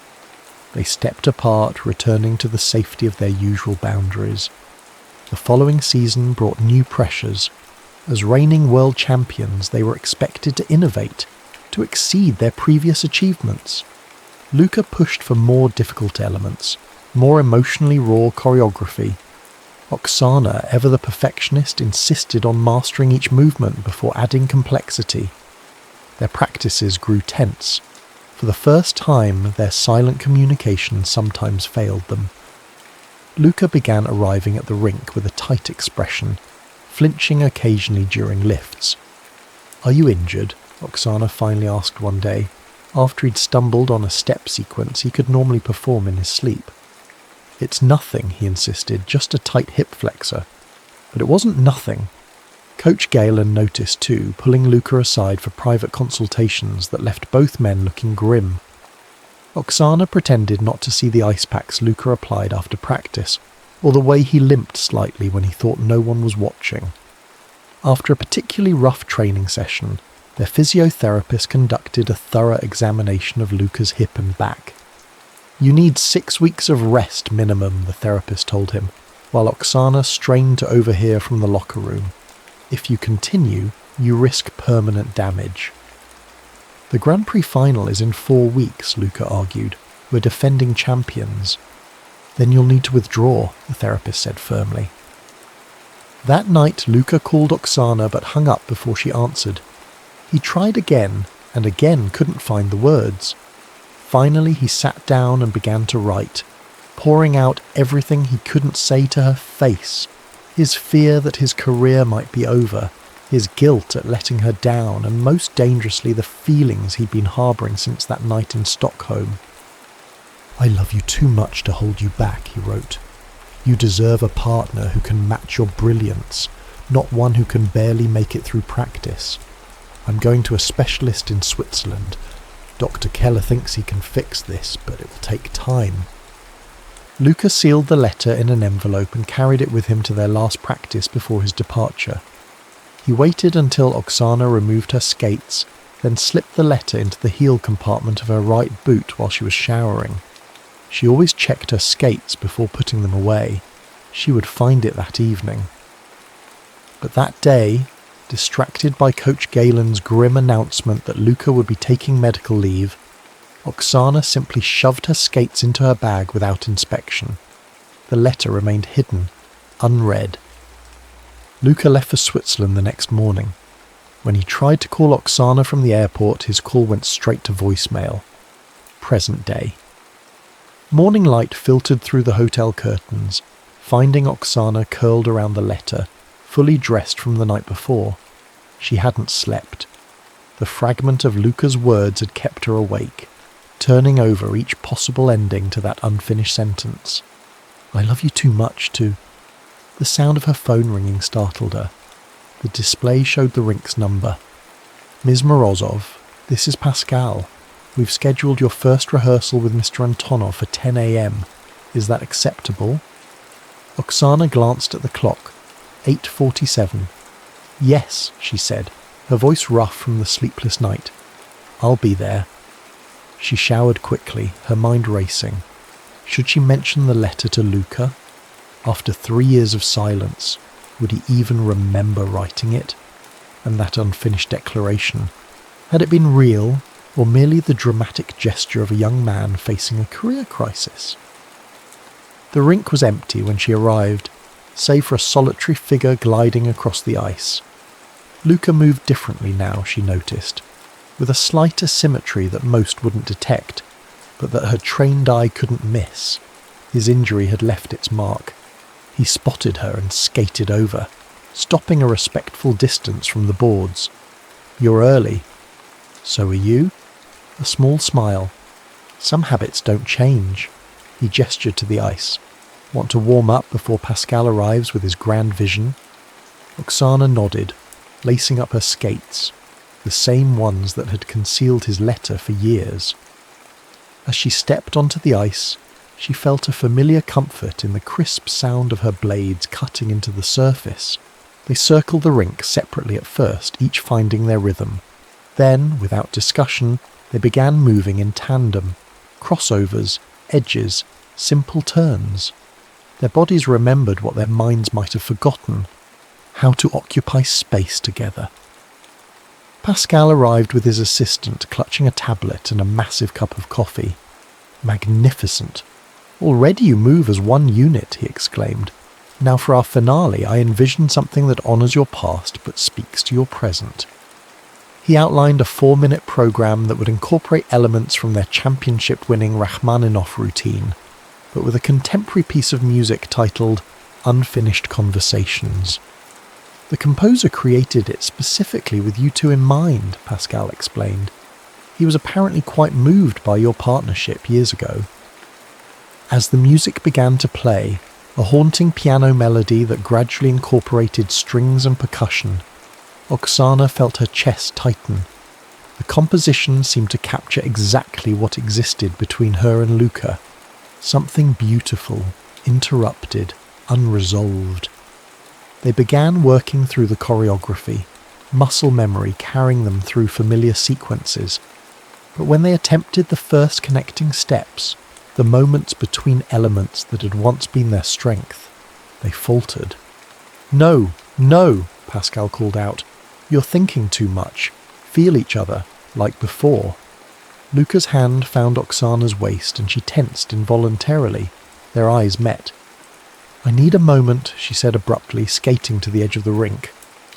Luca followed, concern etched on his features. Oksana, if this is too difficult. I found your letter, she blurted out, the words escaping before she could reconsider. Last night, in my skate, the one you wrote before you left. His face paled. My letter? After all this time, it was torn, incomplete. She looked directly into his eyes. It ended with, I love you too much to... Luca's breath escaped in a rush. He gripped the boards for support. You never read it. All this time, I thought. Thought what? I came back for it, he admitted. A week later, when you didn't call, didn't text. I thought maybe you had read it and didn't feel the same. I couldn't bear to hear that from you directly, so I convinced Coach Galen to retrieve my things. Oksana stared at him, the truth dawning with painful clarity. You thought I didn't love you? Luca's expression crumpled. I didn't know. You were always so quiet, and I was too much of a coward to ask. The reality of their misunderstanding, 3 years of silence based on a letter neither delivered nor received, hit Oksana with physical force. She laughed, a broken sound that verged on a sob. What did it say? The rest of the letter? Luca's eyes never left hers. I love you too much to let you settle for half of what we could be. I need to heal first. Wait for me. A tear slipped down Oksana's cheek. I would have waited. I know that now, he said softly. Pascal cleared his throat loudly from across the ice. Whenever you're ready to continue. They returned to their positions, both shaken by the revelation. As the music began again, Oksana felt something shift between them, the weight of misunderstanding beginning to lift, creating space for a new kind of tension. Their second attempt at the routine stumbled again, but differently. Now they weren't awkward or disconnected. They were too raw, too aware of each other. Every touch carried the electricity of their confession. Stop, stop, Pascal called out. What is happening? First you're distant, now you are too present. Find the balance. Luca ran a hand through his hair in frustration. We need time, he told Pascal. Can we have the rink to ourselves for an hour? After Pascal left, grumbling about artistic temperaments, Luca and Oksana stood facing each other in the centre of the ice. Let's start over, Luca suggested. Not with the routine, with us. He extended his hand formally, as he would at the beginning of a competitive program. Luca Antonov, former ice dancer, current choreographer, still in love with his former partner. Oksana's lips curved into a small smile as she took his hand. Oksana Morozov, former ice dancer, current piano teacher, never stopped loving her former partner. Something tight in Luca's expression unravelled. He pulled her gently into hold position, not the dramatic performance dance they'd use in competition, but the natural close position of two dancers moving as one. No music, he said, just us. They began to move together, slowly at first, then with increasing confidence. No planned choreography, no elements to execute, just two bodies remembering their shared language after a long silence. As they circled the ice, a fragile trust rebuilt itself between them. Oksana found herself breathing in rhythm with Luca again, anticipating his movements, allowing herself to be guided by the subtle pressure of his hand at her waist. By the time Pascal returned, they were flowing across the ice with a connection even stronger than before. The routine was taking shape, still imperfect, still evolving, but alive with genuine emotion. Yes, Pascal exclaimed. This is what I imagined. The audience will feel everything between you. As their rehearsal ended, Luca kept hold of Oksana's hand a moment longer than necessary. Would you have dinner with me tonight? There's so much more I want to say. Oksana nodded, suddenly shy despite everything. I'd like that. The restaurant Luca chose was small and dimly lit, tucked away on a quiet street far from the arena and the hotels where other skaters were staying. A place where they could talk without the weight of observing eyes. "You look beautiful," Luca said as Oksana slid into the seat across from him. She had changed into a simple black dress, her dark hair loose around her shoulders instead of in the severe bun she wore for skating. "Thank you," she replied, suddenly conscious of how little they knew of each other outside the world of competition and training. "This is strange, isn't it? All those years together, and we never did this." Luca nodded, his smile rueful. Coach Galen would have had a fit. "Romance ruins partnerships," he mimicked their former coach's gruff voice. "Was that why you never said anything, before the injury?" Luca's expression grew serious. "Partly, but mostly I was afraid of losing what we had on the ice. It was perfect, rare. I didn't want to risk it for something that might not work." A waiter appeared with menus and wine recommendations. After he departed, Oksana leaned forward. "Tell me about the last 3 years, your injury." 2 surgeries and 18 months of rehabilitation," Luca said, his tone matter-of-fact. "The specialist in Switzerland saved my career, but not as a competitor. I can skate, choreograph, even perform in exhibitions, but the impact of daily training and competition would undo everything." "I'm sorry," Oksana said softly. Luca shook his head. "Don't be. I found something I love almost as much as performing. Creating programs for others. It's fulfilling in a different way." He paused. "But enough about me. What about you? Piano teaching." Oksana smiled. "It's quiet, structured, nothing like the chaos of competition season." She traced the rim of her water glass. "I missed the ice, but I couldn't bear to stay in that world without..." "Without?" "Without you," she admitted. It felt wrong to continue with another partner. Their conversation flowed more easily as the evening progressed, years of silence giving way to shared memories and new discoveries. Luca described his travels choreographing for teams around the world. Oksana spoke of her small circle of piano students and her tentative steps into composing. As they waited for dessert, Luca reached across the table to touch her hand. "The routine we're creating for the gala. It reminds me of something we designed years ago. Do you remember? After Worlds, before everything fell apart," Oksana finished. "I remember. Our exhibition piece that we never performed. It had been ambitious. A program set to a piece of music composed of silence punctuated by single notes, building to a crescendo. The choreography had been their most personal, telling the story of 2 people who could only express themselves fully through movement." "I've thought about that routine often," Luca confessed. "What it could have been." "We could finish it now," Oksana suggested, surprising herself with her boldness. Luca's eyes lit up. "Instead of Pascal's choreography, he might have a seizure. We could blend elements, keep his framework, but infuse it with what we created." Oksana found herself growing excited at the possibility. It would be honest, honouring both our past and what we're discovering now. Luca squeezed her hand. "I love that idea." The next morning they approached Pascal with their proposal, after initial resistance. "But my vision." He grudgingly agreed to review their suggestions. They spent the day revising the choreography, integrating elements from their unfinished exhibition program with Pascal's framework. The music remained the same, unfinished conversations, but now the movements told a more authentic story, their story.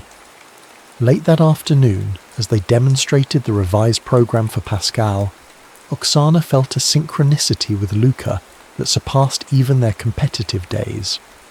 Then, they had been perfectly matched but still separate entities. Now, they moved as though the years apart had somehow deepened their connection rather than eroded it. "The ending," Pascal mused after they'd run through the full routine. "It feels unresolved." Luca nodded. intentionally so. He turned to Oksana. I've choreographed everything except the final pose. That should be Oksana's decision. Why? Pascal asked. Luca's eyes never left Oksana's, because this time she gets the last word. That night, alone in her hotel room, Oksana contemplated the ending of their routine. It needed to reflect everything that had transpired between them, the unspoken love, the years of separation, the pain of misunderstanding, and the tentative hope of reconciliation. She closed her eyes, visualizing possibilities. In competition, ice dance programs typically ended with dramatic poses, the man framing the woman in some impressive display of strength and partnership. But this wasn't competition. This was something far more personal. As she drifted towards sleep, an image formed in her mind. The moment in Stockholm when they'd almost bridged the gap between partnership and something more. His hand brushing her hair, her palm against his chest. A simple gesture that contained everything they'd never said aloud. That was their ending. Not grand, not theatrical, but true. At rehearsal the next day, Oksana shared her vision with Luca. Can we make it work technically? She asked. It's subtle. It's perfect, he replied, understanding immediately. We'll need to modify the approach, but yes, we can make it work. For the next 3 days they refined their program, focusing particularly on the crucial final sequence. Pascal, initially sceptical of such a subdued conclusion, was won over when he saw the complete performance. It is like watching a private moment, he admitted, very different from the usual gala finale, but meaningful. The night before the performance, Luca and Oksana took one final practice session, skating in the empty arena long after everyone else had left. The routine had reached that rare state of readiness, where it no longer required conscious thought. Their bodies knew exactly what to do, allowing their emotions to flow unimpeded through the movements. As they struck the final pose, her hand gently resting over his heart, his fingers lightly touching her face, Luca spoke quietly. Tomorrow it becomes real, not just for us but for everyone watching. He hesitated. Are you ready for that? Oksana considered the question. For years she had kept her feelings locked away, preserved in the amber of memory. Tomorrow they would be exposed, vulnerable to the eyes of strangers. Yes, she said finally, I'm ready for our silence to end.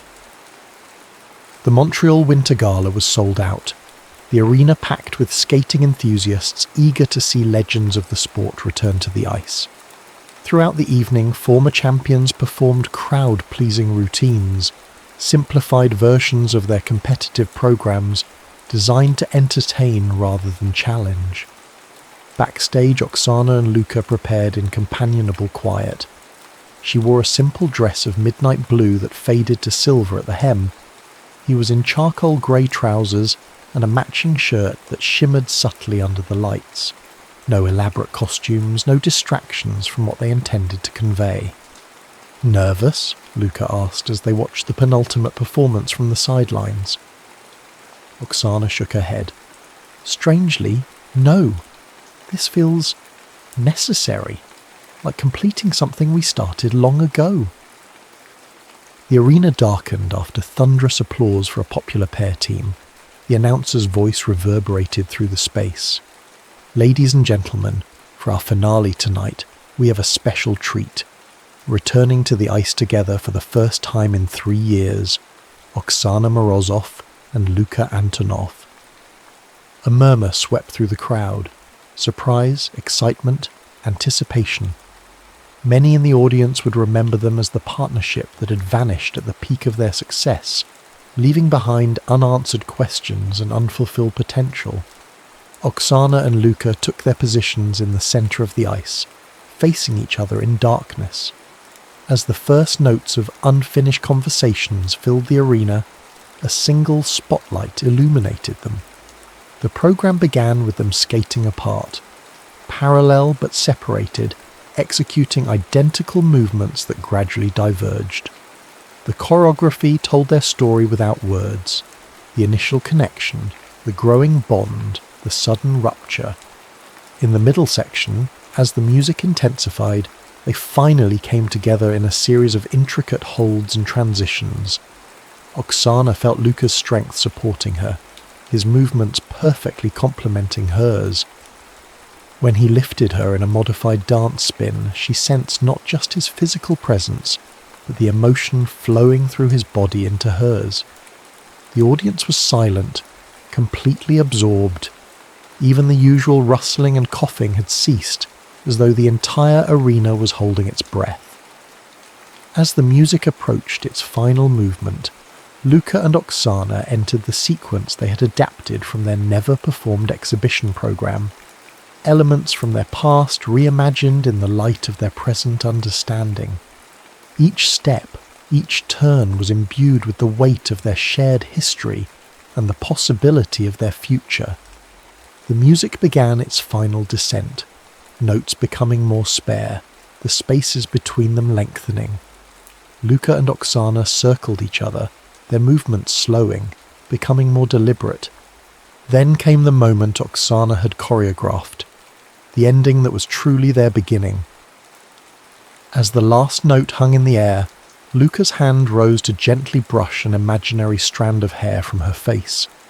Oksana's palm came to rest against his chest directly over his heart. They held the pose as the music faded, their eyes locked in silent communion. For a heartbeat, the arena remained absolutely still, and then erupted in thunderous applause and cheers. Oksana barely registered the standing ovation, the flowers thrown onto the ice, the announcer's effusive praise. All she could see was Luca, his eyes shining with unshed tears, his smile containing all the words they had never spoken. They took their bows hand in hand, then skated to the exit amidst continuing applause. Backstage was chaos. Photographers, other skaters offering congratulations, Pascal weeping dramatically over the beauty of his creation. Through it all, Luca kept hold of Oksana's hand, anchoring her in the moment. When they finally escaped to a quiet corridor, he pulled her gently into an empty practice room and closed the door. The silence between them was different now, expectant rather than painful, full of possibility rather than regret. That was... Luca began, then shook his head, unable to find the right words. "I know," Oksana replied softly. They sat on a bench beneath the harsh fluorescent lights, still in their performance attire, the exertion of the routine leaving a healthy flush on their cheeks. After a moment, Luca reached for her hand again. "Oksana," he said, his voice steady despite the emotion evident in his eyes. "I need to finish what I started to say in that letter." She turned to face him fully, heart racing. "I love you too much to let you go again," he said simply. Oksana felt a smile bloom across her face.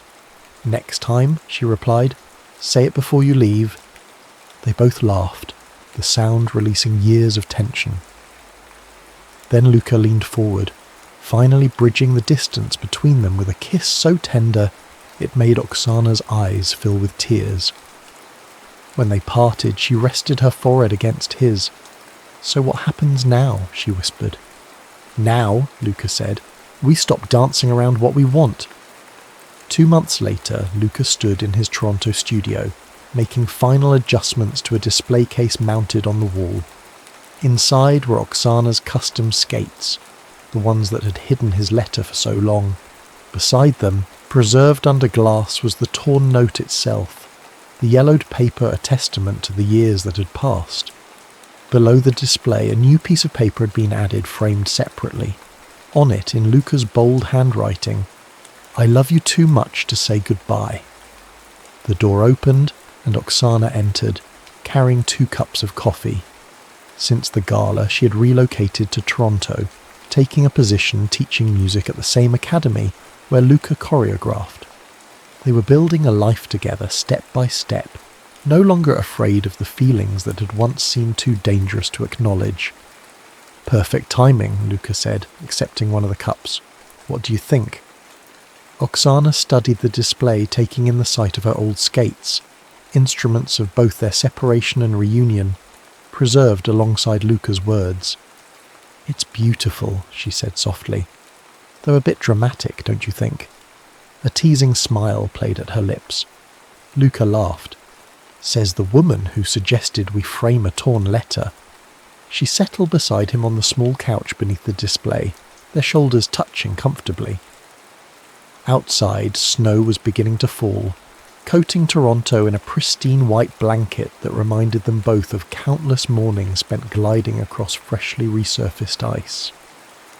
"I got a call from Pascal today," Oksana said, blowing gently on her coffee. "He wants us to perform at the spring exhibition series. 6 cities, 2 continents." Luca turned to her, eyebrows raised. "What did you tell him?" "That I'd discuss it with my partner." She emphasized the last word, imbuing it with its dual meaning: skating partner, life partner. He considered this, fingers idly tracing patterns on the back of her free hand. "Can you take the time away from your students?" "The academy director already approved the leave," Oksana hesitated. "But what about your hip? 6 performances in 3 weeks. Luca set his coffee down and pulled her closer. "My doctors say I can handle exhibition skating in moderation. Besides," he smiled against her hair, "I've gotten rather good at knowing my limits these days." "Is that so?" Oksana tilted her face up to his, her expression playfully skeptical. "Well, I'm still learning," he admitted, "but I have an excellent teacher." He pressed a gentle kiss to her forehead. Oksana leaned into him, content in the quiet intimacy they had finally allowed themselves. For years their partnership had existed in the spotlight, judges evaluating their every move, audiences analysing their connection, coaches dictating their interaction. Now, in the private spaces between performances and classes, they were discovering who they were together when no one was watching. "I'd like to do it," she said finally. "Perform again. With you." "Then we will." Luca's voice held the same certainty that had once convinced a reluctant 16-year-old Oksana to trust him on the ice. "But this time, we do it on our terms. No hiding, no silence between us." Oksana nodded, thinking of all the years lost to unspoken feelings and misunderstandings. She set her cup aside and reached for Luca's hand, pressing it against her heart in an echo of their performance's final pose. "No more silence," she agreed. Outside, the world continued its relentless pace. Students would arrive soon for Luca's morning choreography class. Oksana had music compositions to finish before her afternoon lessons. But for now, in this moment of quiet connection, they allowed themselves to simply be 2 people who had found their way back to each other against the odds, no longer dancing around the truth. They had learned the hardest way that some things were too important to leave unspoken, too precious to entrust to torn letters and unfinished sentences. The ice had given them a language when words failed, but now they had both, the silent communion of movement and the vulnerable honesty of voice. In the years that followed, Oksana and Luca would become known for creating programs that moved audiences to tears, for nurturing a new generation of skaters who understood that technical perfection meant nothing without emotional truth. They would face challenges together. His injury would flare up periodically. Her fear of abandonment would sometimes resurface in moments of stress. But they would never again allow silence to grow between them. They had learned too well its cost, and sometimes, late at night when the world was quiet, they would dance together in their living room, no music needed, communicating through the language they had perfected long ago. The subtle pressure of hands, the harmony of breath, the perfect synchronicity of 2 hearts finally beating in time. For Oksana and Luca had discovered what eluded them for so long, that the most beautiful dance of all happens not in the spotlight before thousands, but in the sacred space between 2 people who have finally found the courage to say what was always written in their movements. When we dance in silence, they had learned, We must eventually find our voice, and when we finally speak our truth, we dance more beautifully than ever before.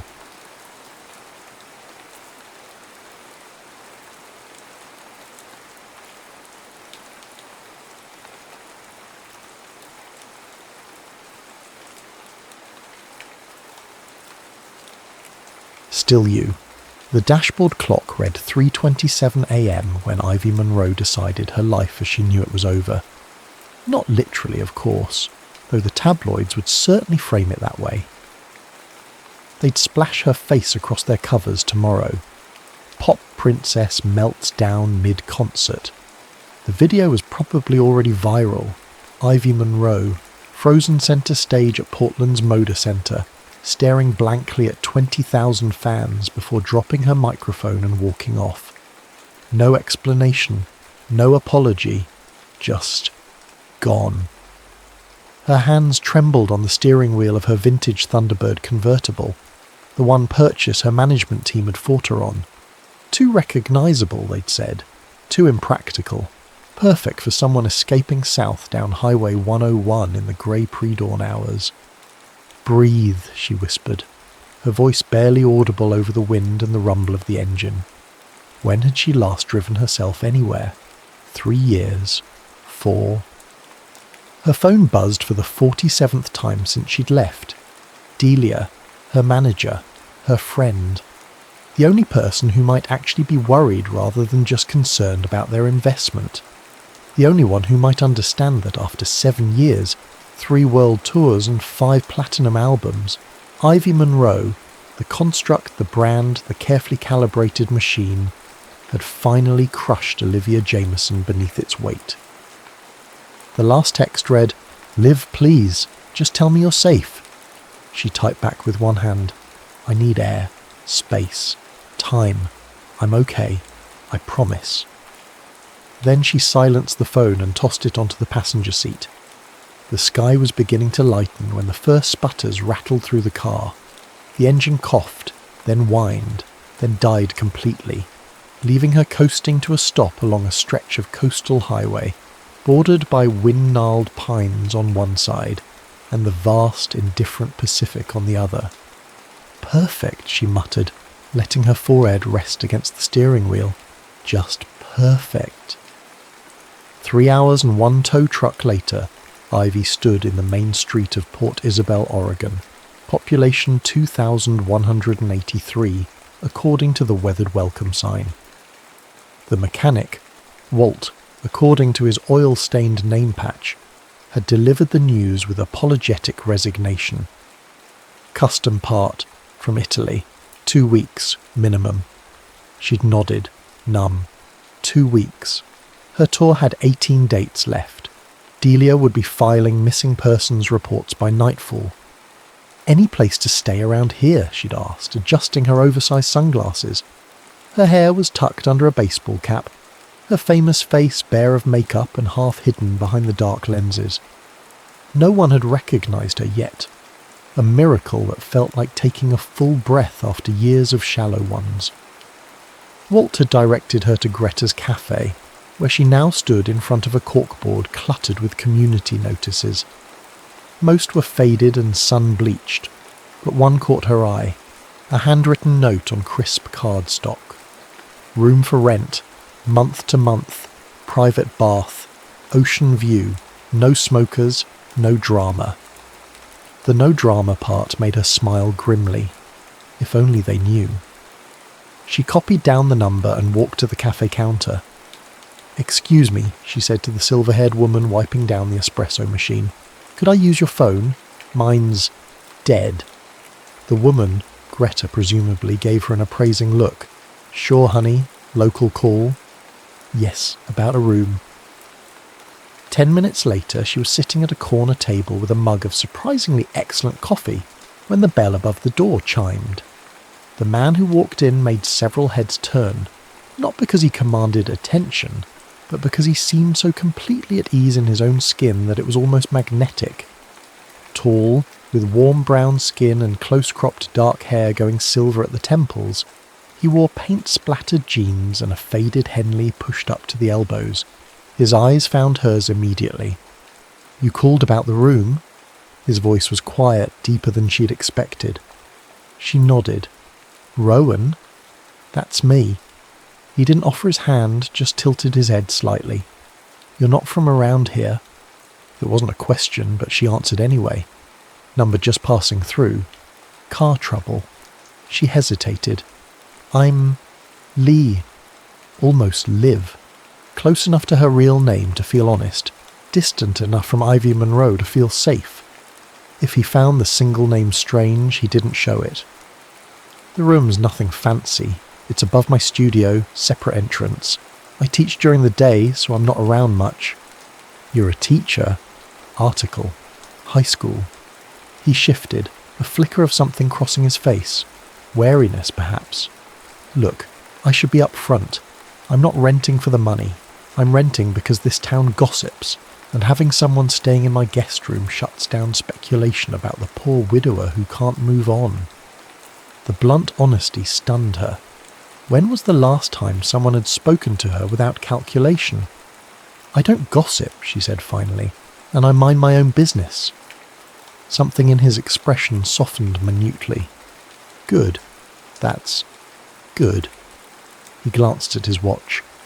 "I need to get back for 5th period. If you want to see the place, I can show you after school, around 4. She nodded, and he wrote an address on a napkin. "The key's under the blue pot if you get there before me. Look around, see if it works for you. If not, no hard feelings."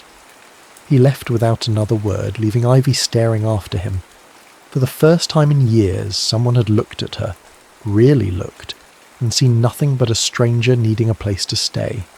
No expectations, no projections, no recognition. It was terrifying, it was exhilarating, and it was exactly what she needed. The room was better than she had expected. Simple but beautiful. Whitewashed walls, wide plank floors, a wrought iron bed with crisp white linens, and windows that framed the ocean like a living painting. She'd found the key exactly where Rowan said it would be, and spent an hour just sitting on the small balcony, watching waves crash against the rocky shore below. She heard him before she saw him, the sound of boots on wooden steps, a door opening and closing downstairs. She tensed, suddenly uncertain. Was this insane? Renting a room from a stranger in a town she'd never heard of, while the world wondered where Ivy Monroe had disappeared to. A knock at the door interrupted her spiral of doubt. "It's open," she called. Rowan entered, carrying a small tray with 2 mugs and a plate of what looked like homemade cookies. "Thought you might want some tea. It gets cold up here when the sun starts going down." The simple kindness caught her off guard. "Thank you." She accepted the mug gratefully, warming her hands around it. "So?" He gestured around. "Will it work?" She nodded. "It's perfect, actually." She reached for her bag. "I can pay you now." "Tomorrow's fine," he said, waving it off. "House rules are simple. Quiet after 10. No parties. The door at the bottom of the stairs locks automatically. Your key works for it. Kitchen downstairs is shared if you want to use it, but no obligation." He turned to leave, then paused. "You said your car's in the shop. Do you need a ride somewhere tomorrow? I can drop you off on my way to school." "Actually," she said, "is there anything in town? Places that might be hiring? Just temporary work." The idea had formed gradually throughout the afternoon. If she was staying for 2 weeks, she needed something to occupy her time, something normal. Rowan raised an eyebrow. "Few places, maybe. The school's always looking for volunteers, particularly in the arts program. Budget cuts." He studied her face. "What do you do? Usually, I mean." The question should have been simple. What did she do? She performed. She recorded. She smiled for cameras and answered the same questions 1,000 different ways. She existed for consumption. "I write," she said finally. It wasn't a lie. She'd written most of her early songs before the label started pairing her with professional songwriters. "And I play music. Teach it sometimes. Also true, once upon a time." Something in Rowan's expression shifted. Interest, maybe. We lost our music teacher last semester. Been trying to keep the programme alive with parent volunteers, but he shrugged. If you're interested, I could introduce you to the principal. Even a couple weeks would help. I'd like that, she said, surprising herself with how much she meant it. The next morning she found herself walking alongside Rowan to Port Isabel High School, a low-slung building of brick and large windows perched on a bluff overlooking the ocean. The principal, a brisk woman named Martinez, had taken one look at Ivy's driver's licence, Olivia Jameson, her real name practically foreign to her now, and offered her a 2-week volunteer position on the spot. Music room's down the hall from Rowan's art studio, she explained. Nothing formal, just keep the kids engaged. Previous teacher left lesson plans. You play piano. Ivy nodded. 15 years of classical training before she'd ever stepped on a stage. Perfect. Start tomorrow if you can. That afternoon, Ivy wandered into Rowan's classroom during his planning period. The space was alive with colour. Student artwork covered the walls. Clay sculptures in various stages of completion lined the shelves, and large windows let in streams of natural light. Rowan sat at a large wooden desk, bent over what appeared to be a massive sketch. "Is that for the school?" she asked, nodding toward the paper. He glanced up, seeming unsurprised by her presence. "Town, actually. I paint murals between semesters. This one's for the community centre." He hesitated, then turned the sketch toward her. "What do you think?" The design was stunning. A lighthouse on rugged cliffs, its beam transformed into musical notes that swirled into the silhouettes of dancing figures. Something about it caught in her chest, the way the light became music, the way the music created movement. "It's beautiful," she said softly. A small smile, the first she'd seen from him, curved his mouth. "Thanks." He rolled up the sketch. "How'd it go with Martinez?" "I start tomorrow. Thank you for suggesting it." He shrugged. "Selfish of me. The kids have been using my room for impromptu jam sessions. Now they can bother you instead." She laughed, a genuine laugh that startled her with its unfamiliarity. When had laughter become something choreographed, something performed rather than felt? A whirlwind of activity burst through the door. A small girl with a cloud of dark curls and Rowan's same warm brown skin, carrying a backpack almost as big as she was. "Uncle Rowan! Miss Patel let me leave math early because I finished all my problems," and she skidded to a stop when she spotted Ivy. "Oh, hello." "Sophie, this is Lee," Rowan said. "She's staying in the guest room for a couple of weeks." "Lee, this is my niece, Sophie." "Do you like art?" Sophie asked, eyeing her with frank curiosity. "Uncle Rowan only lets people who like art come to his classroom." "I do," Ivy said, charmed by the girl's directness. "And music." Sophie's eyes widened. "Really? What kind?" "I like all kinds, but especially pop music, even though Uncle Rowan says it's all auto-tuned commercials these days, which is not fair because Ivy Monroe writes her own songs. At least she used to, and her voice is really pretty without any computers helping." Ivy felt the blood drain from her face. Rowan must have noticed because he gently interrupted. "Soph, why don't you set up at your usual table? Lee's going to be helping with the music programme while Ms. Winters is on leave." As Sophie bounced away, Rowan gave Ivy an apologetic look. "Sorry about that. She's enthusiastic." "It's fine," Ivy managed. "She's sweet." That night, Ivy sat on her balcony watching the sunset paint the ocean in shades of gold and violet. For the first time in years, no one knew where she was. No cameras followed her movements. No fans asked for selfies. No handlers directed her day. She felt invisible in the most liberating way possible. The sound of guitar chords drifted up from below, simple at first, then more complex. Curious, she leaned over the railing. Rowan sat on his back deck, head bent over an acoustic guitar, playing with the absent focus of someone who played for themselves rather than an audience. She recognised the song, one of hers ironically. Not a radio hit, but a ballad from her second album, one she'd written alone in a hotel room after her first major tour. It was about homesickness for a place you'd never been. Without thinking, she began to hum along, the melody rising with the evening breeze. The guitar faltered for a moment, then continued, softer now, as if inviting her voice to take the lead. She closed her eyes and let herself sing, quietly, just for herself and the moon and the distant crash of waves. When she opened them again, the guitar had stopped. Rowan was looking up at her balcony, his expression unreadable in the gathering darkness. "Sorry," she called down. "Didn't mean to interrupt." "You didn't," he answered. After a pause, he added, "You have a beautiful voice." "Thank you," she hesitated. "That song. Just something that's been stuck in my head," he said. Then with a small smile, "Good night, Lee." "Good night, Rowan." She watched him disappear inside, guitar in hand, and wondered if anything would ever feel as honest as this moment. Singing to the ocean with a stranger who didn't know her name but somehow played the song of her heart. Days slipped into a rhythm that felt both foreign and familiar, like returning to a childhood home you'd forgotten you missed. Each morning Ivy walked to school with Rowan, the silence between them comfortable rather than awkward. She spent her days in the music room, guiding students through scales and chord progressions, rediscovering the joy of music without the weight of expectations.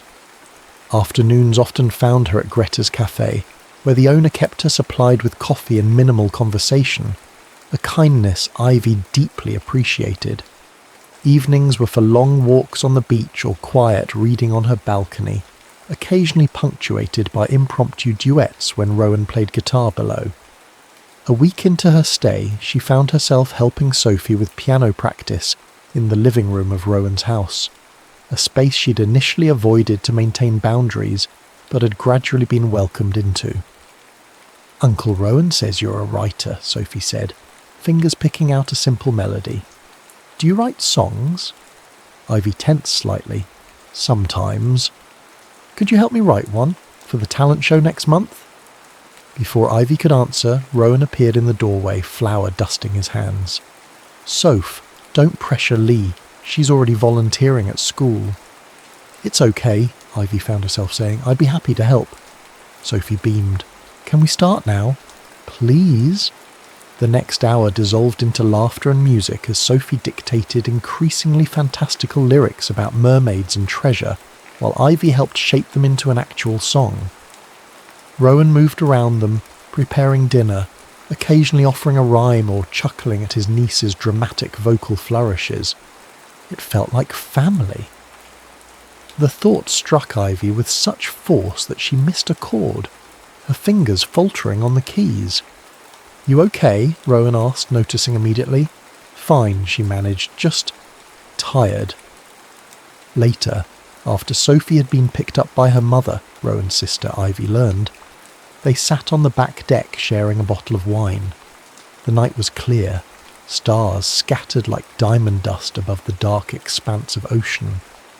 "Thank you," Rowan said quietly, "for helping Sophie. Music was her mother's domain before." He trailed off, taking a sip of wine. "Before your wife passed," Ivy finished gently. He nodded. 3 years ago, cancer, fast and brutal. His voice was steady, but pain shadowed his eyes. Sophie was 5, too young to lose an aunt she adored. "I'm sorry," she said, meaning it more deeply than the platitude usually allowed. He shrugged slightly. "Life continues. Not the same life, but it goes on." He turned to look at her directly. "What are you running from, Lee?" The question caught her off guard. "What makes you think I'm running?" "The way you flinch when someone takes a photo, even if it's not of you. The way you check exits in rooms. The way you're clearly comfortable with money but took a volunteer position. The way you've never once mentioned friends or family wondering where you are." His voice remained gentle, without accusation. "I recognize the signs of someone who needs space. I'm just wondering what from—" The moment balanced on a knife's edge.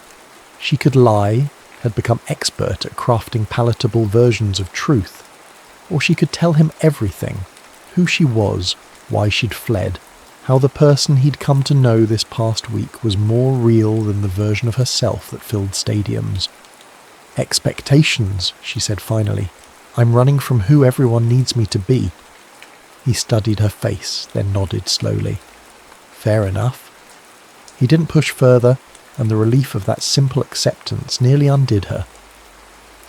They sat in companionable silence until Rowan spoke again. "There's a bonfire on the beach tomorrow night. Town tradition before tourist season starts. Would you like to go? With me?" he added. "As friends, of course." The clarification made her smile. "I'd like that." The bonfire was magical. Driftwood flames casting blue-green light over laughing faces, local musicians trading instruments and songs, children roasting marshmallows and chasing each other through shallow waves. Ivy found herself drawn into conversations, included in jokes, pulled into an impromptu dance circle by Sophie and her friends. Rowan stayed nearby, a steady presence that somehow both grounded and freed her. When the unofficial band took a break, he nudged her toward the abandoned guitar. "They'd love to hear you play," he said quietly. "I don't think... Just one song, for yourself, if not for them." Somehow she found herself seated on a driftwood log, guitar settled familiarly in her lap. She began to play, not one of Ivy Munro's hits, but a new melody that had been forming in her mind these past days. No lyrics yet, just a haunting progression that spoke of finding something you didn't know you were seeking. The crowd grew quiet. In the firelight she caught Rowan's expression, a mixture of admiration and something deeper that made her heart skip. When she finished, the applause was genuine and unpretentious.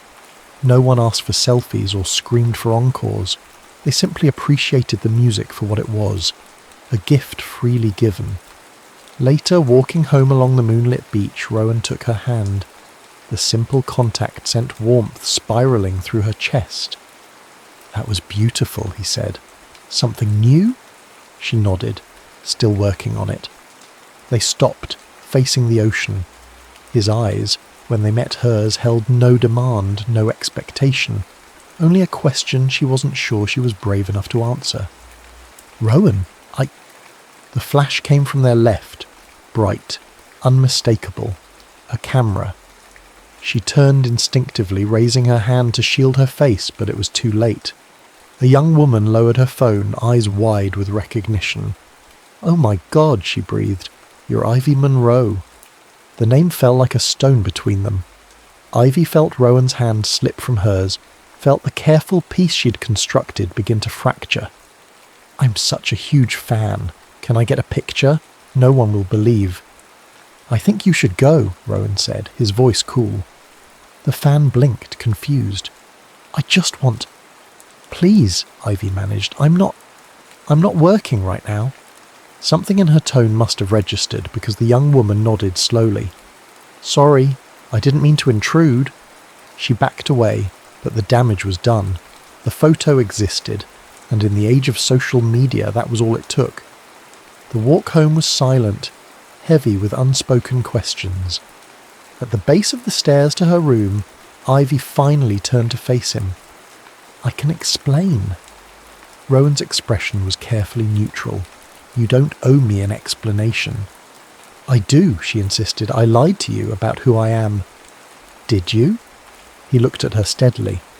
"Or did you just tell me the parts that matter?" She didn't have an answer for that. After a moment he sighed. "It's late. We should both get some sleep." He turned to go inside, then paused. "For what it's worth, I don't care about Ivy Munro. I care about the person who helps my niece write songs about mermaids and sings to the ocean when she thinks no one's listening." The door closed softly behind him, leaving Ivy alone with the weight of a truth she'd tried to outrun, and the dawning realization that perhaps, with Rowan, she didn't need to run at all. By morning, everything had changed. Ivy woke to the sound of car doors slamming and voices outside. Too many voices for the quiet street. One glance out her window confirmed her worst fears. 3 vans with satellite dishes, reporters setting up cameras, locals gathering to stare. Her phone, which she'd finally charged and checked sporadically for messages from Delia, was exploding with notifications. The photo had gone viral overnight. Pop star Ivy Monroe found in coastal hideaway with mystery man. The headlines made her stomach churn. A text from Delia stood out among the chaos. "I'm coming to get you. This is out of control." She didn't bother replying. Instead, she dressed quickly and made her way downstairs, dreading the conversation to come. Rowan sat at his kitchen table, coffee mug cradled between his hands, looking out at the growing crowd with a resigned expression. He glanced up when she entered. "Your secret's out," he said mildly. "Rowan, I'm so sorry. I never meant for this to happen. I never thought." "That anyone would recognize you?" He raised an eyebrow. "You're kind of hard to miss, even incognito." The lack of anger in his voice confused her. "You're not upset?" "About the press circus on my lawn?" "A little." He shrugged. "About you being famous?" "Not really my business." "But I lied to you." "Did you? You said your name was Lee. Short for Olivia, I'm guessing." She nodded, stunned that he'd made the connection. "And everything else? The music? The writing? That was true, wasn't it?" "Yes, but..." "Then what's the problem?" He stood, moving to refill his coffee. "Look, I get it. Everyone needs space sometimes. You found yours here. I'm just sorry it got interrupted." A knock at the door cut through the moment. Rowan sighed. "That'll be Chief Mendez, town's only police officer. Good guy, but he's probably here about crowd control." The conversation with Mendez was brief but definitive. The situation was escalating. More press was arriving. Fans had discovered her location. The quiet town was rapidly becoming overwhelmed. "Miss Monroe," Mendez said respectfully, "I understand you value your privacy, but this is disrupting the whole community. Is there someone who can help manage this situation?" She thought of Delia, already on her way, of the tour she'd abandoned, of responsibilities she couldn't outrun forever. "Yes," she said quietly, "my manager is coming. She'll handle it." When Mendez left, silence settled heavily between them. Finally Rowan spoke. "So you're leaving?" It wasn't a question, but she answered anyway. "I have to. I can't let this circus continue. Not here. Not around you and Sophie and everyone who's been kind to me." Something flickered in his eyes. Disappointment, perhaps, or understanding. "When?" "Today. As soon as Delia arrives." She hesitated. "Rowan, these past 2 weeks, they've meant more to me than I can explain." He nodded slowly. "For what it's worth, I think Ivy Monroe is pretty amazing. But Lee, she's extraordinary." The simple statement nearly broke her. "I don't know how to be both," she whispered. "I don't know if I can." "Maybe you don't have to choose." He moved closer, his hand finding hers. "Maybe you just need to remember which one is real."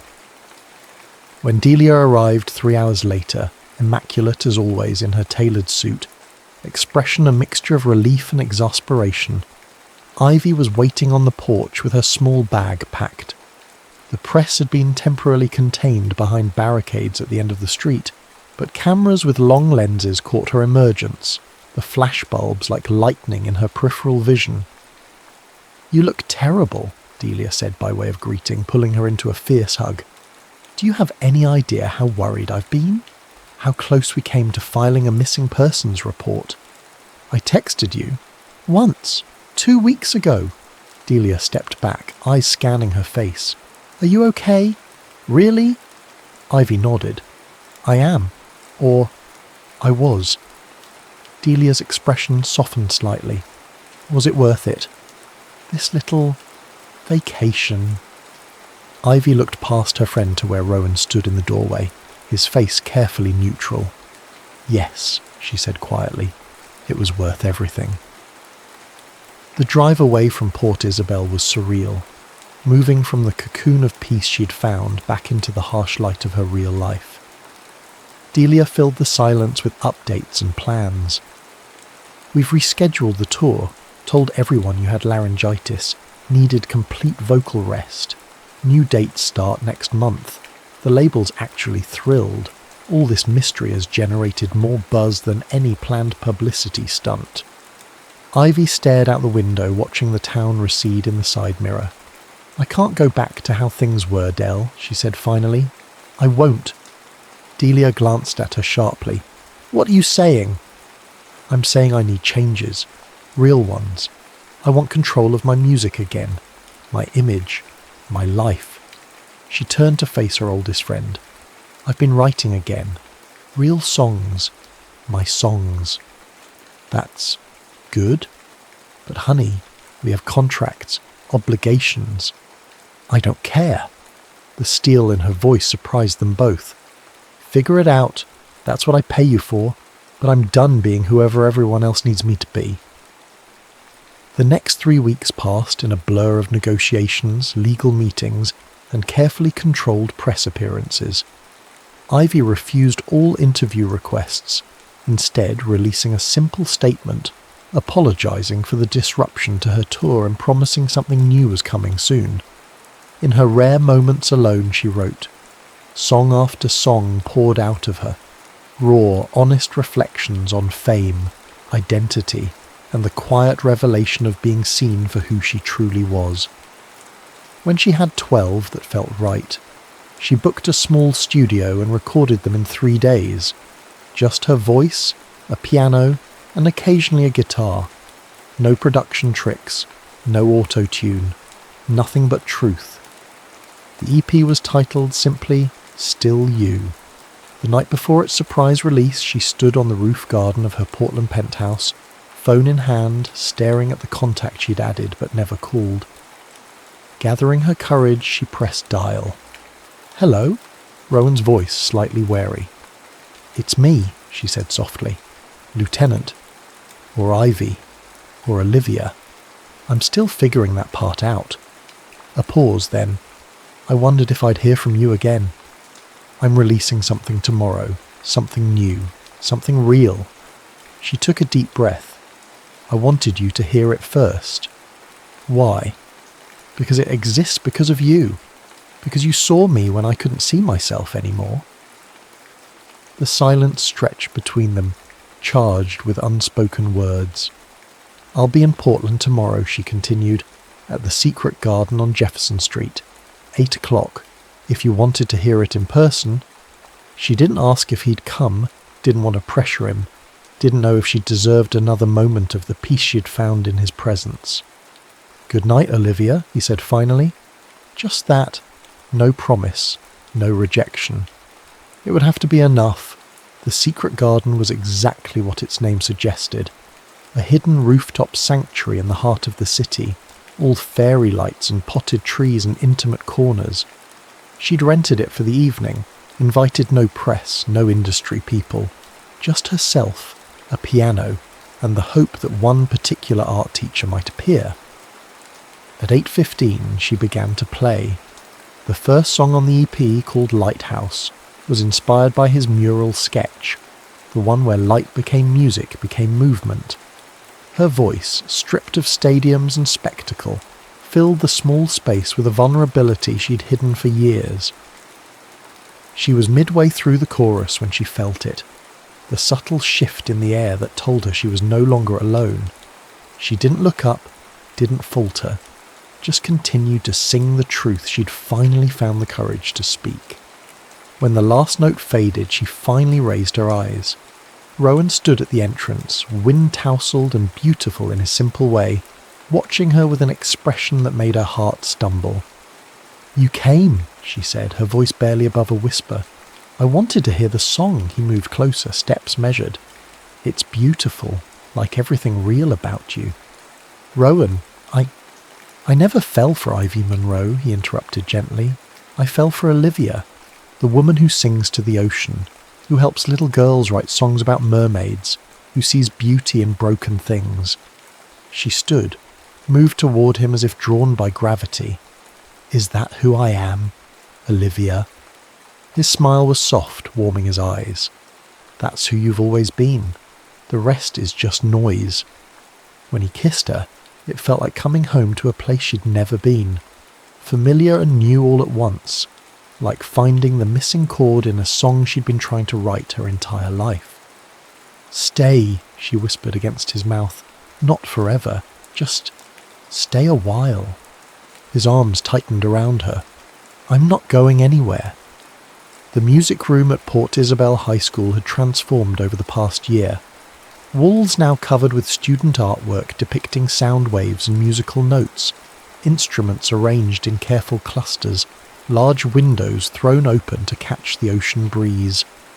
Ivy, though the world still knew her as Ivy Monroe, she felt more like Olivia with each passing day, sat at the piano, guiding a small group of students through a complicated arrangement. Her short EP had become a full album, had won critical acclaim if not the massive sales of her earlier work. She didn't mind. Quality over quantity, in fans, in music, in life, had become her new measure of success. Ms. Monroe, one of her students, a shy girl with remarkable talent, raised her hand. "Will you play something from your new album?" "Please." The request was frequent but always genuine. These kids, who had initially been starstruck but now treated her with the casual respect of any beloved teacher, never tired of hearing her perform. "One song," she agreed with a smile, then back to work. She'd just finished the final chorus when she spotted Rowan in the doorway, leaning against the frame with that quiet smile that still made her heart race. The students followed her gaze and a chorus of "Mr. Blake" rose from the group. "Don't let me interrupt," he said, but Ivy was already dismissing the class 5 minutes early. As the room emptied, Rowan crossed to where she sat, bending to kiss her softly. "Ready for this afternoon?" She nodded, fingers nervously twisting the simple engagement ring he'd given her 3 months earlier. Today was the official unveiling of his latest mural, the one she'd first seen as a sketch over a year ago. The lighthouse whose beam became music became dancing figures. Only now the central figure in the dance bore a subtle resemblance to her. "Nervous?" he asked, taking her hand. "A little. It's still strange sometimes, letting the two worlds overlap." She smiled up at him, but in a good way. The ceremony was small, just the town council, some students, and a handful of locals who had become friends rather than fans. Rowan spoke briefly about the inspiration behind the mural, the way art and music intertwined in the town's identity. He didn't mention Ivy Monroe or her fame. He didn't need to. Sophie, now 9 and more exuberant than ever, bounced at her uncle's side as the mayor cut a ceremonial ribbon. The crowd applauded, then dispersed to examine the mural more closely and enjoy the refreshments Greta had provided from her cafe. Ivy found herself standing slightly apart, watching Rowan accept congratulations with his characteristic quiet grace. A year ago she couldn't have imagined this life, teaching music in a small coastal town, planning a small wedding with the man who had seen through her carefully constructed persona, weekends filled with Sophie's recitals and long walks on deserted beaches. "It suits you, you know?" She turned to find Delia beside her, elegant as always in her city clothes that looked slightly out of place in Port Isabel. Her former manager visited occasionally, still handled the business side of Ivy's now scaled-back career, and had become an unexpected ally in her transformation. "What suits me?" Ivy asked. Delia gestured vaguely at everything, the town, the school, Rowan. Peace, authenticity, whatever you want to call it. She smiled, a hint of sadness in her eyes. "I always knew Ivy Monroe was killing Olivia Jameson. I just didn't know how to stop it." Ivy squeezed her friend's hand. "Neither did I." She paused, looking back at the mural, at the lighthouse beam that transformed into musical notes, at the dancing figures finding joy in its light. "But I'm learning." Later that evening they gathered on Rowan's back deck, now their deck since she'd officially moved in 6 months ago. Sophie was there with her mother, Greta and Chief Mendez had stopped by, and even Walt from the garage had come bearing a bottle of surprisingly good whiskey. As twilight settled over the ocean, Rowan quietly tuned his guitar while conversations ebbed and flowed around them. Without fanfare, he began to play, the opening notes of Lighthouse, her most personal song from the album. A hush fell over the small gathering. He looked up at her, a question in his eyes, and she nodded, joining him in the chorus. And still you see me, through the dark and stormy night, still you find me, when I've lost my own guiding light. In a world of echoes, your voice rings clear and true, and the miracle of miracles, I'm still me, and still you. When the song ended, Sophie clapped enthusiastically while the adults exchanged knowing smiles. No one asked for selfies or autographs. No one treated the moment as special beyond the simple joy of music shared among friends. Later, after everyone had gone and they were cleaning up together in comfortable silence, Rowan paused, dish towel in hand. "Happy?" he asked simply. Ivy considered the question, not just the easy answer but the complex truth of it. Was she happy? Fame still occasionally interrupted their life. Her music reached fewer people now, but touched them more deeply. She missed performing sometimes, but had found a different kind of fulfillment in teaching. She had traded spotlights for starlight, stadiums for classrooms, adulation for understanding. "Yes," she said finally, meeting his gaze with absolute certainty. "I'm happy. Not because I escaped Ivy Monroe, but because I found Olivia Jameson again." She moved into his arms, resting her head against his chest. "And because you see me, all of me, and love me anyway." His arms tightened around her. "Not anyway," he corrected gently. "Because of who you are. All the versions, the star and the teacher, the celebrity and the woman who helps my niece with piano lessons, the singer and the person who laughs at my terrible jokes." "They're not terrible," she protested automatically. "They're pretty bad," he chuckled, "but you laugh anyway, because I love you. And I love you, Ivy, Olivia, Lee, whatever name you choose. I love the person beneath all the noise." Outside, waves crashed against the shore in their eternal rhythm. Inside, in the quiet kitchen of a home that had once felt borrowed but now felt entirely her own, Ivy Monroe, pop sensation, volunteer music teacher, fiancé, friend, finally felt the fractured pieces of herself mending into something whole. Not perfect, not flawless, but authentic, real, still her.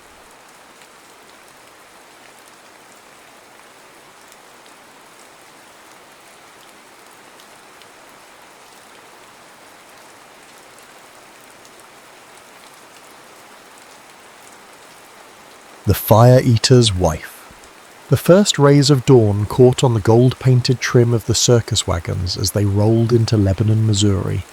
The Grand Maravilla Circus moved like a strange migratory creature, all colourful plumage and mysterious innards, carrying its own world within its wooden flanks.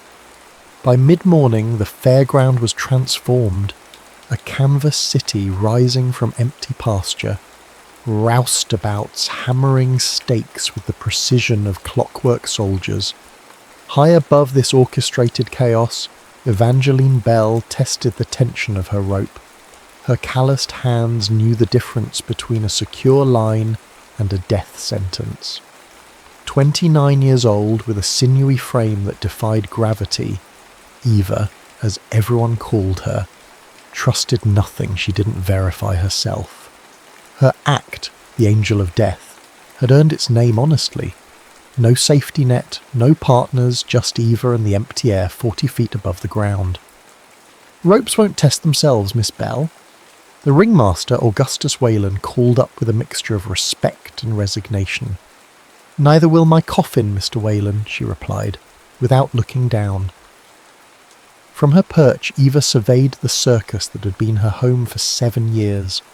The Grand Maravilla wasn't the biggest show travelling the rails, but it had carved out a reputation for genuine marvels rather than sideshow frauds. Augustus insisted on legitimate wonderment, as he called it. No two-headed calves floating in formaldehyde, no savage men from exotic lands who are actually farmhands from Ohio with painted skin. Eva appreciated the honesty. She'd had enough lies to last a lifetime in St. Catherine's Home for Girls, where the nuns spoke of God's love while orphans like Eva learned that their parents' deaths meant they were alone in the world. The fire that had consumed her childhood home had taken more than her family. It had stolen any faith in permanence. When she descended the ladder, Eva noticed the cluster of performers gathered around Augustus near the cookhouse tent. "We have a new addition," Augustus announced, his showman's voice carrying, "Our fire act is back on, thanks to Mr. Dante Moretti, freshly arrived from Europe." The man who stepped forward caused a ripple of whispers. Tall and lean, with olive skin and eyes like chips of obsidian, he nodded at the assembled company. His dark hair was swept back from a stern face that seemed carved rather than born. When he smiled, briefly, perfunctorily, he revealed teeth white as piano keys against the shadow of his beard. "Our brother Santini's broken arm leaves us without our finale," Augustus continued, "but Mr. Moretti assures me his talents will more than compensate." Eva crossed her arms. Replacements always meant disruption, and disruption meant danger in her line of work. "I hope you don't plan on smoking near the big top," she said when Augustus had finished. "We aerialists prefer not to choke on fumes." Dante Moretti turned those black eyes toward her. "My smoke goes where I direct it, miss." Bell. Eva Bell. "Enchanted. Perhaps you could show me where I might practice, Miss Bell. I'd hate to burn down your workplace by accident." Eva narrowed her eyes, but found herself leading him to the secondary tent. Circus gossip travelled faster than telegraph wires, and by evening she'd heard a dozen conflicting stories. Dante was fleeing the law in Italy. He was a nobleman's son. He had killed a man in Naples. He had left a string of broken-hearted women across Europe. "People always need stories," Madame Olga, the fortune-teller, said over dinner. "Makes the world less frightening if we can explain the stranger." 2 days later, Eva watched Dante rehearse from the shadows. His control was mesmerizing, flame rippling from his lips like living ribbon, dancing over his fingers without burning. There was something hypnotic in his movements, a dancer's grace in his controlled danger. "You can step into the light, Miss Bell, I don't bite," he called without turning. Eva straightened. "Augustus wants us to combine acts, some nonsense about fire and flight." Dante extinguished his torch. "And this displeases you?" "I work alone." "As do I, yet here we are." He approached, stopping a respectful distance away. "Perhaps we might find compromise." Their first rehearsal was tense. Eva refused to modify her routine, and Dante insisted his fire needed specific timing. They bickered over music, positioning, even the colour of the spotlights. "Your need for control will kill this act before it begins," Dante said finally. "My control keeps me alive," Eva shot back. "Something you might consider before you spew flames near my ropes." But when they finally attempted a synchronized performance, Eva swooping down as Dante sent a column of fire upward, missing her by inches, even Augustus fell silent with awe. "My God," he whispered, "it's like watching the sun and moon dance." As May turned to June, Eva found herself drawn to the fire eater despite her reservations. They shared late suppers after performances, talking until the cook chased them from the tent. Dante spoke of growing up in Florence, where art and beauty lived in the stones themselves. Eva guardedly told him of the fire that had orphaned her. "So we both know flames," he said softly, "the power to create and destroy." "I know their aftermath," she corrected. "You play with their beginning." Lilith Quinn, the second aerialist whose act had been relegated to the early show since Eva's rise, watched their growing closeness with sharp eyes. Her flame-red hair and practiced laugh had once made her the darling of the Gran Maravilla, and she'd developed an attachment to Eva that bordered on possessive. Italians, she warned Eva one evening as they applied makeup, passionate until they're not, like their fires, quick to ignite, quick to die. Eva's reflection met Lilith's in the mirror. "I don't recall asking your opinion." "You will," Lilith replied, applying crimson to her lips with deliberate strokes. "When he burns you." But something was blossoming between Eva and Dante that Eva couldn't dismiss. On a rare day off in Springfield, they wandered through a county fair like ordinary people. When their hands brushed, neither pulled away, under a canopy of paper lanterns, as local musicians played a waltz, Dante asked her to dance. "I don't know how," Eva admitted. "Neither do I," he confessed with a smile that transformed his face. "But perhaps we can pretend." They swayed awkwardly, laughing at their clumsiness, and Eva felt a knot inside her loosen. When he walked her back to her train car, Dante took her hand and pressed a kiss to her knuckles. "Buona notte, my angel of the air." Eva watched him walk away, a strange warmth spreading through her chest. For the first time in years, she thought less about falling and more about flight. By August, the Fire Eater and his angel posters crowned every lamppost and fence in each town the Grand Maravilla visited. Crowds swelled beyond the capacity of the main tent, necessitating second shows on busy nights. The Kansas City Star proclaimed them a vision of heaven and hell reconciled, while the St. Louis Post-Dispatch called their act a marriage of opposites that defies natural law. Marriage. The word caught in Eva's thoughts like a burr. Their first kiss had happened in the shadows of the menagerie tent, surrounded by the musky scent of exotic animals. Their first night together came during a thunderstorm in Nebraska, rain drumming on the roof of Eva's train compartment, their bodies moving to rhythms older than time. Dante whispered Italian endearments against her skin, and Eva, who had never believed in belonging to another person, found herself surrendering to the possibility. Every performance heightened their connection. Eva began incorporating movements that mirrored Dante's flame patterns. He learned to time his breaths to match her swings. The danger remained real. A mistimed gesture could mean disaster, but they developed a silent language of trust. The audience sensed it, leaning forward in collective tension until the finale, when Eva would swing in a full circle around Dante as he created a spinning wheel of fire beneath her. "You've bewitched him," Lilith observed coolly, watching Eva wrap her hands before a show. "Our Italian has forgotten he was ever anything but yours." Eva tied off her bandage. "Your concern is touching." "Not concern, curiosity." Lilith's green eyes narrowed. "Men like him don't simply appear in places like this. They run from something or towards something greater." Before Eva could reply, Augustus burst into the dressing area, face flushed with excitement. "Full house again, and a telegram from Barnum and Bailey's advance mole. They're sending someone to see you both next week." The big circuses occasionally poached talent from smaller shows. An offer from Barnum meant real money, security, fame beyond what the Gran Maravilla could provide. Eva should have felt elated, but a strange uneasiness settled in her stomach. That night, she found Dante staring at a letter in his wagon, his expression unreadable. "Bad news?" she asked, closing the door behind her. He quickly folded the paper. "Nothing important. Family matters."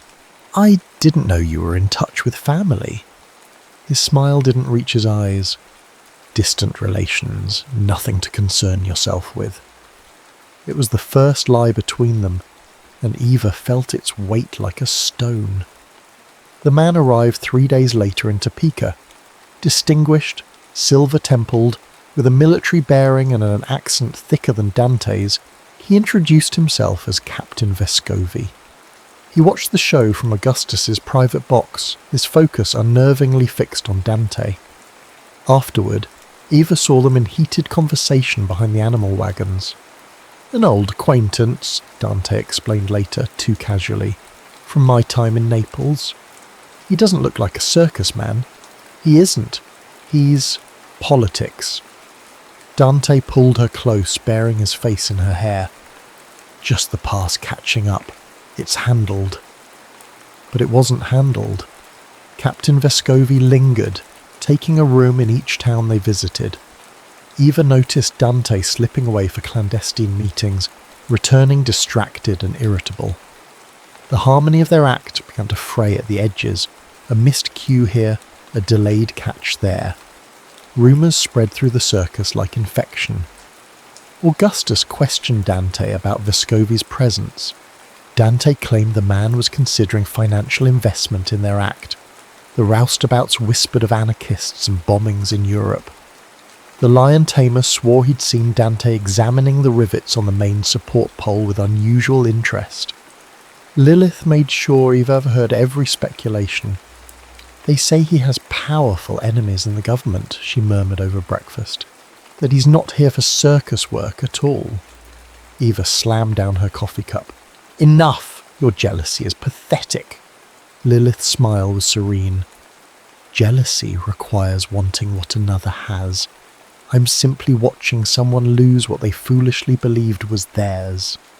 That evening their act nearly ended in disaster when Dante's timing faltered. A gout of flame came too close to Eva's rope, singing the fibres. She managed to complete her swing, but the smell of burnt hemp filled the tent. "What happened?" she demanded in their wagon afterward. "You've never missed that cue." "A moment's distraction." He wouldn't meet her eyes. "It won't happen again." "Dante." She caught his face between her hands. "Whatever it is, whatever trouble, we can face it. Together." For a moment he seemed about to speak. Then Vescovi's shadow fell across the open door. "A word, Moretti, alone." Dante gently removed Eva's hands. "Tomorrow. We'll talk tomorrow." But tomorrow brought only a cryptic note. "Meet me after the afternoon show. I'll explain everything." The explanation never came. Instead, Eva found Vescovi waiting in Dante's place, holding a worn leather portfolio. "Your fire eater has obligations that precede you, Miss Bell," he said in his precise accented English. "Debts of honour that must be paid." "What are you talking about?" Dante Moretti was born Danilo Mazzini, son of Antonio Mazzini, who died in a government prison for the crime of believing in a free Italy. Vescovi's eyes were cold. His father's comrades protected him, educated him, brought him to America, and now he will honour his father's sacrifice. "By what? Performing in a circus?" Vescovi laughed. "By helping us strike a blow against the oppressors when we reach Chicago next month. Governor Wilson will attend your show, the man who authorized arms shipments to the regimes that murdered our brothers." Eva felt the ground tilt beneath her. "You're using the circus for an assassination. And your lover will play his part, willingly or not." Vescovi dropped an envelope at her feet. "Perhaps ask him about the fire that killed Senator Romano in Rome. Ask him about the special properties of his performance fuel." When Dante returned that night, Eva was packing her trunk. "What are you doing?" he asked, face pale. She threw Romano's obituary at him. "Were you going to tell me I've been sleeping with a murderer? That our act is just cover for your next political killing?" "Eva, listen to me. I trusted you." Her voice broke. "I let myself believe we were building something. But we're just a convenient fiction, aren't we? The fire eater and his angel, a pretty distraction while you plan violence." "It's not that simple." He reached for her, but she backed away. "Romano was an accident. I was young, manipulated by men like Vescovi.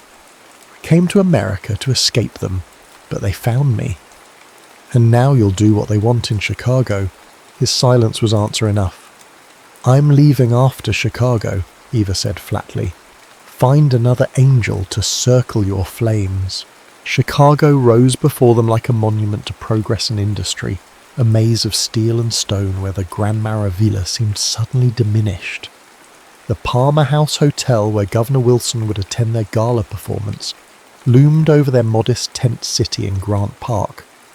Augustus had spared no expense for this showcase, hiring extra musicians, commissioning new costumes, even arranging for electric lights to replace the usual gas lamps. Eva and Dante performed mechanically, their personal rupture invisible to audiences, but painfully evident to those who knew them. They no longer shared meals or private moments. Augustus fretted over the tension, but Eva assured him the act would hold for their Chicago run, 3 performances, ending with the special gubernatorial show. Then she would take Barnum's offer alone. The night before the gala, Eva found an unmarked envelope in her costume trunk. Inside was a small brass key and a note in Dante's handwriting. Room 212, Palmer House, midnight. The whole truth, whether you believe it or not. She shouldn't go. Every instinct warned against it. Yet at midnight, Eva found herself slipping through the hotel's side entrance. Room 212 was unlocked, but Dante wasn't there. Instead, she found a leather journal and another note. I was 17 when they recruited me. Read it all, then decide. The journal chronicled a decade of manipulation and coercion. Orphaned at 12, Dante had been taken in by his father's revolutionary comrades, raised on stories of martyrdom and justice. His fire-eating talents, developed for street performances to earn bread, were weaponized. The Romano accident had been his breaking point. A politician burned alive when Dante's supposedly controlled demonstration went horrifically wrong. They told me it was for Italy's freedom, he'd written, but I saw the monster I'd become in the flames that consumed him. Eva was so absorbed that she almost missed the sound of voices in the hallway. Vescovi and another man speaking rapidly in Italian. She caught Dante's name, then adjustment to the plan, and both of them if necessary. Her blood turned cold. She wasn't part of their original plan. Dante had kept her separate, protected, and now that protection was gone. Eva slipped out through the service stairs, the journal clutched to her chest. Back in her wagon, she spread out the Palmer House's floor plans that had been provided to all performers. The governor would sit in a special box directly across from the fire and flight finale. Vescovi would need a distraction, their dramatic finish, to move undetected. By dawn, she had formed a desperate plan of her own. Hours before the gala performance, Eva approached Augustus with an urgent request. A change to their finale involving actual flames incorporated into her trapeze ropes. The ringmaster balked. "It's suicide, Eva. It's controlled risk," she countered. "And it will be the most spectacular finish any circus has ever presented." She demonstrated her method of treating rope sections with slow-burning oil that would ignite on cue but consume itself before compromising the rope's integrity. Augustus reluctantly agreed, impressed despite his concerns. Eva didn't tell him the real purpose: to create genuine alarm that would disrupt Vescovi's carefully timed plan.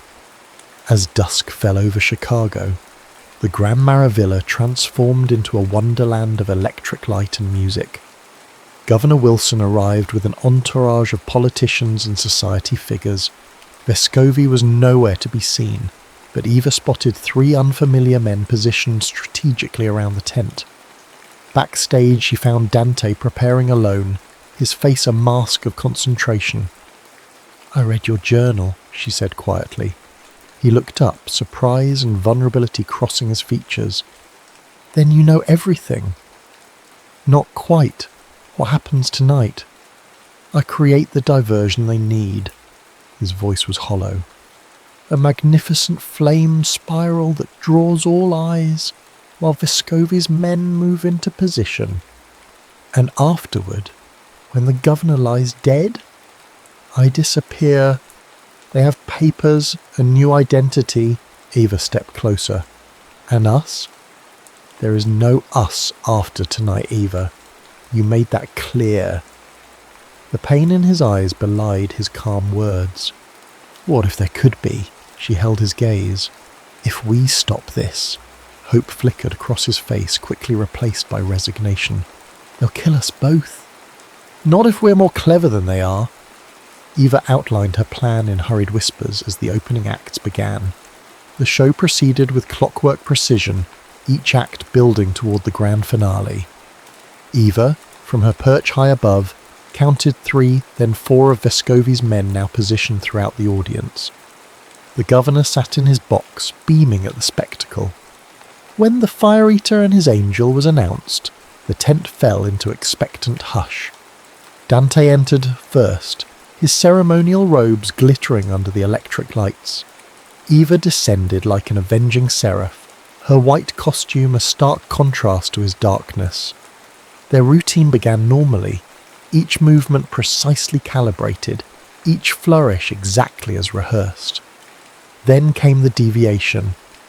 Eva swung higher than ever before, trailing specially treated ribbons from her ankles. As she reached the apex of her swing, she called out, "For life and light!" It was Dante's cue. Instead of directing his fire toward the center ring as planned, he sent a concentrated stream toward her ribbons. They ignited in a cascading river of flame that followed Eva's arc through the air, beautiful, terrifying, and utterly captivating. The audience gasped. Security guards tensed, and in that moment of genuine confusion, Vescovi burst from behind the curtain, a revolver in his hand, realizing his carefully orchestrated plan was collapsing. "Traditore!" he screamed at Dante. "Finish it!" But Dante was already moving, flinging his torch with deadly accuracy. It struck Vescovi's arm, sending the gun clattering to the ground. The tent erupted in chaos as spectators fled and police converged. Eva, still suspended above, saw what no one else did. A lantern near the main support pole knocked over in the panic, its flame licking at the canvas. Fire spread with terrifying speed, racing up the walls of the tent. "Fire!" she screamed. "Everyone out!" The evacuation became frantic. Augustus directed people toward the exits, while performers helped the elderly and children. Eva descended rapidly, searching for Dante among the smoke and confusion. She found him struggling with Vescovi near the animal cages. The older man, despite his burned arm, had recovered his weapon. As Eva ran toward them, the gun went off. Dante staggered backward. "Dante!" Eva's scream cut through the chaos. Vescovi turned, raising the revolver toward her, but Dante lunged forward with the last of his strength, tackling the older man. They fell together against a support pole that was already engulfed in flames. The pole cracked, bringing down a section of burning canvas that separated Eva from the men. "Go!" Dante shouted through the flames. "Eva, go now!" Instead, she circled around, using her performer's knowledge of the tent's layout to approach from another angle. The heat was unbearable, the smoke blinding. She found Dante dragging himself away from Vescovi's motionless form, a crimson stain spreading across his chest. "Leave me," he gasped as she lifted him. "The tent is coming down." "Not without you." Eva half carried, half dragged him toward an exit, her lungs burning. "We live or die together, Fire Eater." They collapsed outside just as the big top's main pole gave way with a tremendous crack. The Gran Maravilla, home to so many dreams and wonders, crumpled into a pyre. Eva sat beside Dante's hospital bed for 3 days before his eyes finally opened. The bullet had missed his heart by inches, the doctors said. A miracle of anatomy or divine intervention. The burns on his arms and back would scar but heal. Eva's own injuries were superficial. She had been lucky. Governor Wilson had personally arranged for their care after learning of their role in thwarting the assassination attempt. The newspapers called them heroes, though the full story, Dante's past involvement with the anarchists, remained their secret. Vescovi's body had been recovered from the ashes, along with those of 2 of his accomplices. The others had been captured trying to flee the city. The Gran Maravilla was gone. Augustus had insurance, but releasing would take time and money that might never materialize. The performers scattered, some joining other shows, others returning to the ordinary world they had once escaped. "What will you do now?" Augustus asked when he visited. His showman's confidence dimmed, but not extinguished. Eva looked at Dante, sleeping peacefully under morphine's influence. Heal first, then decide. When Dante was strong enough to leave the hospital, they took a train east, not to join Barnum as Eva had once planned, but to find something new. They stopped in a small town on the shores of Lake Michigan, renting rooms in a boarding house run by a kindly widow who asked no questions about their bandages or nightmares. Autumn painted the lakeside in fiery colours as they slowly rebuilt their strength. They walked the shore daily, Dante leaning on a cane at first, then gradually standing straighter. They talked, really talked, about pasts and possibilities, fears and hopes. "I never thought I'd find peace," Dante admitted one evening as they watched the sunset. "I believed punishment would follow me forever." "Perhaps this is your penance," Eva suggested, touching his scarred hand. "Learning to live without the burden of vengeance." "And you? What burden do you carry now?" Eva considered the question. "The fear of losing what I've found." On the first truly cold day of October, Dante asked Eva to marry him, not with pretty words or grand gestures, but with simple truth as they huddled under shared blankets. "I want to belong to you officially," he said, "as I already do in every way that matters." They married in the lakeside town's small church, with only the widow and the local postmaster as witnesses. Eva wore blue instead of white. Dante had no ring to offer, so he gave her a silver locket instead, inscribed with flame and wing entwined. Not the conventional blessing, the pastor commented when they exchanged vows, but perhaps fitting for your unconventional path. With winter approaching, they needed to decide on a future. The circus life was behind them. Eva's confidence in the ropes had been shaken by the fire, and Dante's injuries made his former feats impossible.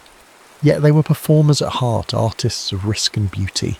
The answer came unexpectedly in a letter from Lilith Quinn. She had joined a vaudeville company in New York and heard of a small theatre for sale in the Bowery, run down but structurally sound, with an apartment above. "A place for new beginnings," Lilith wrote. "Perhaps even forgiveness, if you're offering it." Eva had not expected reconciliation from that quarter, but time and tragedy had shifted many relationships. "New York," Dante tested the words. "We could create something different there. Not just spectacle, but true art." "The Flying Morettis," Eva suggested with a smile. "The Phoenix Theatre," he countered, rising from ashes.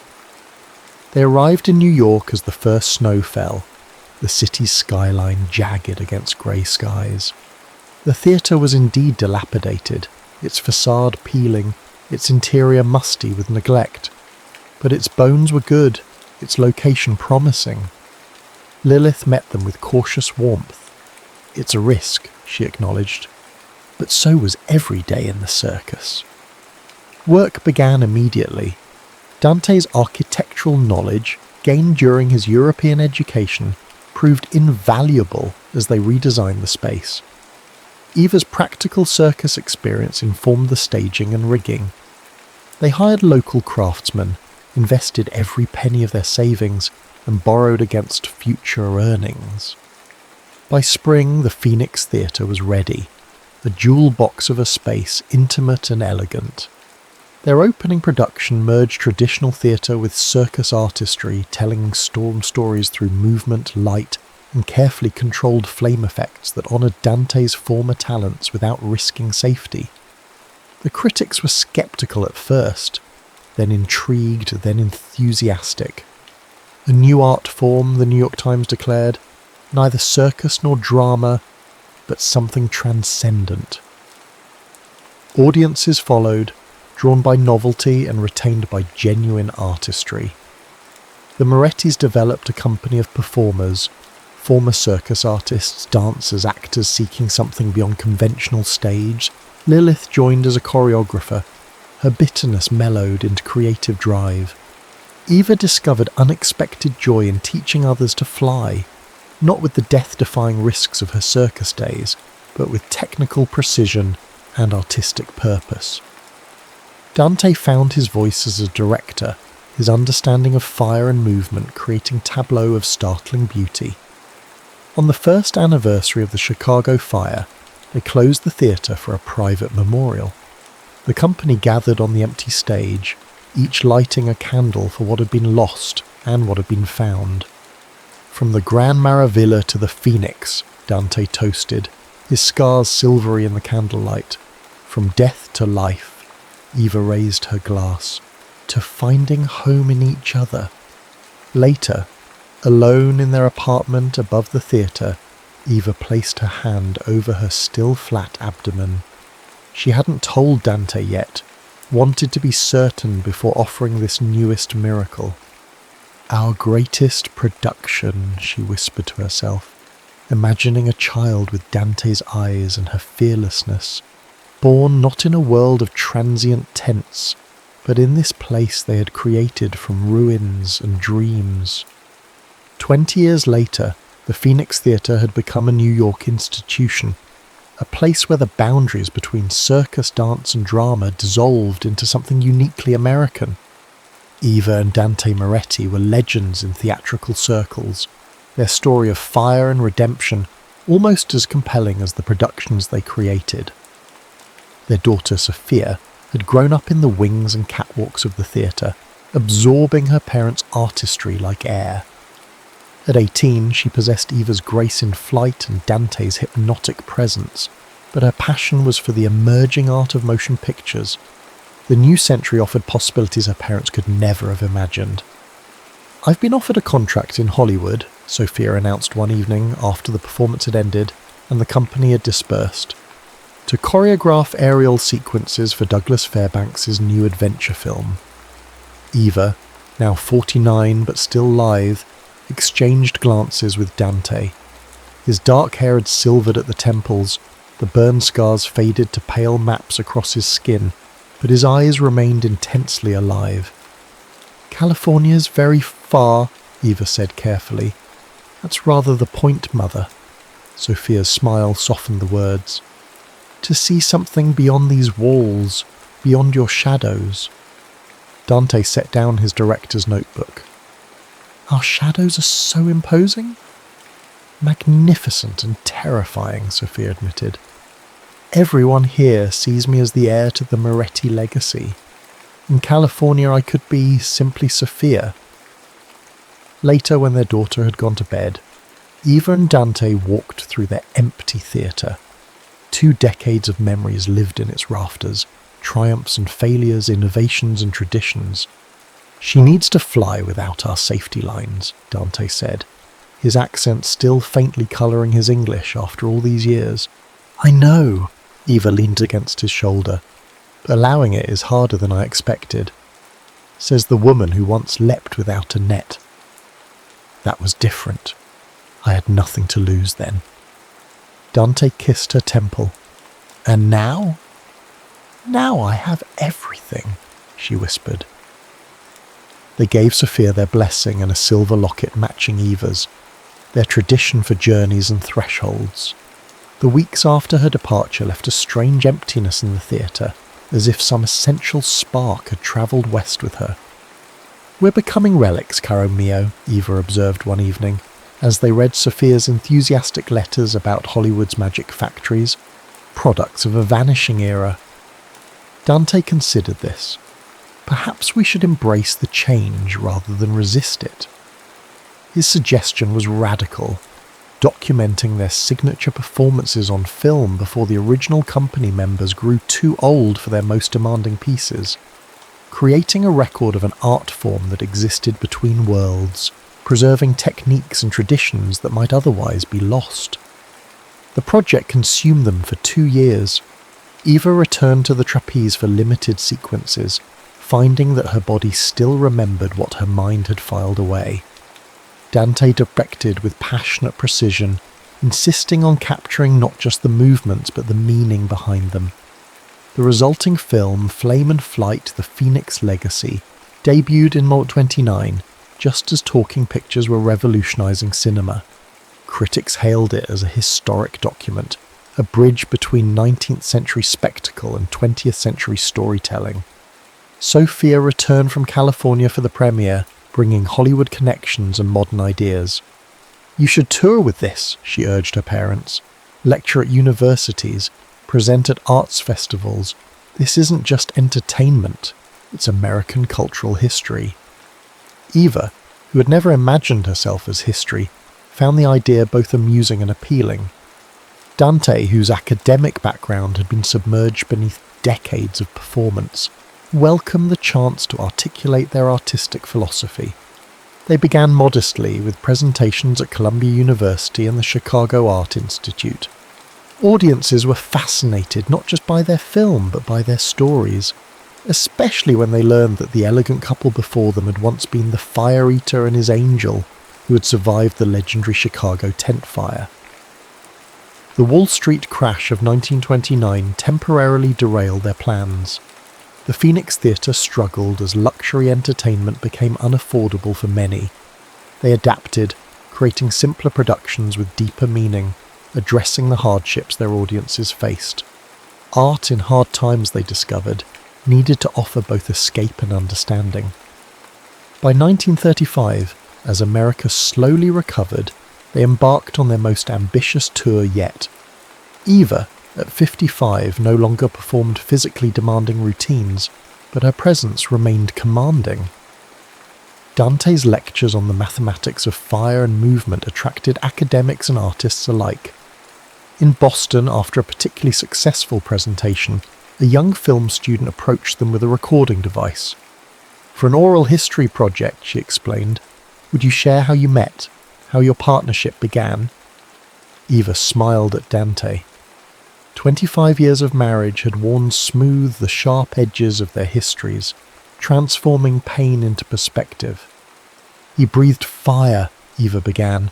"I flew, and somehow together we learned to land." The student looked confused. "Is that metaphorical?" Dante laughed, the sound still rich despite his 60 years. "No, quite literal, though the landing took some practice." As they recounted their story for the recorder, editing certain details, emphasizing others, Eva realized how their personal history had woven itself into American cultural fabric. The Grand Maravilla was gone, Augustus Wayland long dead, the travelling circus era fading into nostalgia. But something of that world lived on in their theatre, their film, their teachings. "We were fortunate," she told the student. "We found our place between worlds, not quite circus, not quite theatre, a perfect balance like standing between earth and air." That night in their hotel room, Eva found Dante looking through an album of photographs they carried on their travels. Faded images of the Grand Maravilla, yellowed newspaper clippings about the Chicago fire, programs from their first Phoenix productions. "Nostalgia, my love?" she asked, sitting beside him. "Memory," he corrected. "There's a difference." "And what does memory tell you tonight?" He touched a photograph of them in their prime, Eva suspended above, Dante creating a spiral of flame below. "That we were extraordinary, that what we built matters. It will outlast us," Eva said with certainty. "As it should." Dante closed the album. Every fire leaves embers. Their final performance came in 1940, as Europe burned again and America stood on the precipice of another war. The Phoenix Theatre mounted a benefit for refugee artists, with Dante and Eva appearing one last time in a simplified version of their signature piece. She on a low trapeze, he with carefully controlled flame effects that symbolized rather than demonstrated his former skills. Sophia directed the sequence, reversing their traditional roles. Now it was the daughter guiding the parents, the future shaping the past. When the spotlight faded on their final bow, Eva felt completion rather than loss. "Time to pass the torch," she whispered to Dante. "Quite literally," he replied, with the smile that still, after all these years, made her heart quicken. They remained active in the theatre world as mentors and teachers, watching as their artistic descendants carried their techniques into new mediums, war bond shows, USO performances, even early television. Former students wrote from around the country, describing how they had adapted the Moretti methods for modern audiences. In 945, as peace returned to the world, Eva and Dante celebrated their 35th anniversary by visiting the site where the Grand Maravilla had last stood in Chicago. The fairground had long since been redeveloped, with no trace remaining of the tent city that had once occupied it. Yet standing there, Eva could almost hear Augustus Wayland's booming announcement, smell the sawdust and grease paint, feel the tension of the rope beneath her hands. "Strange," she murmured. "It feels both ancient and immediate." "Time is circular," Dante said, "like a ring of fire." A young couple passed them, the woman pregnant, the man attentive. Eva watched them, thinking of all the generations that had come and gone since she had first swung through the air above a spellbound audience, since Dante had first sent flames dancing into the darkness. "Do you ever regret it?" she asked suddenly. "The path we chose?" Dante considered the question with the thoughtfulness that had deepened with age. "I regret the pain, the losses, but not the choice itself." He took her hand, his fingers still strong despite arthritis. "You?" "Never," Eva said firmly. "Not for a moment." Their story entered academic textbooks in the 1950s as circus arts gained scholarly attention. Graduate students occasionally appeared at their door, notebooks in hand, eager to interview the pioneers of aerial theatrical fusion. Dante, retired to their small house near the Hudson River, enjoyed these intellectual exchanges. Eva preferred to demonstrate rather than discuss, showing young performers how to understand the physics of their bodies in space. Sophia's career flourished in the film industry, her Moretti name opening doors that her talent kept open. She married a cinematographer, had 2 children, Antonio and Eva, and visited her parents as often as Hollywood schedules allowed. The grandchildren grew up hearing circus stories that seemed to them like fairy tales from an impossibly distant era. "Did you really swing over fire, Grandma?" young Eva asked during one summer visit. "I did. And your grandfather really ate fire. Weren't you scared?" The elder Eva considered the question. "Yes, but being scared and being brave often happen at the same time." In 1959, Dante suffered a stroke that left him partially paralysed. The fire eater who had once commanded flames became dependent on others for basic needs. Eva, herself slowed by age but still strong, became his primary caregiver. "You should hire someone," Sophia urged during a rare visit east. "This is too much for you." "He crossed through fire for me once," Eva replied simply. "I can cross this with him." They adapted, as they had always adapted. Eva read to Dante from the books he could no longer hold. She described sunset colours he could no longer see clearly. When his speech slurred, she learned to interpret, becoming his voice to the world. Their love, forged in spectacle, endured in these quiet intimacies. On their 50th anniversary, former company members from the Phoenix gathered at their home for a celebration. Many were now elderly themselves, their performing days long past. They brought mementos, photographs, stories that blended fact and legend. Lilith Quinn, her red hair faded to coral, embraced Eva with genuine affection. "Who would have thought we'd end as friends?" she marvelled. "Who would have thought we'd end at all?" Eva countered with a smile. "We were immortal once." "Ah, but only on stage," Lilith said. "The rest was always borrowed time." After the guests had gone, Eva wheeled Dante to their bedroom window, which offered a view of the Hudson. The moon cast a silver path across the water, nature's spotlighting. 50 years, Eva mused.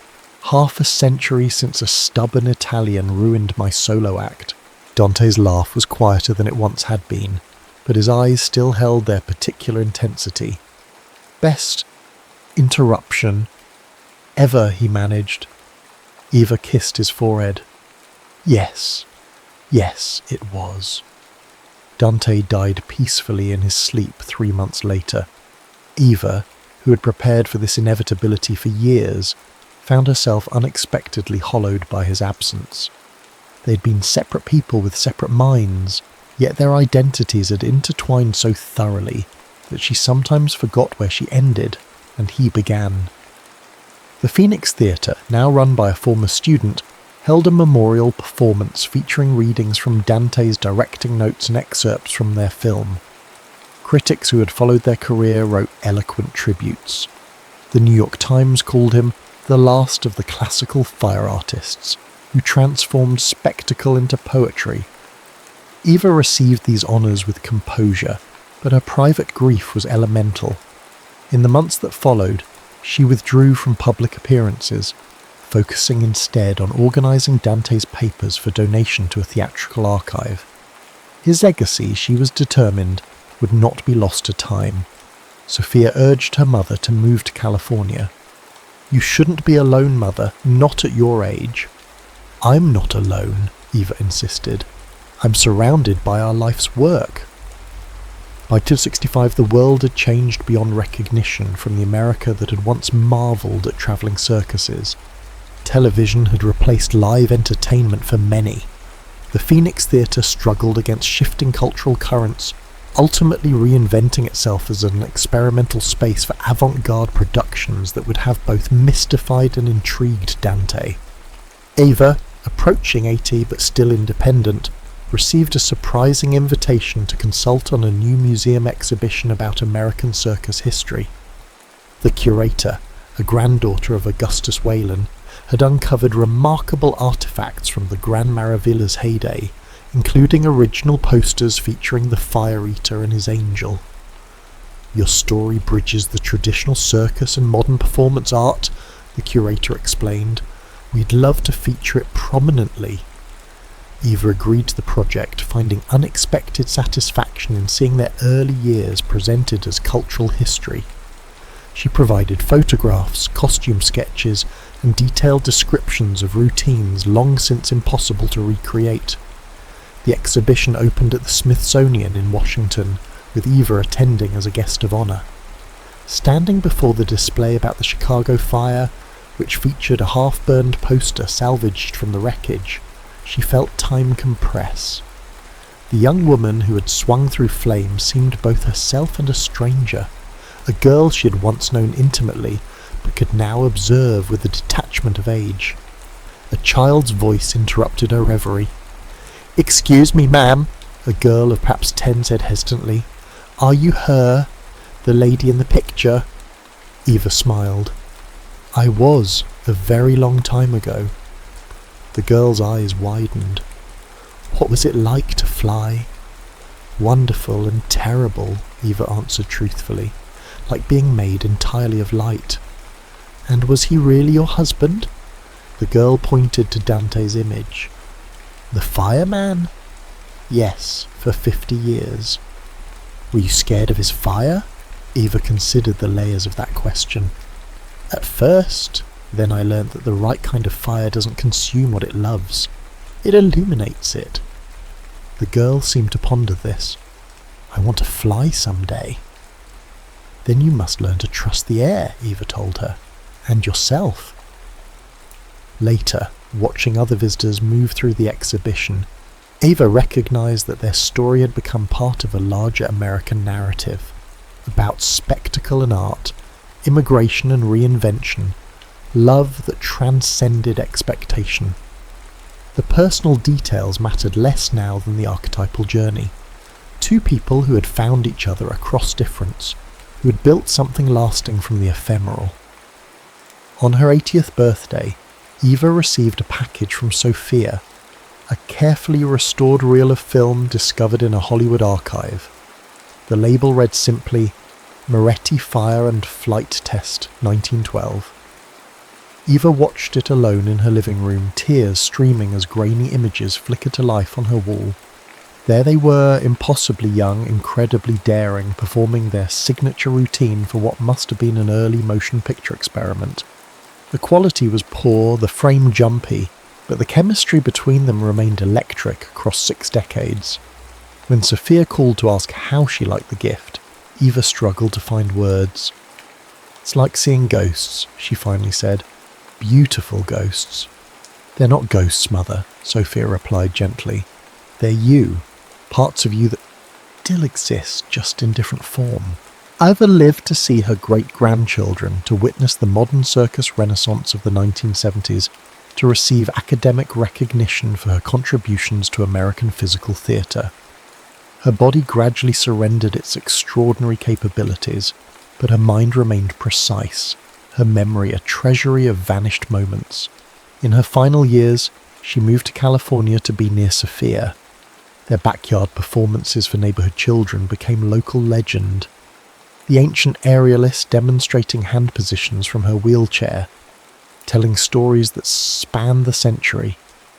Eva died in the spring of 1976, just shy of 90. The obituaries called her the last link to America's golden age of circus, but Sophia knew better. Her mother's legacy continued in every performer who balanced risk and beauty, who transformed fear into art. The footage plays on a museum screen, restored and digitized for modern viewers. A young girl watches, transfixed, as a woman in white swoops down from impossible heights, while a dark-haired man sends flames spiraling beneath her. The black and white images flicker like memory itself. "Who were they?" the girl asks her mother. The mother, grey-haired but with familiar eyes, smiles and settles beside her daughter on the bench. "That's your great-great-grandmother Eva," she explains, "and your great-great-grandfather Dante." "They look magical," the girl whispers. "They were, in their way." "Tell me their story again," the child pleads. "From the beginning." The woman, named Sophia after her grandmother, gazes at the screen where her ancestors perform their dangerous dance for all eternity. She sees in her daughter's face the same wonder that has passed through generations of their family, the same fascination with flight and flame. "He breathed fire," she begins, echoing words first spoken a century earlier. "She flew, and somehow together they learned to land."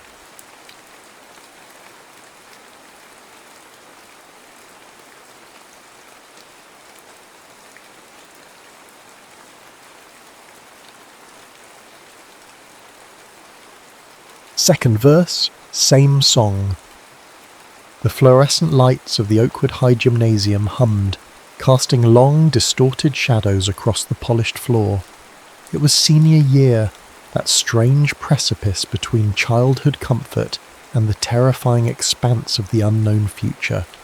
For Alex, 17 and armed with a slightly battered Fender Stratocaster knockoff, the future was a song waiting to be written, preferably loud and with a killer guitar solo.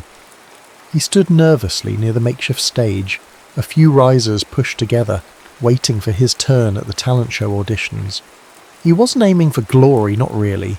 He just wanted a chance to play the riff that had been buzzing under his skin for weeks, a nervous energy translated into notes.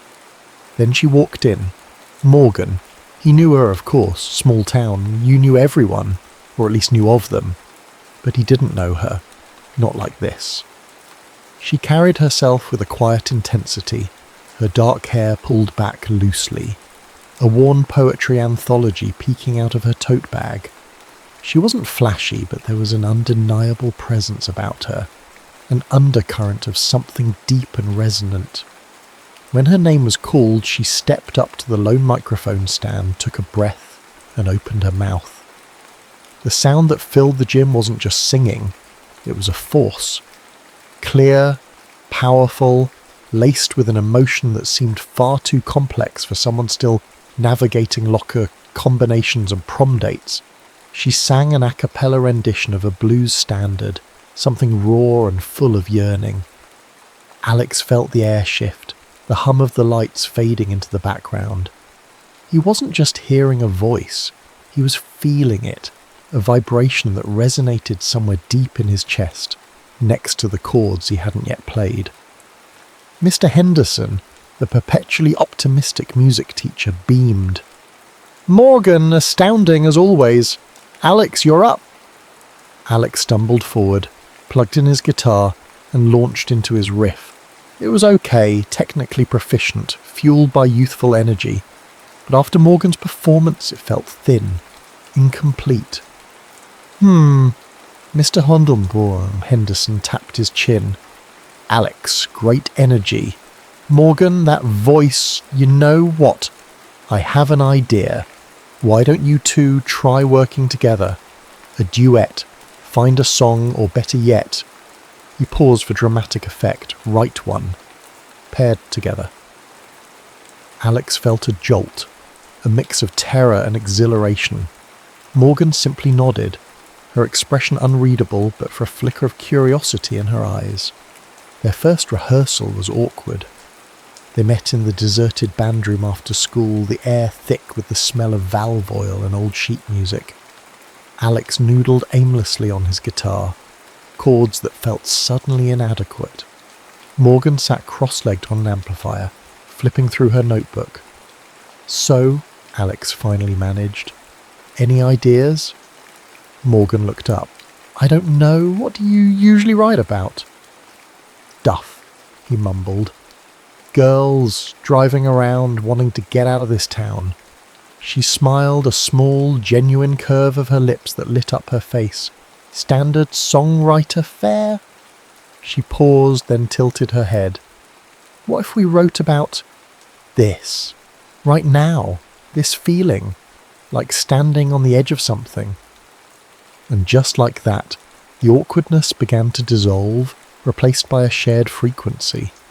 Alex played a hesitant chord progression, something melancholic but hopeful. Morgan listened intently, then began to hum, a melody weaving itself around his guitar. Words followed, tentative at first, then bolder.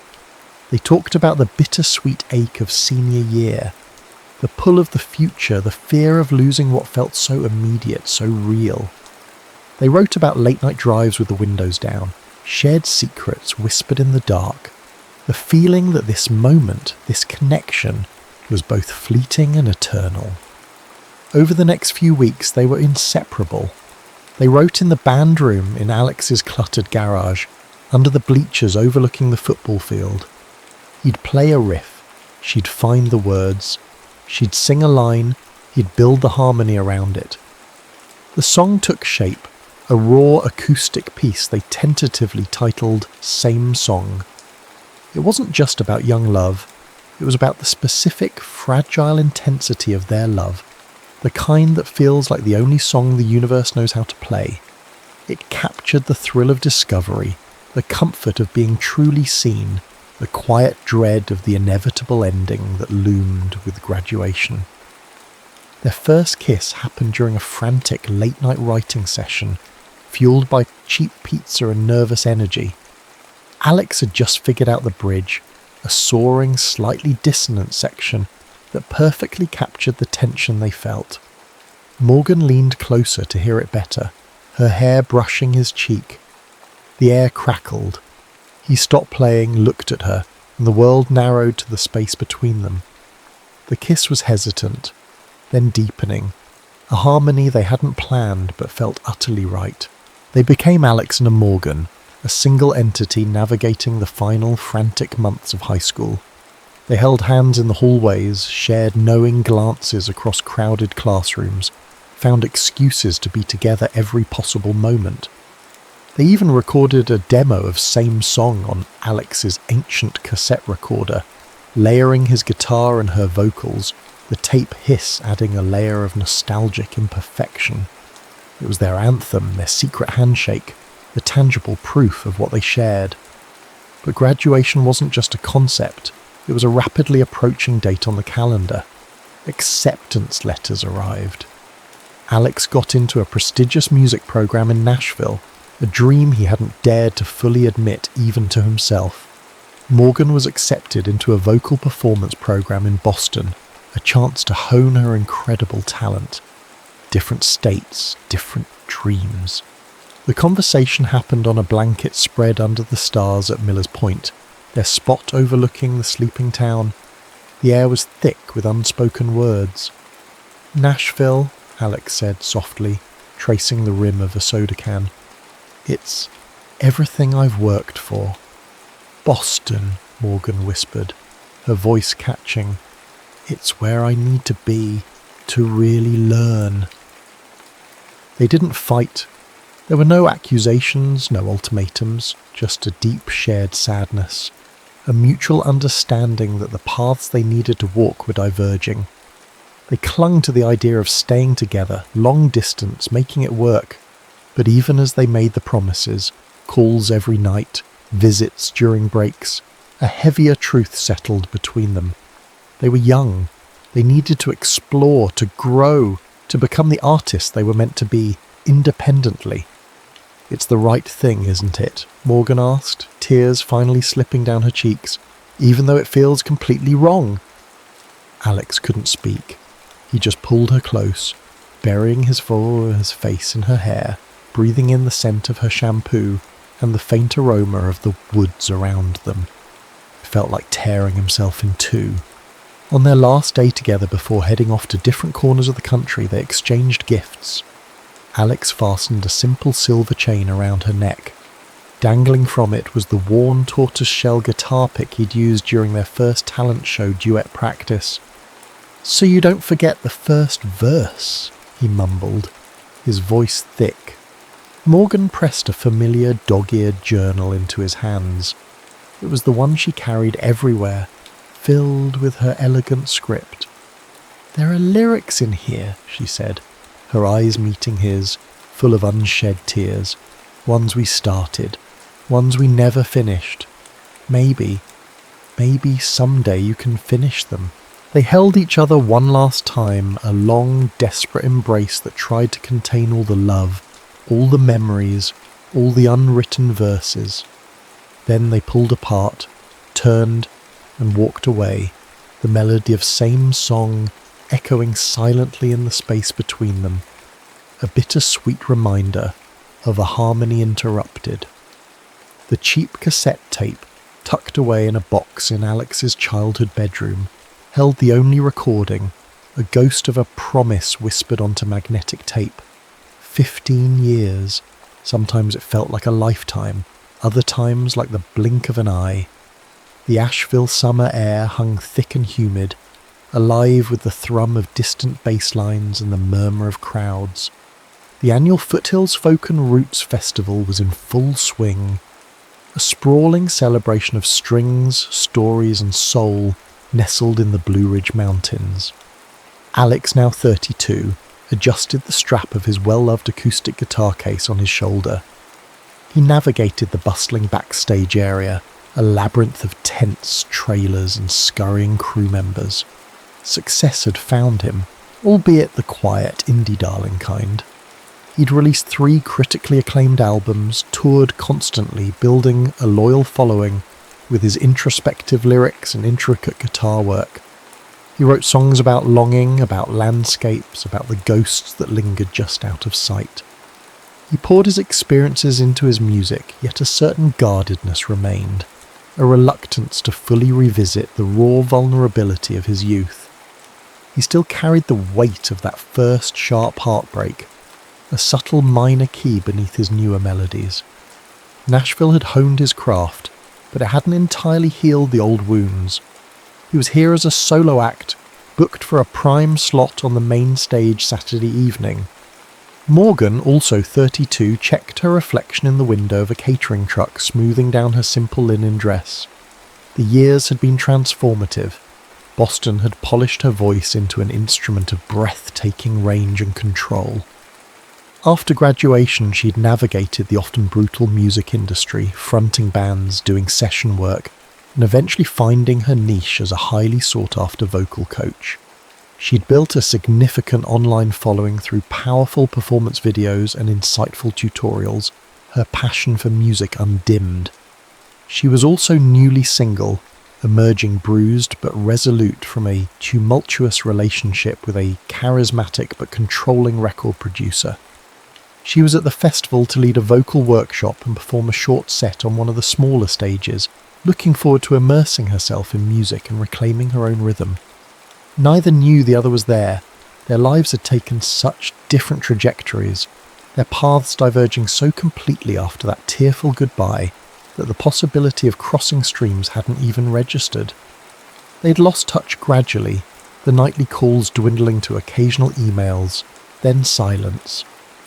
Life, careers, and new relationships had filled the void, burying the memory of same song under layers of adult experience. Alex found his assigned green room, a small trailer thankfully equipped with air conditioning. Liam, the festival's slightly frazzled stage manager, poked his head in. "Alex, glad you made it settling in." "Yeah, man, good to be here," Alex replied, cracking open a bottle of water. "So, listen." Liam shifted his weight, clutching a clipboard. Bit of a schedule change for the closing night tribute. We had a last-minute cancellation for the duet spot. Alex raised an eyebrow. "Okay." "Well, we were scrambling, but then we realised. You know, Morgan Vance is here, right? The vocal coach, amazing performer." Alex froze, the water bottle halfway to his lips. Morgan Vance, he knew the name. He'd seen her videos online, admired her talent from a distance, always with a strange pang of detached recognition. He hadn't connected that Morgan Vance with his Morgan. It seemed impossible. "Yeah, I know who she is," Alex said carefully, his pulse suddenly erratic. "Eat, because we thought you two together. A surprise duet for the final act Sunday night. A tribute to classic songwriting duos. Your styles would just mesh perfectly. What do you think?" Liam beamed, oblivious to the bomb he'd just dropped. Alex felt the air leave his lungs. Morgan, here, a duet? After all these years? His mind raced, a chaotic mix of disbelief, dread, and a terrifying flicker of something else, hope. He stammered. Yeah, why not? Who wouldn't want to sing with Morgan Vance? He forced a casual tone, but his hands felt clammy. "Fantastic!" Liam made a note on his clipboard. "I'll let her know. We've booked the main rehearsal space for you two tomorrow afternoon. 4 o'clock sharp?" "Sounds good," Alex managed, his voice sounding distant even to his own ears. Liam bustled out, leaving Alex alone in the suddenly too small trailer. Morgan. He sank onto the cheap sofa, his guitar case leaning against his knees. He ran a hand through his hair. 15 years dissolved in an instant, leaving him feeling 17 again, awkward and utterly unprepared. The next afternoon, Alex approached the designated rehearsal tent with the trepidation of someone walking toward a firing squad. He could hear music from inside, a piano playing a simple, elegant melody. He paused, took a deep breath, and pushed aside the tent flap. She was sitting at the keyboard, her back to him, lost in the music. She looked different, of course, more polished, more self-assured, but the line of her shoulders, the way her head tilted as she played, it was undeniably Morgan. She finished the phrase and turned, her eyes widening slightly as she saw him standing there. The air crackled, thick with unspoken history. "Alex?" Her voice was the same, yet richer, deeper. "Morgan," he replied, his own voice rough. Or, Morgan Vance, I guess." A small, uncertain smile touched her lips. "Just Morgan is fine." "Wow. Alex." An awkward silence stretched between them. Years of unsaid things, different lives lived, hung heavy in the air. The easy intimacy they'd shared felt like a phantom limb, a memory that didn't quite fit the present reality. So, Morgan broke the silence, gesturing towards the microphone stand set up in the centre of the tent. Liam said something about a surprise duet. Yeah, last-minute thing, Alex said, trying to sound nonchalant. He seemed pretty excited about pairing us up. It's unexpected, she admitted, her gaze searching his face. I saw your name on the lineup, of course. Your music is... She hesitated. It's really good, Alex. You found your voice. Thanks, he mumbled, feeling a flush creep up his neck. You too. Obviously. Your online stuff is incredible. They moved towards the centre of the space, the tension palpable. They ran through a few potential covers, classic folk duets, familiar territory.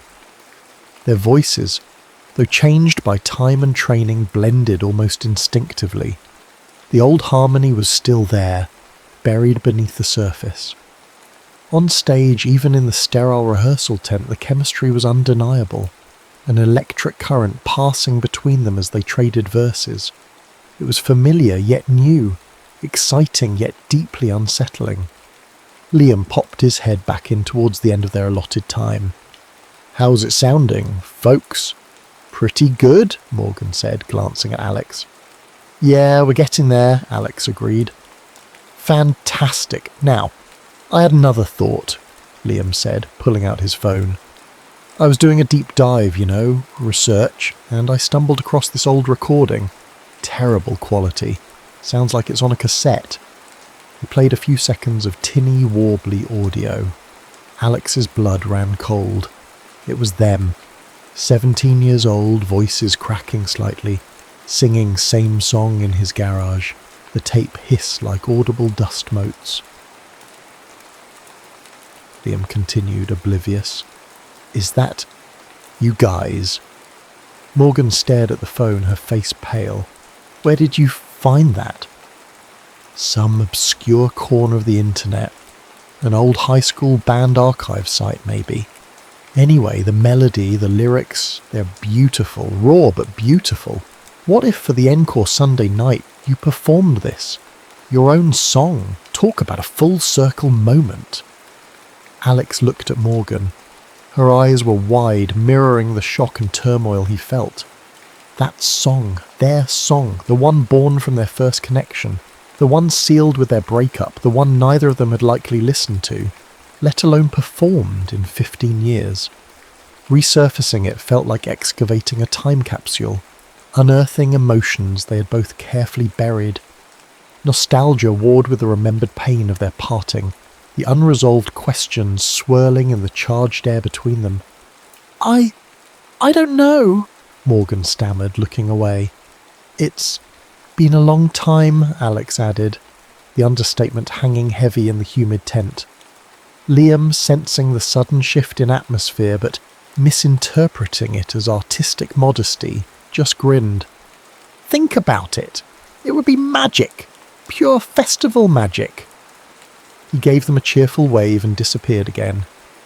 Alone once more, Alex and Morgan stood in silence, the ghost of their 17-year-old voices hanging in the air, the weight of their shared past pressing down on them. The same song, unfinished and unresolved, was suddenly terrifyingly back on the set list. The Asheville Festival pulsed with life around them, a vibrant ecosystem of music, craft beer, and swirling crowds.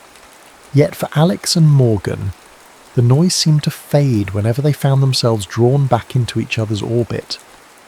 The initial awkwardness of the reunion slowly began to yield, replaced by a hesitant curiosity, a careful exploration of the 15 years that lay between their past and present.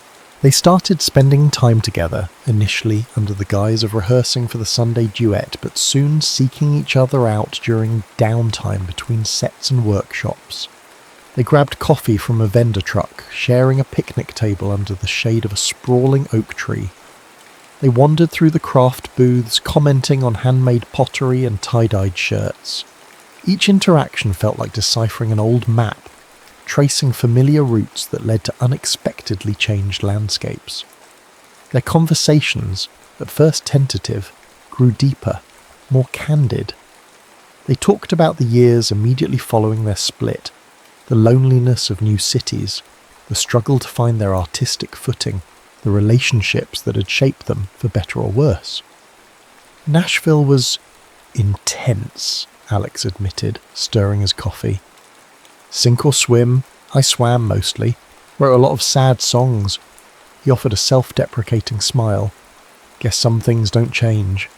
Boston pushed me, Morgan shared, tracing patterns on the wooden table. Technically, vocally, but finding my own artistic voice separate from what instructors or others wanted, that took longer. She alluded vaguely to her recent breakup, the shadow of it still visible in her eyes. It's hard sometimes, untangling your art from your relationships. Alex nodded, understanding more than she might realise. His own romantic history had been a series of near misses, relationships that flickered but never quite caught fire, always measured against a memory he tried to ignore. One afternoon, escaping the main festival grounds, they found a quiet spot by the Swannanoa River, the gentle murmur of the water a soothing counterpoint to the distant music. Alex had his guitar, not the one he performed with, but an older, travel-worn acoustic. Morgan pulled out a familiar-looking notebook, not the original journal she'd given him, but clearly its descendant. "You know," Morgan said softly, looking out at the water, "after we split, I kept writing, adding verses to same song." She opened the notebook, revealing pages filled with her distinctive script. Not constantly, but whenever something big happened, a milestone, a heartbreak, a moment of clarity, it felt like checking in with us, or with the memory of us. Alex felt a lump form in his throat. He hadn't known.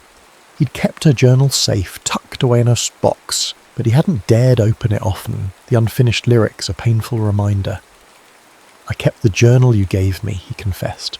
I couldn't finish the lyrics, but the melodies, bits and pieces of things we wrote back then, they still show up in my songs. Sometimes I don't even realise it until later." He started playing then, not same song, but a new melody, something quiet and searching. Morgan listened, then, hesitantly at first, began to hum along, finding a harmony. Soon she was pulling lines from her notebook, weaving them into his music. They weren't just rehearsing anymore, they were creating, the old spark flaring back to life, fueled by 15 years of separate experiences that somehow still resonated on the same frequency. They played for hours, the sun dappling through the leaves, the rest of the world falling away until it was just the two of them and the music they made together, a language they'd never forgotten how to speak. That evening, there was an informal bonfire acoustic set near the artist's camping area. Someone coaxed Alex into playing a song. He glanced towards Morgan, who was sitting on a log bathed in the flickering firelight. He started playing one of his own tunes, but halfway through he shifted the chords, finding the familiar progression of same song. He sang the first verse, his voice filled with a newfound resonance, his eyes finding hers across the fire. Without a word, Morgan stood up, walked over and joined him on the second verse, her voice blending with his as if no time had passed at all. It wasn't the full raw version from the demo tape, nor the version Liam had proposed. It was something new, imbued with the weight of their lived experiences. The small crowd fell silent, captivated by the palpable emotion radiating from them. As the last chord faded, the only sound was the crackling fire. Later, walking back towards their respective accommodations under a canopy of trees strung with fairy lights, the air felt charged. The music, the firelight, the shared vulnerability, it had stripped away the last layers of their reserve. Alex stopped, turning to face her. "Morgan," he started, then stopped. Words felt inadequate. She looked up at him, her eyes reflecting the tiny lights. He reached out, his fingers brushing her cheek, a spark igniting at the contact. And then he kissed her. It wasn't like the tentative kiss of their youth. This was a kiss freighted with years of unspoken longing, regret, and the overwhelming relief of reunion.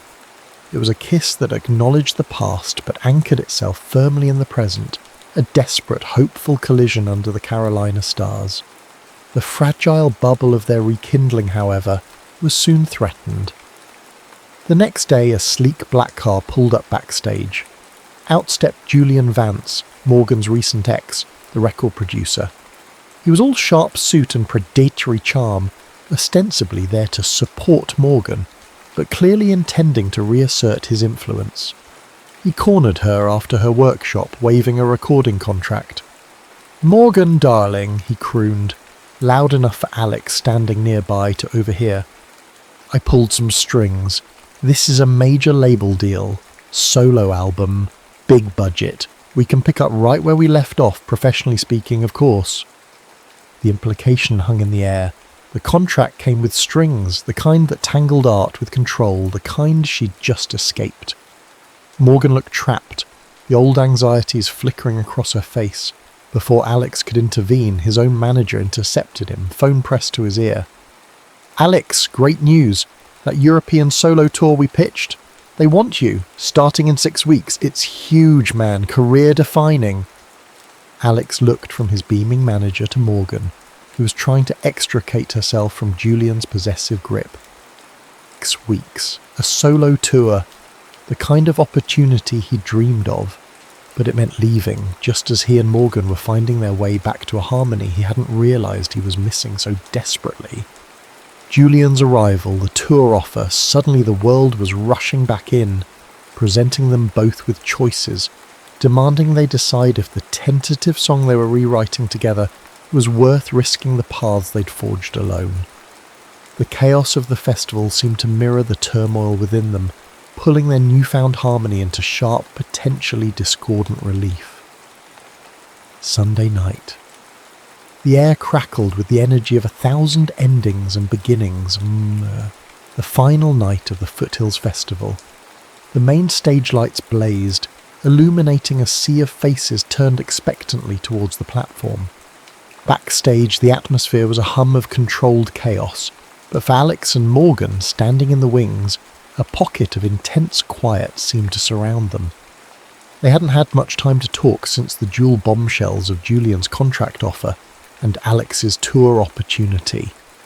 Stolen moments between sound checks and crowd navigation were filled with charged glances and unspoken questions. The weight of their impending choices pressed down on them, adding another layer of complexity to the performance ahead. Julian lingered obnoxiously nearby, a smug reminder of one possible future for Morgan. Alex's manager kept shooting him encouraging thumbs-ups about the tour, representing another. Liam gave them the 2-minute warning. Alex turned to Morgan, his expression serious. "Are we doing this?" The old song. Morgan met his gaze, a flicker of uncertainty warring with a newfound resolve. She'd spent the day grappling with Julian's offer, the lure of mainstream success battling the bitter memory of his control. Seeing Alex wrestle with his own opportunity, seeing the music they rediscovered together, it clarified things. "Yes," she said, her voice firm, "but not the old song, our song, the finished version." She'd shown him the completed lyrics earlier that day, the verses she'd written over 15 years, chronicling her journey, her heartbreaks, her resilience. He'd read them, his chest tight with emotion, recognizing fragments of his own story mirrored in hers. It was no longer just a song about naive first love. It was an anthem of survival, growth, and the enduring power of a foundational connection. "Okay," Alex breathed, feeling a surge of adrenaline mixed with profound emotion. "Let's give them the second verse." They walked onto the stage to thunderous applause. The crowd knew them individually. The buzz about their surprise duet, fueled by Liam's enthusiastic hints and their palpable chemistry at the bonfire, had spread like wildfire. They took their places, Alex with his acoustic guitar, Morgan at the microphone stand. A hush fell over the audience. Alex played the opening chords of Same Song, the simple CG AMF progression, instantly familiar yet somehow deeper, richer than it had sounded from a tinny cassette speaker. He sang the first verse, the lyrics about nervous beginnings and small-town dreams taking on a poignant nostalgic quality. Then Morgan came in, her voice soaring, clear and strong, singing the second verse, the one that spoke of leaving home, of finding strength in solitude, of lessons learned the hard way. Their eyes met, a silent acknowledgement passing between them. They moved into the bridge, the section Alex had crafted all those years ago, its dissonant hopefulness now perfectly capturing the tension and beauty of their reunion. Then came the new verses, the ones Morgan had carried in her notebook for years. She sang of ambition and disillusionment, of loves lost and independence gained. Alex joined her, his harmony wrapping around her melody, their voices blending seamlessly as they sang about the ghosts of the past and the courage to face the future. The final chorus swelled, no longer just about teenage promises, but about mature understanding, about forgiveness, about the choice to try again, armed with the wisdom of experience. It's the same song, a different key, played by who we learned to be. Second verse. The harmony finally feels like you and me. As the last chord resonated, soaking into the rapt silence of the crowd, it felt less like an ending and more like a statement. The silence held for a beat, then erupted into overwhelming applause, punctuated by cheers and even some visible tears near the front. The raw honesty of the performance, the narrative of resilience and rediscovered love woven into the music, had struck a profound chord. They stood side by side, bathed in the stage lights, not bowing immediately, just breathing, letting the moment sink in. Alex instinctively reached for Morgan's hand, and she laced her fingers through his. They turned, smiled at the audience, and took a shared bow. Backstage, the adrenaline still coursing through them, they found a quiet corner away from the congratulatory chaos. They didn't speak for a long moment. The weight of the performance, the choices they'd made explicit in those lyrics, hanging between them. The noise of the festival seemed distant, muffled. "So," Alex said finally, his voice quiet, still holding her hand. "That felt right." "It did," Morgan agreed, her eyes shining. "Julian cornered me again before we went on. I told him no, politely but firmly. No contract." Alex squeezed her hand. "My manager wants an answer about the tour by tomorrow morning." He looked at her, his gaze steady. "Europe seems a lot less appealing right now." A slow smile spread across Morgan's face. "Funny. I was just thinking Asheville is starting to feel like home." He smiled back, a genuine, unrestrained smile that reached his eyes. "I was thinking, maybe we have more songs to write, together." "An EP," Morgan suggested, her smile widening. "Maybe find a little cabin studio somewhere up here in the mountains." "Deal," Alex said, leaning in to kiss her softly, sealing the promise not with youthful desperation, but with mature intention. 1 year later. The stage lights felt familiar, comfortable. The venue wasn't a sprawling festival ground, but an acclaimed mid-sized theatre in Chicago, sold out. On stage, Alex and Morgan stood side by side, instruments in hand, finishing the last song of their set. Their joint EP second verse, recorded in a rustic cabin studio nestled in the Blue Ridge Mountains just outside Asheville, had been a surprise hit. Critics lauded its emotional honesty, the seamless blend of Alex's intricate instrumentation and Morgan's powerhouse vocals, and the songwriting that spoke of love found, lost, and bravely rediscovered. It had climbed the indie charts, resonated deeply with listeners, and just last week it had officially gone gold. They finished the song, a new one, full of hope and the quiet joy of shared creation, to sustained applause. They looked at each other, a silent communication passing between them, a testament to the harmony they'd rebuilt, stronger and more resonant than before. They joined hands, mirroring that moment backstage at the festival a year prior, but now under the bright lights, sharing their story with the world. As they took their final bow, the spotlight catching the glint of the silver chain with the worn guitar pick around Morgan's neck, it felt less like an ending and more like the beginning of a beautiful, long overdue second movement. The song was the same, but the verses were richer, the harmony sweeter, and the future stretched before them full of unwritten music.